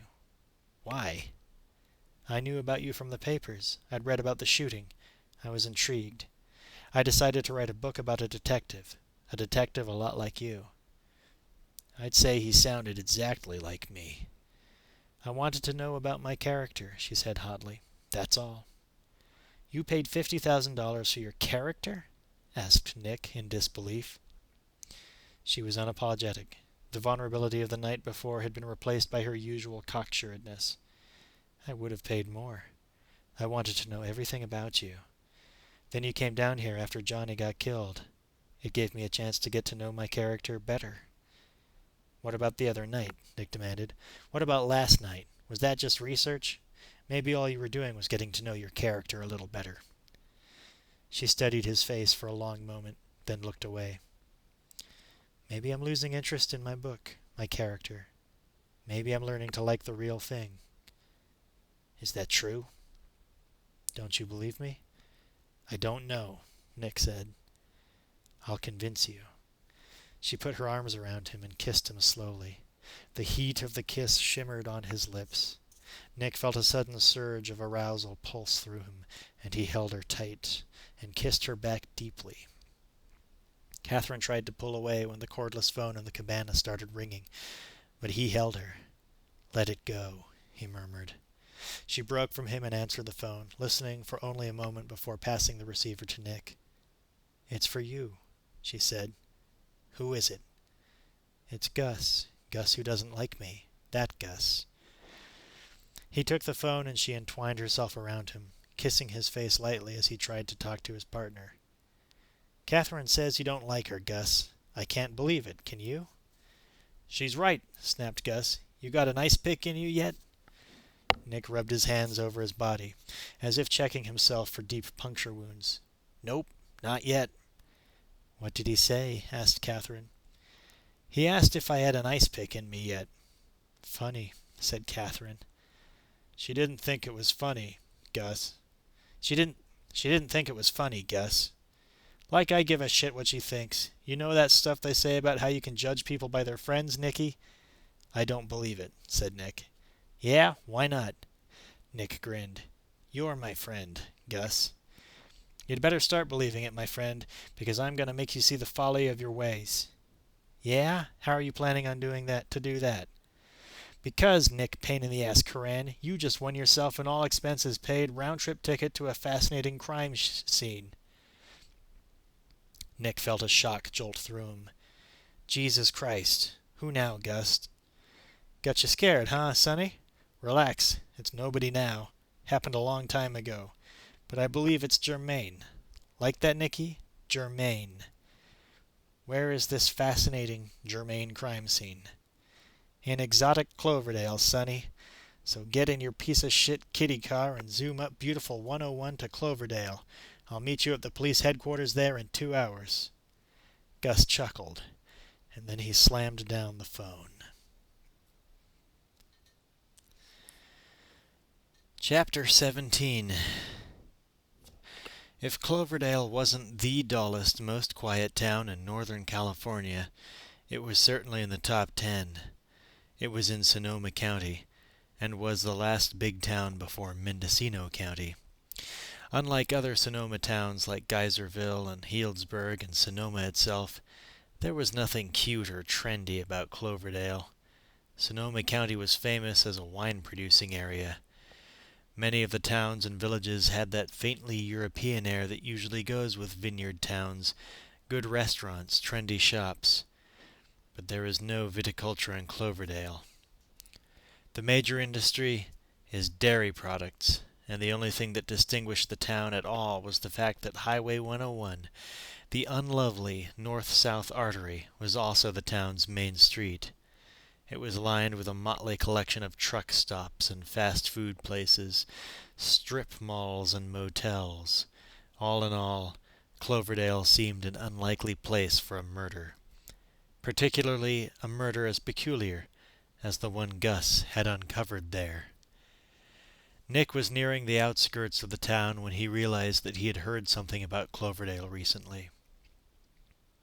It was the night of his dangerous duel with Roxy driving the Lotus. One of the internal affairs guys had identified Roxy as Roxanne Hardy, and Nick could almost hear Sullivan's voice. Roxanne Hardy, last known address, some shithole in Cloverdale, no priors, no convictions. This sudden and unexpected trip to Upper Sonoma County had to have something to do with her. Nick found Gus outside the police station on the town's main drag. He was leaning against the crumpled fender of his big, old Cadillac, eating a greasy fajita, purchased at one of the roadside stands in beautiful downtown Cloverdale. "Nice of you to come, Sonny." Gus Moran crumpled up the grease paper wrappings of the fajita and tossed it away. It wasn't that he didn't believe in keeping America beautiful. It was just that he realized it was too late for Cloverdale. "What's this about, Gus? I mean, what is this about besides Roxy?" Gus wagged his finger at Nick. "What a smart guy I got for a partner. Figured it out, all by your little lonesome, right?" "Everything except what the fuck we're doing here." "Well, let me guess, Sonny. I bet you spent last night humping that Catherine Trammell, right?" "Well, while you were humping her, I was back at headquarters humping that lousy computer, and I turned up some stuff. Stuff I'm not supposed to be sharing with you, but what the hell? I figured it was sort of like a goodbye present." "Goodbye? Where am I going?" "That decision will be made, Nicky, right after that crazy broad sticks a nice sharp ice pick into your throat. Heaven, hell, I can't say, but I can guess." "You are a barrel of laughs this morning, Gus." "Yeah, that's one thing dames like about me, my sense of humor."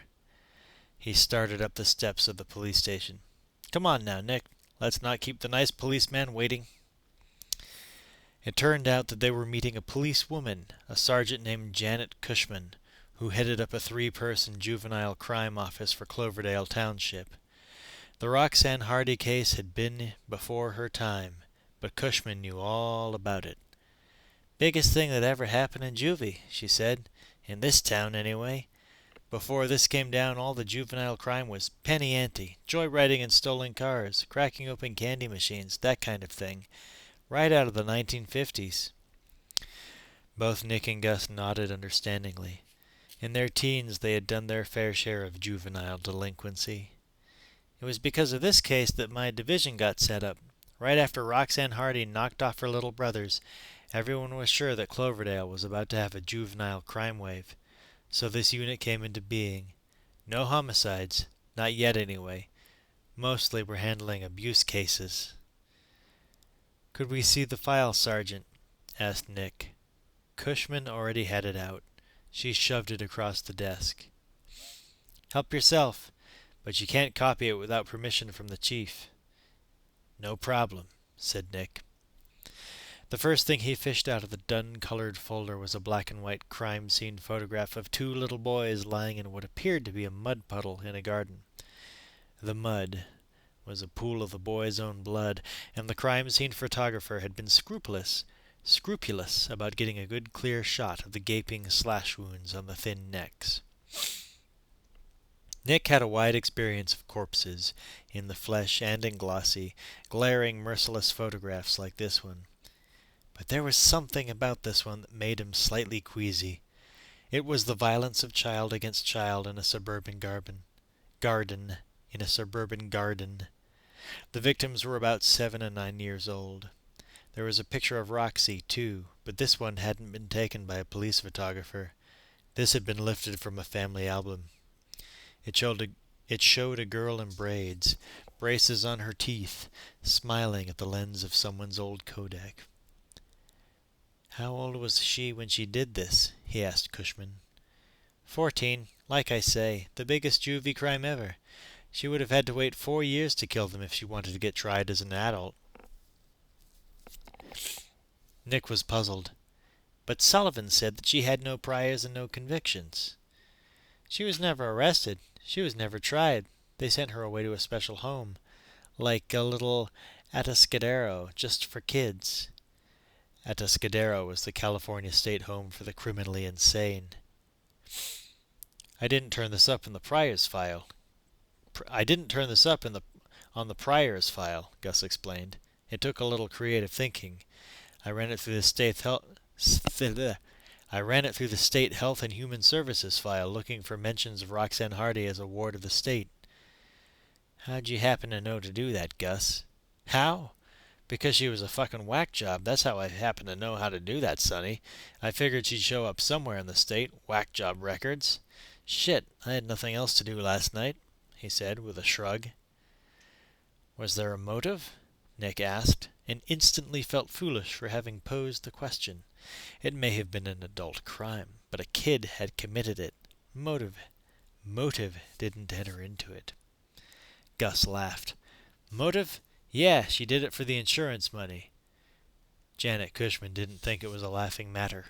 She frowned at Gus. She said she didn't know herself.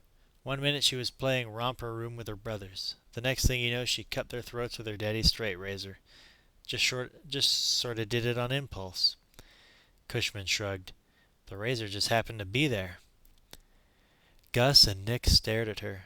They had heard that story before, the same story from a sweet old lady named Hazel Dobkins, who also happened to be a friend of Catherine Trammell. Gus muttered something under his breath. It sounded very much like fucking whack jobs. Do you want copies? Asked Cushman. I'll go corral the chief before he goes to lunch. Nah, said Nick. I don't think we need it. Thanks, Sergeant, said Gus. Thanks for your help. I guess we'll be on our way. They headed out of the police headquarters and back to their cars. You know, said Nick, I don't understand what the hell is going on here. Ain't that hard, son. This young farm girl, this here Roxanne Hardy, she got tired of all the attention going to her little brothers, so she fixed them. And she fixed them good. Just like old Hazel Dobkins fixed her whole family. Except young Roxy here, she didn't use a wedding present. She used Daddy's razor. But why? Gus leaned against the creased fender of his Cadillac. Does it matter? Hazel, Roxy, this fine, rich Catherine Trammell? He shook his head and laughed. Christ, what a trio. Sure makes you wonder what they talked about when they set themselves down in front of the campfire at night. Shaking his head ruefully, Gus climbed in behind the wheel of his beat-up gas guzzler. Tell me, Sonny, you ever met a friend of hers who hasn't killed anybody? He yanked the door closed. Well, I guess it takes all kinds, and you got to admit, it probably beats your ordinary everyday girl talk. He twisted the key in the ignition, and the big engine burst into life. See you later, Nick. The car started to roll away. I'm not sure any more that she did it, said Nick over the growling of the engine. Gus snorted derisively and looked with eyes full of pity at his young partner. Which one are you talking about now, son? We know old Hazel did it. We know young Roxy did it. And the other one, well, hell, she's got that magna cum laude pussy on her that done fried up your brain. Like I said, see you later, Sonny. Gus Moran put the car in gear and pulled out into traffic. Nick followed, trailing behind the battered Cadillac all along Route 101, through Sonoma and into Marin. As the two-car convoy approached San Rafael, Gus Moran gunned away and took the turnoff for the Golden Gate Bridge in San Francisco, getting in line with all the other cars queuing up for bridge access. Without really thinking about it, Nick Curran started in the same direction when a green traffic sign caught his eye. Richmond, Albany, Berkeley, keep right. On impulse, he took the road to the right, and Berkeley, home of the University of California's most prestigious campus, the college where Catherine Trammell had done her undergraduate work. Maybe, just maybe, there was something that could be unearthed in her academic past. Conceivably, there was information there, too, about the strange, tortured college career of Lisa Oberman. the student who had so tormented Catherine in her sophomore year. The ride from San Rafael to Berkeley has its moments of fine scenery. A beautiful view from the Richmond to San Rafael Bridge, of San Pablo Bay to the left, and the wide, shimmery expanse of San Francisco Bay to the right.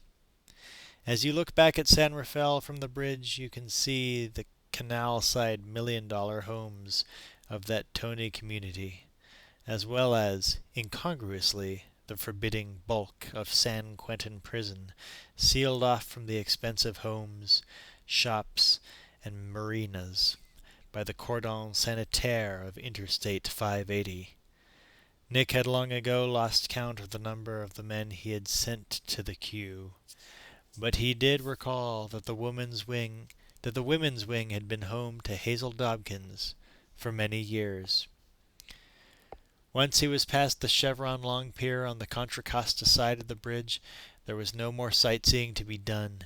He tore through the bedroom communities of Richmond and Albany, blew by the racetrack, Golden Gate Fields, and took the turnoff for the main artery leading to the UC campus, University Avenue. Parts of the city of Berkeley seemed to have been frozen in time, a specific time, the late 1960s. Hippies lingered in the streets, decked out in bib overalls and tie-dyed T-shirts. Acres of wall space were covered with peeling posters and manifestos demanding free health care, power to the homeless, denouncing American foreign policy in Central America, Africa, the Middle East. Berkeley was determined to remain the lone outpost of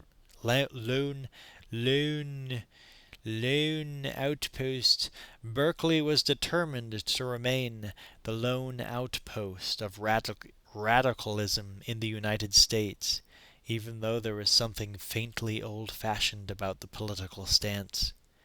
Most of the hippies looked like they were in their 50s, and Nick could imagine these grizzled veterans of the counterculture getting together to smoke a joint and reminisce about the glory days of People's Park, the March on Washington, and the days of rage, swapping anti-war stories like vets at a VFW hall. He parked on Bancroft and made his way onto the campus. Things were a little different here. Although Berkeley, the university, still had its fair share of radical students, most of them were more concerned with their studies. Having won a place at a great university, they were preoccupied with keeping up with their schoolwork, getting straight A's, and then going on to the high-paying career of their choice. The denim and tie-dyed look was less prevalent here, the students going more for the neat and clean preppy look. There was the usual collection of eccentrics and panhandlers in Sproul Plaza, but they too seemed too old to be students. The real students stared curiously at the Jews for Jesus and the guy singing Frank Sinatra songs at the top of his lungs, then hurried away to their economics classes. The campus was pleasant and calm, the long walks shadowed with stands of tall eucalyptus trees. Nick enjoyed his walk, looking at the pretty co-eds with an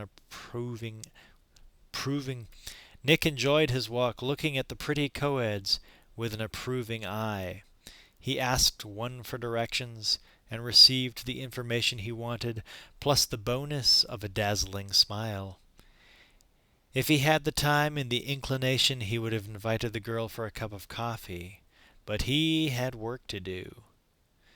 Dwinell Hall, he had been told, was the main administration building, home of the registrar and of all student records. In a basement office, he showed his police ID, and a woman scarcely out of her teens, Nick guessed she was probably a work-study student, sat down at a computer and put it online.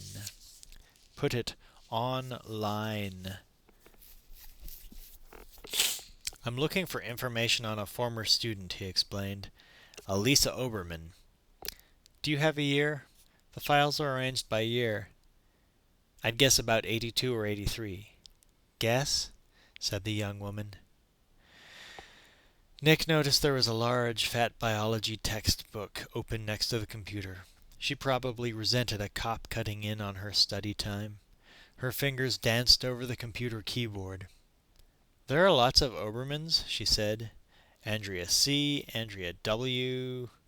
Her eyes scanned the column of names on the screen. "Donald M., Mark W. Sorry, no Lisa Oberman. You're sure about the year?" "Catherine Trammell said she graduated in '83. She said this Lisa Oberman was here at the same time." "What was that other name?" "Trammell," said Nick. "Catherine Trammell."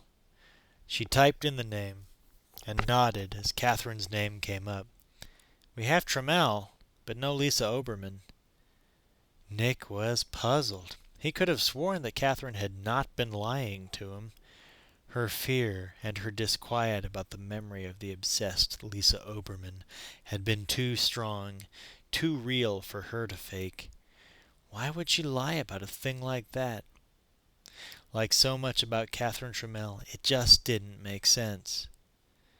"There must be a Lisa Oberman," he insisted to the student clerk. "Can there be some mistake?"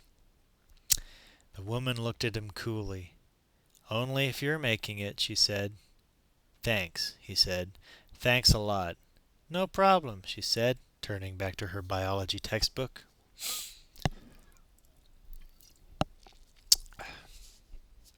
Nick Curran drove directly to Catherine Trammell's house on Divisadero and saw her emerging with the slight, faded figure of Hazel Dobkins.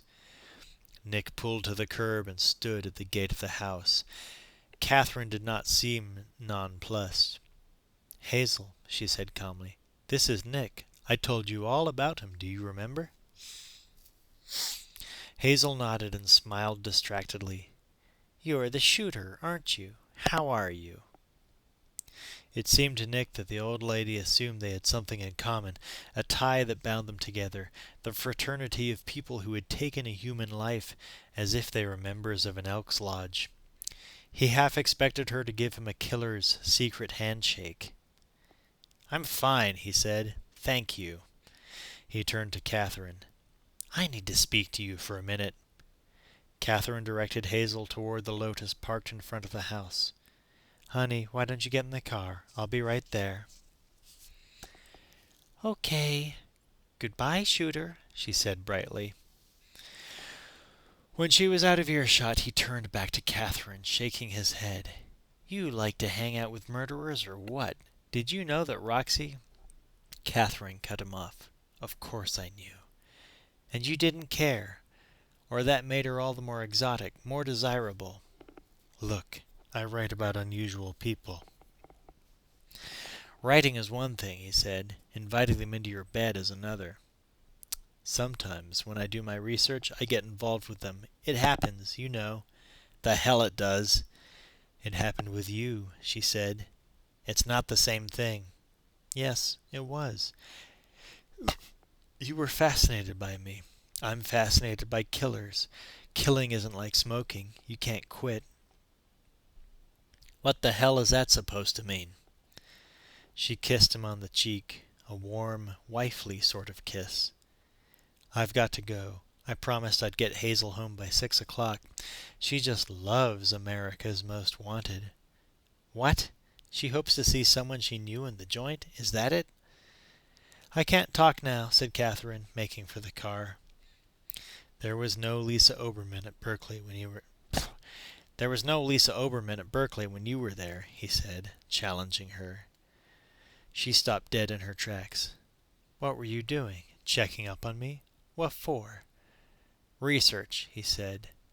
She slipped in behind the wheel of the Lotus and started the car. The window slipped down silently. "No Oberman, huh?" "That's right." "Well, why didn't you try Lisa Hoberman?" She put the car in gear, gunned the engine a couple of times, and then zoomed down the street.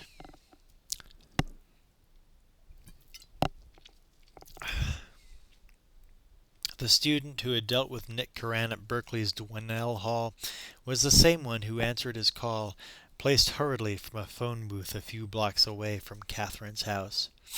She recognized his voice. He recognized hers. Both pretended they had never spoke to one another before, though there was a detectable note of triumph in her manner. He had made a mistake, just as she supposed he had. Obermann, Hoberman. It was a trivial error and easy to make, but she felt vindicated nonetheless. "Yeah," she said, "I have a Hoberman, Lisa, September 1979 to May 1983. "Good," said Nick. He blocked the ear open to the sound of traffic on the street. "Give me all you've got. You want her grades?"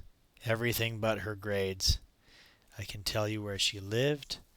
I can tell you her courses. Beyond that, there's not all that much." He really didn't see the need to know how well Lisa Hoberman had done in school, and 10-year-old information on her domiciles was useless. There was, however, one piece of information he could use, a 9-digit skeleton key to the lives of every American citizen. "Do you have her social security number?" he asked. "Yes." The student rattled off the number, and he jotted it down in the notebook he kept in the back pocket of his pants. "Thanks," he said. "I appreciate it." Nick hung up and stood on the curb for a moment, pondering his next move. He wanted to know more about Lisa Hoberman, and he knew where he could get further information. The problem was he was denied access to the mainframe computers at police headquarters. He was sure that his computer password had been rendered inoperative, and even if it hadn't, he couldn't afford to leave his name on the record. Whoever logged onto the machine had his name entered in the access file. Therefore, he required an accomplice who could keep his mouth shut. The natural candidate was Gus Moran, of course, but Nick used up every curse and obscenity he knew listening to his partner's phone ring over and over again. Nick left the phone booth and checked the wagon wheel and Max, finding both empty of Gus. That meant he'd have to go to the second string. Andrews had helped him once before. Maybe he'd help him again. The detective had not been happy about it, but Nick figured it was worth a shot. Andrews was in the 10-4 having a couple of drinks with 2 other guys, whom Nick recognized as cops, but didn't know by name. They weren't homicide, which was a lucky break, as they were unlikely to ask questions about Nick's interest in talking to Andrews. It was a sure bet, though, that they knew all about Nick's troubles. He got Andrews out of earshot of his drinking buddies. "Sam," he said, "I need a favor."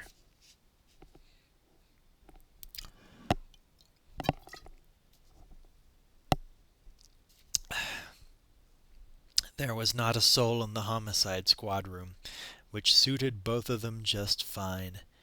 Andrews skulked around the big, cluttered office like a cat burglar, scarcely daring to breathe, and turning on only a single light.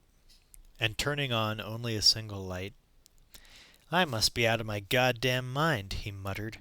I could get my butt kicked good for this. Never mind opening files for you. You're not even supposed to be in this room. This goddamn building."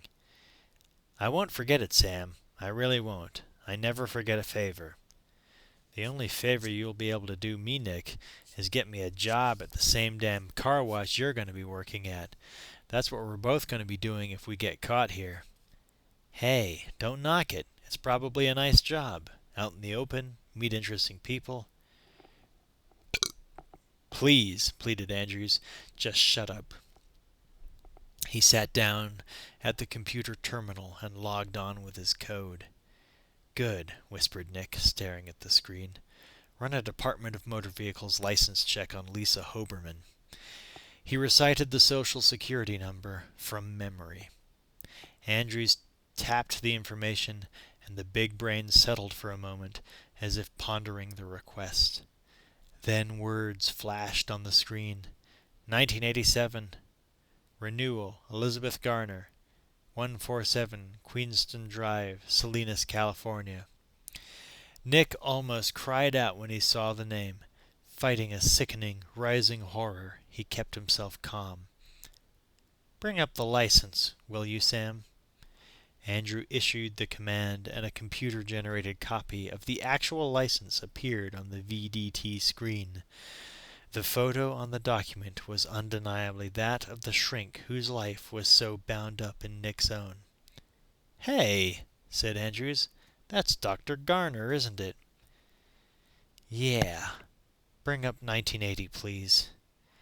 The 10-year-old picture was different, of course. Beth looked younger, less well-groomed. She had been a student at the time, after all, but that was not the most striking distinction about the photograph. The Beth Garner of today had dark brown hair, a lustrous chestnut color. The Beth Garner of 10 years ago had blonde hair, long golden tresses that Nick could see, even in a blurred license photograph, matched exactly the hair color of Catherine Trammell.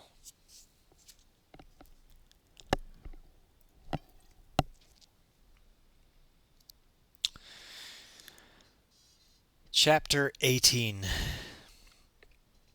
Beth Garner didn't seem surprised to find Nick sitting in her darkened living room when she got back to her apartment that night.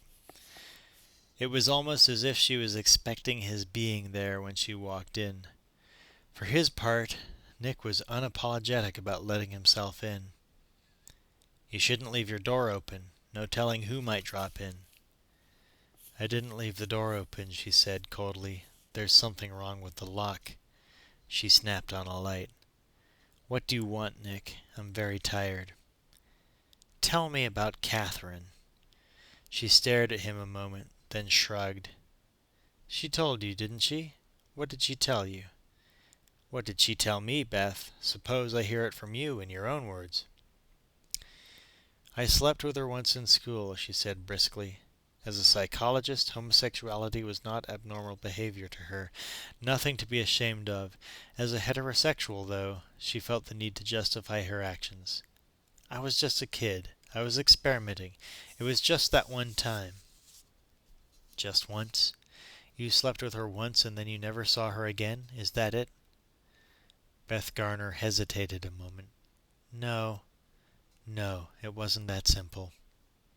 She developed a fixation on me. She styled her hair like mine. She wore the same kind of clothes I did. She followed me around. She harassed me, persecuted me. It was scary. It scared me then. It scares me now. She's a dangerous woman, Nick. You have to see that." Nick nodded. It struck him that he was hearing mirror images of the same story. Beth Garner's words and her reaction to the incident were almost identical to Catherine Trammell's. The question was, who was the torturer, and who was the victim? "That's what she told you, isn't it?" asked Beth. Nick shook his head. "No, not quite. She told me it was you." "Me? You wore the same kind of clothes as she did. You dyed your hair blonde." "I did dye my hair," Beth protested. "It didn't have anything to do with her. I was a redhead for a while, too. I told you, I was young. I was experimenting." "Did you know Noah Goldstein?" "I had him for 2 classes," said Beth. Nick suddenly lost his temper. "You saw all the reports on this case, Beth. Phil Walker had you copied on everything. You knew all about Catherine Trammell and you never said a damn thing. How the hell do you explain that?" "What am I supposed to say?" Beth remonstrated. "What was I supposed to do? Go to you damn cops and say, 'Hey, I'm not gay or anything like that, guys, but it was just so happens I did fuck your suspect 10 years ago?'" She turned away, her arms crossed across her breasts, as if hugging herself for warmth. Tears glistened in the corners of her eyes. "It sounds crazy, it sounds hypocritical coming from me, a shrink, but I was embarrassed. It's the only time I've been with a woman." You think we would have been shocked? For God's sake, Beth, we're cops." "Yeah, that's right, cops. The next thing you know, it would have been all over the damned apartment. Little jokes, sniggering in the locker room." She gasped for breath, trying to collect herself. "Anyway, that isn't important." What is, then? The important thing, Nick, is that you watch out for her. She's really sick, you know. Don't you see what's going on here? She stared at him, pleading with her eyes for understanding, begging with her gaze that he would believe her. I don't know if she's playing some kind of revenge thing here, but she's planned this whole thing. She knows I went to Berkeley. She knows I knew Noah Goldstein. She makes up that story about me. She's trying to get you to think that I'm someone who's obsessed by her. She's trying to hand me over to you, tie a bow around me, and say, "Here's the psycho that killed Johnny Boz." "She didn't hand you to me," said Nick furiously. "She doesn't know who you are. She told me about Lisa Hoberman, not Beth Garner." "I can't believe you'd be so stupid," retorted Beth. "She knew you'd find out who Lisa Hoberman is. You're a cop, after all, a good cop. What did she do? Let me guess. Tell you casually and make it sound irrelevant?" Beth smiled, but it was a twisted, nasty smile. "Did she tell you in bed, Nick?" "She must have. That's how I'd do it." Nick turned away from her, remembering Catherine's shivering form as she recounted the terrifying story of Lisa Hoberman. "Why did you change your name, Beth?" "I got married. He called me Beth." "Married? I didn't know you were married." "It was none of your business," she shot back. Then she shrugged, figuring that Nick might as well know everything. She was not ashamed of having been married and divorced. "I met my husband right out of med school. We interned together. He was on staff at the free clinic down in Salinas. The marriage didn't last long." "How long?" "Not long at all, Nick. Not long at all. Nick, do you really think that I could kill someone? I never even met Johnny Boz. Never even heard of him." Nick's head was whirling. He didn't know who or what to believe anymore. He turned to go. "What about Nilsson?" Beth called after him. "What possible motive would I have for killing Nilsson? It just doesn't add up. Nick, think about it." Nick was thinking about it. He just wasn't talking about it, not to her anyway. He fingered the broken deadbolt on her door. "You should do something about this lock, you know. A lot of bad elements around." "That's right," said Beth fervidly. She held out her arms to him as if to ward off some great satanic She held out her arms to him as if to ward off some great satanic wickedness. A devilry she alone had the talismanic power to eradicate. "She's evil. She's brilliant. Be careful, Nick." Nick nodded, as if agreeing with her, but he had never been careful. Not about anything, and never about women. Why start now?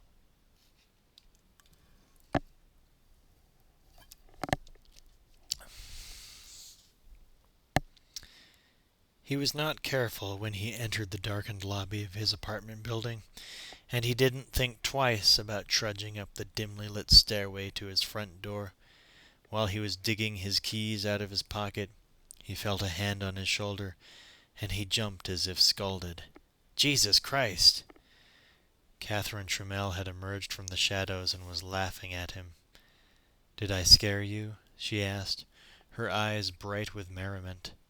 She knew full well she had frightened him, and somehow that seemed to please her, just as it had when she had jumped him on the beach.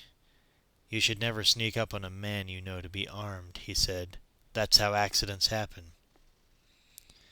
"But I know you're not armed," she said. "You had to have handed over your gun when you went on leave."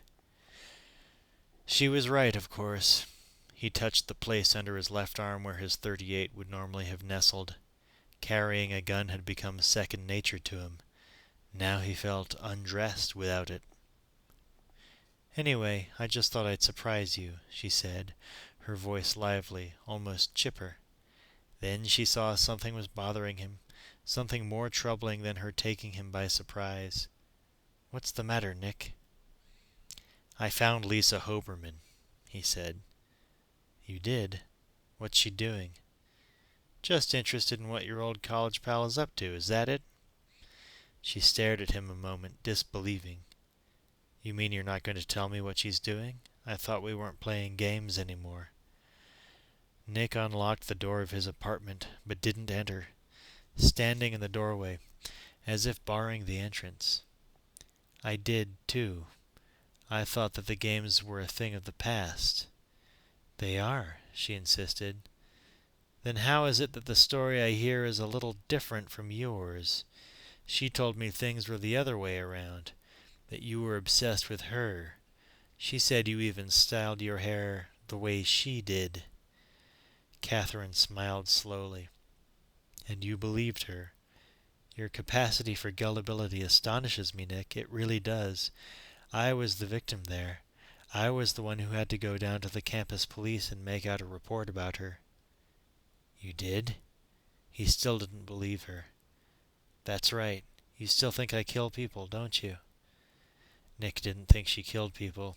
He didn't want to think her capable of it. "No," he said quietly. "Liar!" she spat, turning on her heel and walking back down the murky stairs with the aplomb and self-assurance of a haute couture model.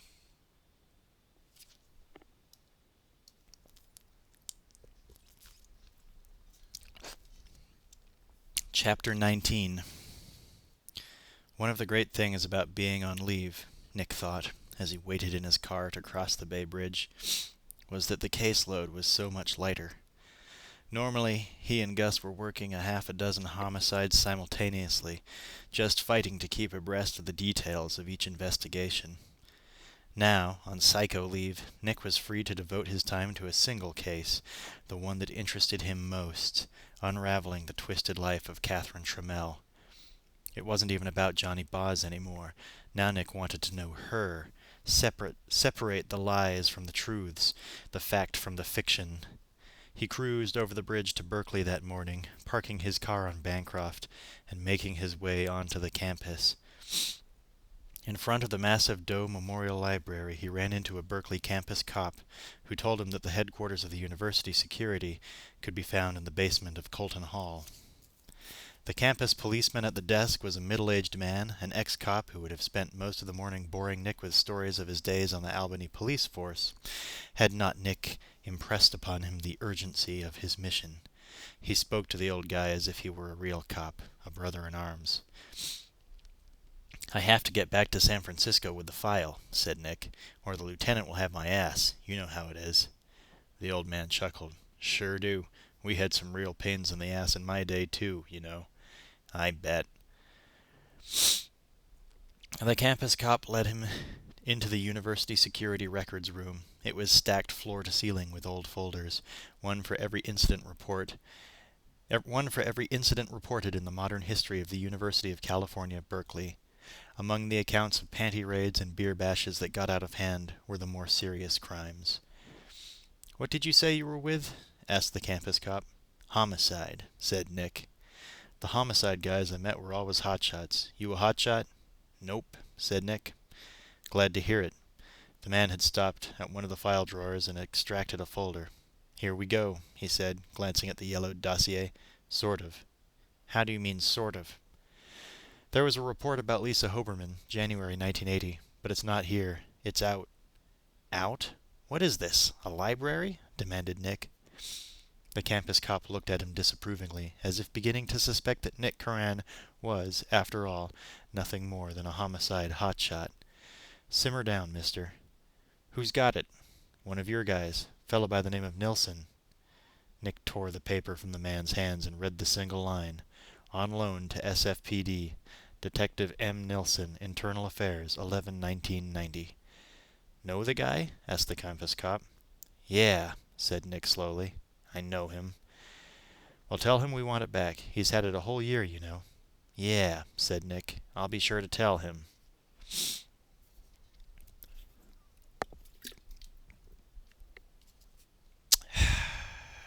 Nick's head was spinning and he needed a good-sized dose of clear thinking administered by Dr. Gus Moran.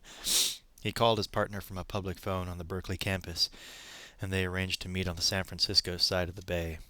Wanting some place nice and discreet, they chose the fog-enshrouded Pier 7, south of Market and the Embarcadero. They paced the long, disused dock, going over the facts again and again. So Nilsson had a report on her, so what? You don't know what the hell was in it, said Gus. Catherine told me what was in it. If she was telling the truth, cautioned Gus. Don't you get it, Gus? If Beth killed Johnny Boz to frame Catherine, she wouldn't want anyone to know what had happened at Berkeley, even if it was years ago. But Nilsson found out about it, and that gave Beth a clear motive to kill him. Yeah, said Gus like a debater. But how the hell did Nilsson find out about it? If it happened, that is. He was internal affairs. He probably asked her about it. Gus thought about this a moment. Something didn't make sense to him. But she'd have to be nuttier than a 20-pound Christmas fruitcake, and Beth Garner's not the one who hangs out with multiple murderers. Now your girlfriend, on the other hand, she's got real cozy with a couple of them. She's a writer, Nick said defensively. It's part of what she does. Research. Maybe I'll buy that lame excuse, said Gus. Maybe not.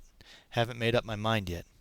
It would sure be easier if we could find out what the hell happened at Berkeley back then. There's got to be somebody who knows what the hell happened. I know what happened, Nick insisted.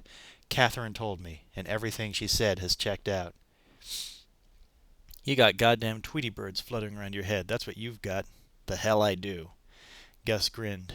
Do you really think you and she are going to fuck like minks, raise rugrats, and live happily ever after? Oh, man. Please don't tell your old pal Gus that's what you're thinking. That was sort of what Nick was thinking, but not even he could bring himself to say it to Gus. I don't know what the hell to think, he said quietly. Good, said Gus. There's hope for you yet. Look, said Nick, there's got to be a way to get to the bottom of this. Like you said, someone has to know something. Well, maybe we ought to do like your girlfriend does, a little research. I'm going to concentrate on her, find someone who can fill in some of the blanks. How you going to do that? Just so happens, Sonny, that I am a trained police professional. Lucky break for us, huh? Nick smiled. You go after her. I'm going after Beth. Big mistake. Maybe. But there are some things that have to be checked out. Bet I'm right and you're wrong, said Gus confidently. That's a bet I'll take. Gus nodded. I'll meet you right here on this old pier in 24 hours. You'll see, Sonny. You'll see that your old partner ain't quite ready for pasture yet. Nick climbed the stairs to his apartment, mindful of who or what might be lurking in the shadows. There was no one there, but as he clambered up the steps, he noticed that he heard music, and it seemed to be coming from his apartment. He stopped at the door and listened. It was coming from inside. Gingerly, he put his head around the door and peeked in. Catherine was standing by the window. She wore black jeans and her beloved black leather motorcycle jacket, zipped almost to the neck. I couldn't stay mad at you, she said. I missed you. I wasn't gone long enough for you to miss me, he said gruffly. Did you miss me? No. Her lips formed a little moo. Come over here and tell me no. He walked up close to her and stared into her eyes. No, he said. I didn't miss you. Very slowly she began to unzip her motorcycle jacket. As the teeth parted, it became apparent that she wore nothing beneath the heavy leather. I've seen 'em before, said Nick. But you might not see them again. My book is almost finished, and the detective is nearly dead. Really? Does he have time for a last cigarette? She pulled him close. Afterward, she said huskily. They made love quickly and hungrily on the floor of his living room. The intense attraction they felt for each other surged through their bodies, hot and fast, like molten metal. When they were done, he fumbled in his pants for his cigarettes, fished one out of the crumpled pack, sucked down a lungful of smoke, and then passed it to her. I have some research to do tomorrow, he said. I'm very good at research. I'll help you. He reclaimed the cigarette from her and took a drag on it. No thanks. What are you researching? A new ending for your book. Catherine smiled. Really? What's the twist? The twist is the detective doesn't die. Him and the wrong girl. What happens to them? It's a happy ending. I hate happy endings. I figured, but try this one out. She snatched the cigarette from his lips and puffed. Okay, try me. Him and the wrong girl, they fuck like minks, raise rugrats, and live happily ever after. Catherine considered this for a moment. It won't sell, she said finally. Why not? Because somebody has to die. Why? Because somebody always does, she said. Chapter 20. Salinas is the county seat of Monterey, a drab little town just inland from the spectacular Monterey coastline, but as different from the chic little coastal towns as you can get. Salinas makes its money from the giant vegetable farms that ring it, and from the food processing plants in the industrial section of town. On every street corner you'll find migrant farm workers hoping for employment, and the air is tinged with the smells from the big McCormick spice plant on the eastern edge of the city. Salinas was the only place Nick could think of going to for information on Beth Garner. She had said that she had been married here, and her husband had worked at the Salinas clinic. Maybe her ex-husband knew something, and if he did, Nick was determined to get it out of him. The free clinic catered to the migrant labor force, and Nick found it on the edge of town, close to the fields and the railroad tracks. The emergency room was half filled with patients, waiting their turn to see a doctor, but Nick himself was not in the mood to wait. He went straight to the nurse's station. There were two of them, both in their late 20s. Both were immersed in paperwork. "Hi," he said to one. "I'm looking for a Dr. Garner. Could you tell me where to find him?" "We don't have a Dr. Garner on staff at the clinic, sir." "You don't?" "We did, some time ago, when I first started here. Dr. Joseph Garner." "That would be him," said Nick. "Well, I'm afraid he's no longer with us." "Do you know where he went?" "No, you don't understand. He is no longer with us, with anybody. He died." "Died? How did he die?" The nurse hesitated a moment. "He was shot, and that's all I know about it." Nick found one of the deputy sheriffs of Salinas standing out in front of the police station, hosing down a white Chevy Blazer. It wasn't a police vehicle, and the cop seemed to have plenty of time to wash his own car and jaw with the cop from the big city. He knew all about the death of Dr. Joseph Garner. He directed a sharp spray of water across the windshield. "Dr. Garner, damnedest thing. This is a pretty quiet town. Not a lot of trouble with the migrant workers. They know if they cause trouble they get sent back." Water thrummed on the side door panel of the truck. "And Garner? What about him?" "Like I say, it was strange. He was walking home from work. Him and his wife lived only a couple of blocks from the clinic. Somebody just drove by and shot him." "A drive-by?" said Nick. "What is this, Oakland?" "Nope. It's pretty strange, like I said." "What was the weapon?" ".38 revolver. Never recovered." He directed the hose at the tires, the water blasting mud off the hubcaps. "Were there ever any suspects?" "Nope. No suspects, no motive, unsolved." "Was his wife ever a suspect?" The sheriff cut off the jet of water and regarded Nick curiously. "You know, I had another one of you guys down here from Frisco about a year ago. He asked me the same question. What's this about, anyway?" "Routine," said Nick, which they both knew was cop code for mind your own business. "Yeah, he said it was routine, too. Now it's two guys saying it was routine." "Do you remember his name?" The sheriff thought for a moment, then shook his head. "Nope, can't say that I do." "If you heard it, would you recognize it?" "Might." He turned on the hose again, concentrating on the back tires now. "Nilsson?" "That's him." "Was she ever a suspect?" The cop shook his head. "Nope. There was talk. It never panned out, though." "What kind of talk?" Nick persisted. "A girlfriend," said the sheriff. "He had a girlfriend?" "Nope. She did. But like I say, it never panned out." He turned off the hose and started coiling it. The Chevy gleamed and dripped. "Thanks," said Nick. "Hope I helped you out." "You did," said Nick. "You did." There was another sound at Catherine's house on Stinson Beach. Another sound as regular and as rhythmic as the poundings of the surf. It was the sound of the laser printer of her word processor, shooting out pages of her book. The machine was so quiet that Nick wasn't aware of it until he was well inside the house. There was no sign of Catherine, but someone had taken the first sheaf of printed pages out of the tray. He picked up the top one, a title page. It read, "Shoot Her," by Catherine Wolfe. "You like the title?" She was standing in the doorway. "Very catchy," he said. "It's finished. I finished my book." He riffled the pages. "How does it end?" "I told you. She kills him." She ground out her cigarette. "Goodbye, Nick." "Goodbye?" "I finished my book."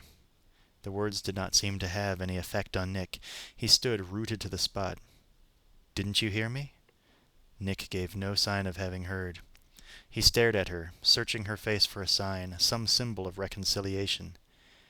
"Your character is dead, Nick. That means goodbye." She started back out toward the terrace. "What do you want, Nick? Flowers? I'll send you an autographed copy. How's that?" What is this? Some kind of joke? He almost smiled, sure that he was finally able to figure her out. "Are we playing games again?" "The games are over," she said sternly. "You were right. It was the fuck of the century, Shooter." "What the hell are you talking about?" From inside the house someone called, "Catherine!" It was an old voice, the call of an old lady. "I'll be right there, Hazel," Catherine replied. "Bye, Nick," she said quietly. "But—" "I mean it," she said, and there was something in her voice that told him that she wasn't, for once, playing games. Nick got to the pier before Gus. He waited in his car, smoking. Gus pulled his Cadillac up alongside the Mustang and hit the horn. He leaned over and opened the passenger side door of the big old car. "Get in," he yelled to Nick. Nick slid in next to his partner and could tell just by the look on Gus's face that the older cop had something pretty big. Gus fairly radiated excitement. "I've got a lot of stuff might interest you, Sonny. I've been phoning people from Trammell's dorm. Went and got her yearbook, got the Alumni Association on it, everything. They're very helpful, those folks over in Berkeley."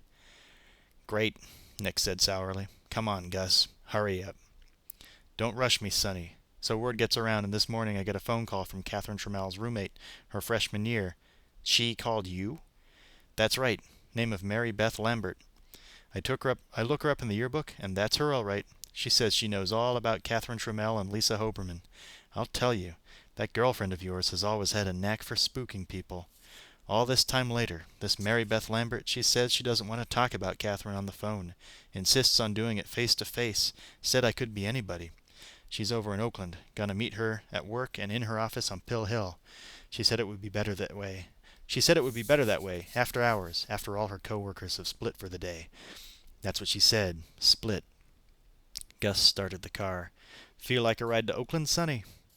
Nick just shrugged. If Catherine had really cut him out of her life, if he really had been nothing more than research, then he didn't feel like doing anything.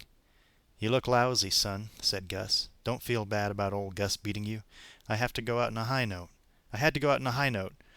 Let an old man have a little bit of glory. You got a problem with that?" "I don't have a problem with that, Gus," Nick said softly. "Good." He gunned the car into the traffic, making for the Bay Bridge and the East Bay. He was still bubbling over his discoveries. "And the roommate isn't all I found. Did you know Beth Garner has a private practice? She shares an office on Van Ness with another head shrinker. And do you know who her office mate's star patient is? Or rather, was? Johnny fucking Boz." Gus whooped and pounded the steering wheel. "Catherine Trammell knows this and figures she can set it up that Beth is some psycho with an ice pick. You lose, son, you lose." He glanced over at Nick, expecting to see him squirming and already with some obscene comeback, but Nick sat stock still, his face set in stone. It wasn't like him to be a sore loser. "What the hell's the matter with you?" "Shut up, Gus." Gus shrugged. "Sorry I spoke." They rode the rest of the way to Oakland in silence. Pill Hill was in North Oakland, a cluster of office buildings and hospitals, the medical hub of the East Bay. Gus wheeled the caddy to a halt in front of one building, an office tower, and parked. Both men got out of the car. "Where the hell are you going?" asked Gus. "I'm going with you." You're on leave, son. This won't take long. I'll be back in a minute." "Well, will you at least tell me where you're going?" "Suite 405, son. Just wait in the car till I get back. Then we'll go have a couple of drinks and I'll tell you the whole story." Nick hesitated a moment. "This is my story, Nick. Let me handle it." Nick nodded. "Okay." He got back into the car, and Gus started toward the building. The office tower was deserted, but the building was unlocked, and the doors of the elevator stood open on the ground floor. Gus got in and punched the button for the 4th floor. The car rose 1 floor and stopped, the doors sweeping open. Gus hit the button again and cursed under his breath. The elevator rose and stopped at the 3rd floor. The doors opened to an empty hall. God damn! Gus hated technology. The doors closed again, and the elevator ascended. The doors swept open at 4, and Gus emerged into the shadowy corridor. He wasn't expecting to see anyone, so he only caught a glimpse of long blonde hair and the flash of an ice pick. He saw it glimmer just before it struck him in the throat.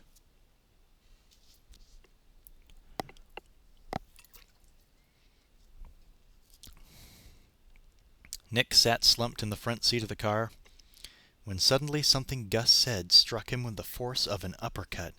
Catherine's freshman-year roommate had called him. What were the chances of that happening? Someone called Gus and lured him straight into a trap. It had to be. Nick burst out of the car, blasting toward the building. He went up the stairs 3 at a time, exploded through the steel fire door on the 4th floor. Gus was crumpled in the open door of the elevator, blood streaming from a dozen wounds in his neck, his jowls, his cheek, and his face. The door tried to close and struck Gus's bleeding body and pulled open again. "Gus!" Nick screamed. He dropped on his knees to his fallen partner and tried to staunch the flow of blood with his bare hands. The warm fluid flowed through his fingers in a sticky torrent. Gus's eyes were glazed over. Life was slipping out of him, second by second. Death rattled in his throat. "Gus, Gus," moaned Nick. "No, please."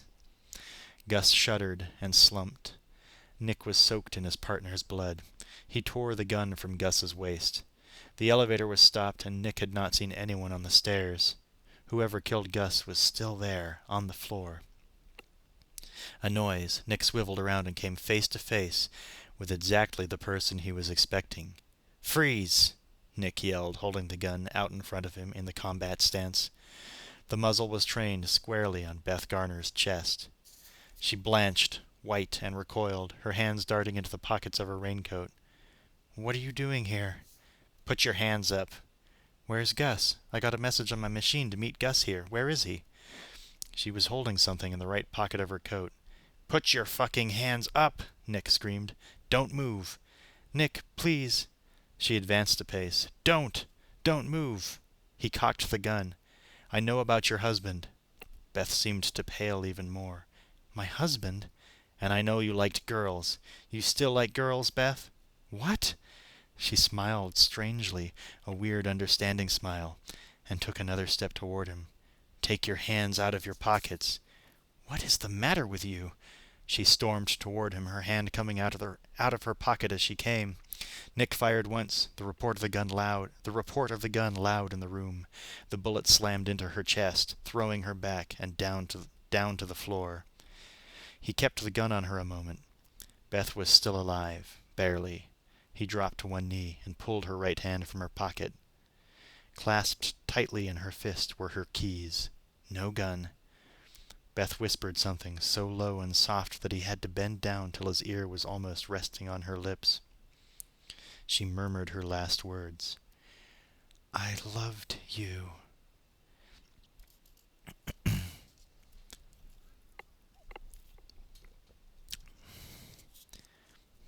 "What made you think she had a gun?" Phil Walker stood over Nick Curran, confused and concerned. Gus Moran was dead, Beth Garner was dead, and Nick Curran seemed to have turned into a zombie. The crime scene gang ranged around him, the coroners, the IA guys, the uniforms. But Nick's eyes hardly registered the hustle and bustle. What the hell was Beth doing here? What was Gus doing here? Phil Walker was desperate for some answers, but talking to Nick was like talking to an inanimate object. What the hell were you doing here? Sam Andrews tapped Walker on the shoulder. Got something, Lieutenant. What? A forensics man was holding a raincoat in his gloved hands. Found it in the stairwell, up on 5. It's got fresh bloodstains on it, and there's a blonde wig and an ice pick in the pocket. Ice pick? The forensics guy pulled the pick from the pocket. Yep, he said, and check this. He folded the raincoat inside out. Stitched into the lining were the initials, SFPD. Walker swept a hand through his hair. Jesus. There wasn't much more to see at the building in Oakland, so the whole team moved across the bay to San Francisco, to Beth Garner's apartment in the Marina District. They swarmed into the dwelling, storming through the place like a group of Marines taking a beach. Nick wandered in after them, thinking of something Gus had once said to him. Nick could hear his partner's gravelly voice as clearly as if he was standing there. "Don't get yourself murdered, Nick. You'll get no privacy if you do." "Lieutenant," called Andrews. "We found a gun, a .38 revolver, in the bookcase, behind some books." "Have ballistics check it for Nilsson," ordered Walker. "There's something else." "What?" "Photographs," said Andrew. "Photographs of Catherine Trammell." This seemed to get Nick's attention. He joined Walker as he walked into the bedroom. The top of Beth's dresser seemed to be a shrine to Catherine Trammell. There were copies of her books and stacks of photographs of her. Catherine in college, Catherine at a fight, Catherine with Johnny Boz, Catherine with Roxy. Walker turned to Nick. "Well, I guess that's it," he said. Deep in the night, Walker's team assembled at the Homicide Bureau, the offices a hive of activity. Talcott had ordered that the whole case had to be wrapped nice and neat by dawn. He was planning on holding a news conference, he said, and he didn't want any loose ends. The raincoat and the blonde wig were lying on a desk. "It's her size. It's Gus's blood," said Andrews. "She must have heard you coming," said Walker to Nick, "and dumped the stuff." Andrews read from his notes. "There was no Suite 405 in that building. Catherine Trammell's roommate, in her freshman year, is dead.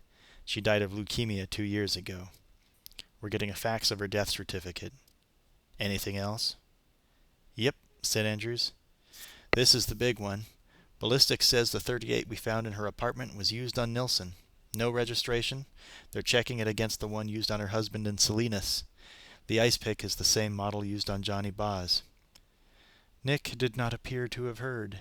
He was still in a daze, and deep down, relieved that Catherine was in the clear. "Is there a connection between her and Boz?" Andrews nodded. "Yeah. Johnny Boz's psychiatrist said that he introduced them at a Christmas party at his house about a year ago. Said they really hit it off." Walker patted Nick Curran on the shoulder. "You just can't tell about people, can you? Even the ones you think you know inside out." That wasn't the only pat on the back Nick got that night. Talcott swallowed his pride and shook Nick's hand. "Congratulations, Curran," he said through clenched teeth. Chapter 21. Despite Talcott's intention to hold a carefully scripted news conference in the next morning, word of the break in the killings had gotten out. It had been broadcast on the 24-hour news services and heard only by the insomniacs, night owls, and news junkies, and Catherine Trammell. She was waiting at the door of Nick's apartment when he finally came home. She wore no makeup. She looked young, fresh-faced, vulnerable, and worried. He stared at her, expressionless. "I can't allow myself," she said. "I can't allow myself to care about you. I can't allow myself to care. I can't. Nick moved toward her and put his arms around her, holding her close. There were tears in her eyes. "I don't want to do this. Please, I don't want to do this. I lose everybody. I don't want to lose you. I don't want to—" He pressed her closer, guiding her into his apartment and into his bedroom. Gently, he removed her clothes and laid her carefully on the bed, bending to kiss her face, then her breasts. Her arms snaked up behind his neck and pulled him down to her, thrusting her bare body against his. Then he was atop her, making love to her, gently, tenderly, scarcely moving inside of her. The little bit of light in the room caught the tears in her eyes, and they glistened. They came together, soft waves of pleasure breaking over them, a swell of sexual bliss that carried them through the silent, dark minutes of the night. Later they lay quietly next to each other on the bed. Nick's gaze was fixed on the ceiling as smoke from his cigarette drifted slowly upward. Catherine was curled away from him, her face hidden. "What do we do now, Nick?" After a pause, he answered, "We fuck like minks. We raise rugrats. We live happily ever after." "I hate rugrats," she said. "We fuck like minks. We forget the rugrats. We live happily ever after." Catherine slipped further over on her side, her hair tumbling over the edge of the bed, her hands dangling, touching the floor. Her face was suddenly expressionless.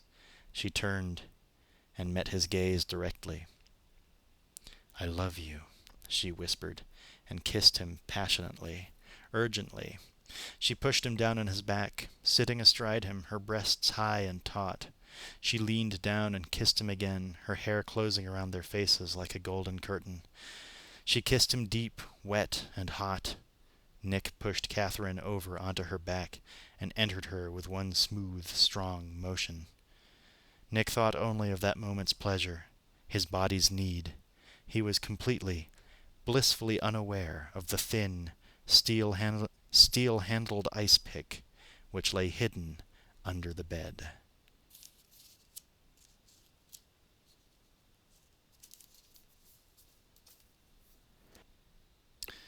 This is Jon Olsen. I hope you had fun listening to all that. I just know that I'm glad that I have finally finished reading that book. And that is all I have to say on that subject. Thank you for listening. Goodbye.